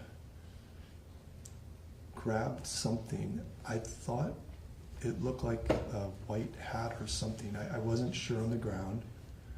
And then they grabbed the bike. And I thought there were two bikes, but there were only one. They grabbed the bike and then they took off running. Let's stop right there for a second.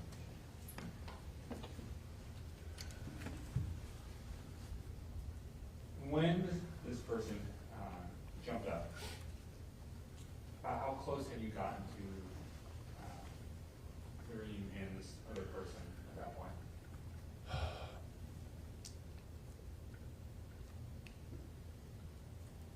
Closer than you and I are. Not much closer, but just on the other side of the podium for me. So I'm about this close when they jump up and take off. I don't know how many feet that would be. I guess if that's 20, this would be probably 12 feet away.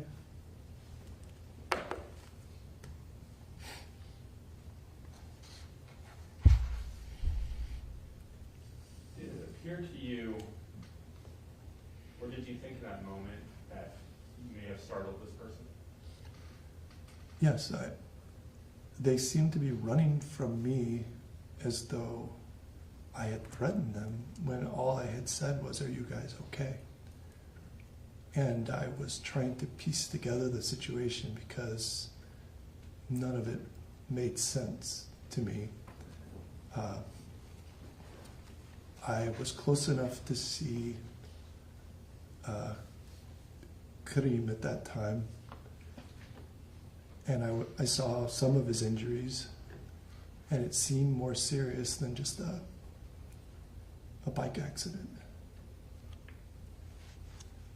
When you were approaching Karim and the other person there, could you tell was this other person male? Yes. When you see Karim and this other male that were there, you asked if they were okay. Did you continue to talk to them as you were getting closer? Yes. I mean, I was saying reassuring things like, "Are you guys okay?" you need help? Do you want me to call someone? Things like that. But I didn't get any response from anyone. At some point, did this other male respond to you? Did he say something back to you? Not initially. So I didn't chase the other male initially because I wasn't sure what was going on. But as I approached Karim, as I approached them, I turned my iPhone light on, which didn't really help. But the one thing it did do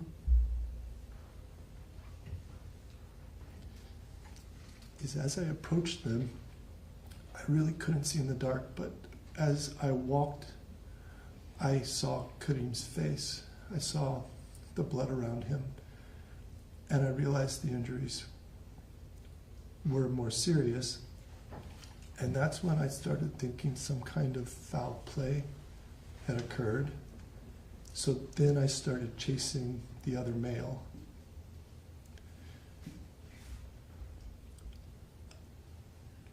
When did the person, the other male, did he run before or after you turned the light on? After I had turned my light on as I was approaching them because it was so dark, it didn't help. Yes. From what you remember, was it instantaneous? You turned your light on and that other male immediately popped up and ran, or was there a delay? I honestly don't remember. What I do remember, it was after only because I turned it on as I walked into the darkness because I could not see anything. And they took off running, you know, as I was getting closer with the light on. But I don't think it was instantaneous, I'm not sure. You said that you thought there were two bikes, but there was only one. Correct. Where was that bike? Where was that bike? Well, if you were to draw a line from them on the ground, straight from their legs, it was off to the side in the darkness and the dirt and grass next to the trail. Was any part of Karim or this other male touching the bike when you first saw him? No. Were they inches away, feet away? How far? I would say 2 or 3 feet away. It wasn't very far from where they were at.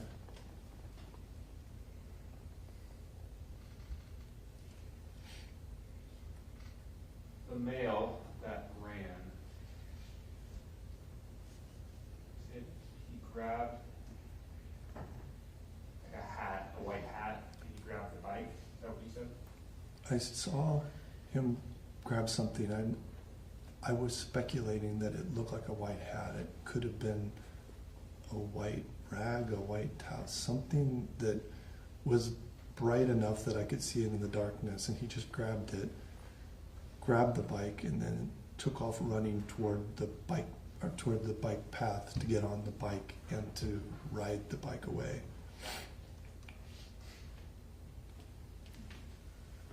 Did this person, when they grabbed the bike, could you tell, were they running with the bike at their side? Like Yes. The handlebars? That's right. So they initially picked the bike up. The bike was to their right side. They were running with the bike to get momentum onto the trail. And that was when I took off running after them. So I was going to try to get closer to see who they were and what was going on, because at that point I had seen Karim's injuries and I was suspicious that they had done it.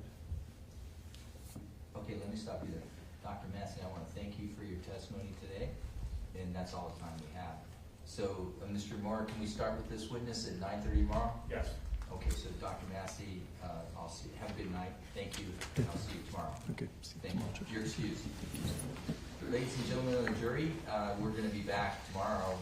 It will be a normal schedule, 9:30 to 4:30, with the breaks we talked about. And each night, remember, don't form any opinions, don't discuss, don't research. And I'll see you tomorrow, same time. Thank you, folks. Have a great night. Thank you. Off the record.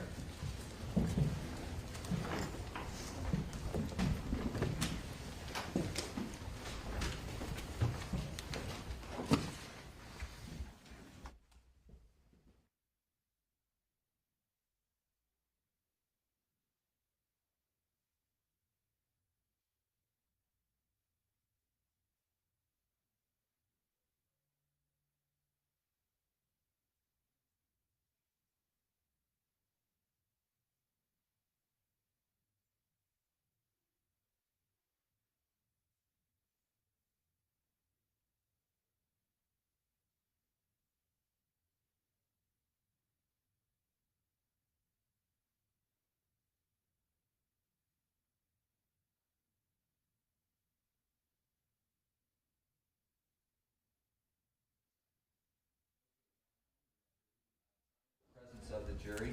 And then Mr. DeMora, what's tomorrow look like?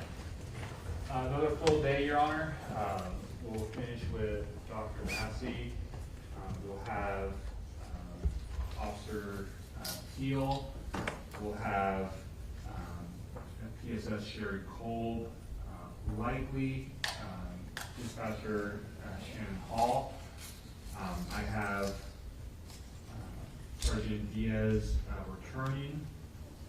I have Ms. Guillory as well, and pathologist Dr. Ju. And I may have a couple other witnesses lined up depending on how fast we move. Okay. All right. Thanks for that heads up. Okay. Super. Thank you. All right. Any issues for the prosecution at this point? On the motion that Mr. Hutchinson filed either late yesterday or early this morning, if we could perhaps, I can respond to that tomorrow morning. I didn't have a chance to fully read it, but I think we can do that probably before the jury comes in. So that's regarding pictures of the proceedings prior to the day. Correct. Yeah, right. And do we need to address that tomorrow? Possibly, but not immediately. Okay. Well, I'll take it closer in time to when we need it. Thanks. It may be something we need at the earliest we need to address in the afternoon session. Okay. Thank you. I appreciate the heads up. Anything else then, Mr. Demora? No. Okay. Thank you, Counsel. I appreciate it. Mr. Hutchinson, any issues at this time? Yes, one issue, Your Honor. The court in limine motion granted the 911 call of Ms. Guillory, and in listening to the call again, she handed it off to an unknown third party who appears to be relaying hearsay what other people told her, and that would not be a proper excited utterance. I have a spontaneous declaration. I have no objection to the 911 call where Ms. Guillory is speaking, but this unknown person who is heard calling out to other people, asking for information, and making assertions, I don't believe that is a proper spontaneous statement. So I apologize. I should have raised that in limine. I did not realize there would be another person relaying hearsay on the 911 call. And it's not spontaneous because why? We can't identify the speaker, or? No, she appears, it's spontaneous, but it has to be based on something she personally observed. And what is clear, she's yelling out to other people to get information. You can't tell from that whether she observed what she's saying or is simply relaying what other people told her. Okay. And it suggests, because they asked for a description, and I believe she yells out, do we have a description? which suggests she didn't actually see it, but she makes a reference to where this person allegedly ran. And so my concern is that it's not something this person has personally observed, and because we don't know who she is, that people can't lay a foundation for that. Yeah, okay, thanks for articulating that. Any response? And under evidence code 1240, if you can have multiple levels of excited utterances or spontaneous statements, as long as everyone is perceiving the same event and they're relaying that while they're under the excitement and stress of that event, then you have multiple hearsay exceptions. So if the unidentified caller with Ms. Guillory is being told by other people who are perceived the description are under the stress of an event, and I don't think there's going to be any question that people were stressed out or excited at the time, then you have hearsay exceptions to that, and then you have the hearsay exceptions as they're being related to dispatch as well.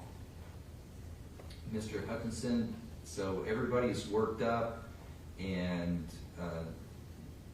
somebody off the phone is describing and narrating an event under excitement, and they're narrating that to a second narrator who's also excited and receiving it in real time. What's your argument? I've never seen in my career a double spontaneous statement. The code, evidence code section 1240, says it purports to narrate, describe, or explain an act, condition, or event perceived by the declarant. My suspicion is this is a person who did not witness it, but came in later and is now relaying what others told her. What others told her is not a spontaneous statement. She's not under the stress of what others told her. So I disagree with the people's I analysis. agree with that reading. It's also problematic that we don't know who this is. So you really can't test the veracity of what's happening. Is this piece of evidence that critical? It is critical in the sense that it captures the statements and the perception and the pain that Ms. Guillory is going through at that moment. Well, we're going to get that. No, we're not. There's no objection, and the court is for sure going to allow that in. It's just this second-hand. It's really a second-hand narration of what other people are perceiving, and that's not what the rule was intended for. And then it's also problematic because it's an unidentified person and makes it,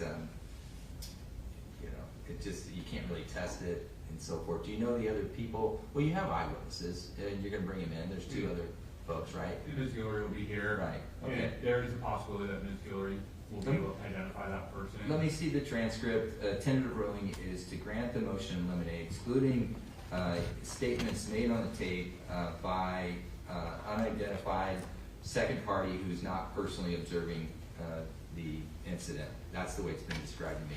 But I do want to see the transcript of this, and we'll revisit it when I have that. Okay, thank you, counsel. Anything else at this time? No, thank you. No. Okay, all right, folks, I'll see you tomorrow morning. Thank you, Your Honor. Off the record.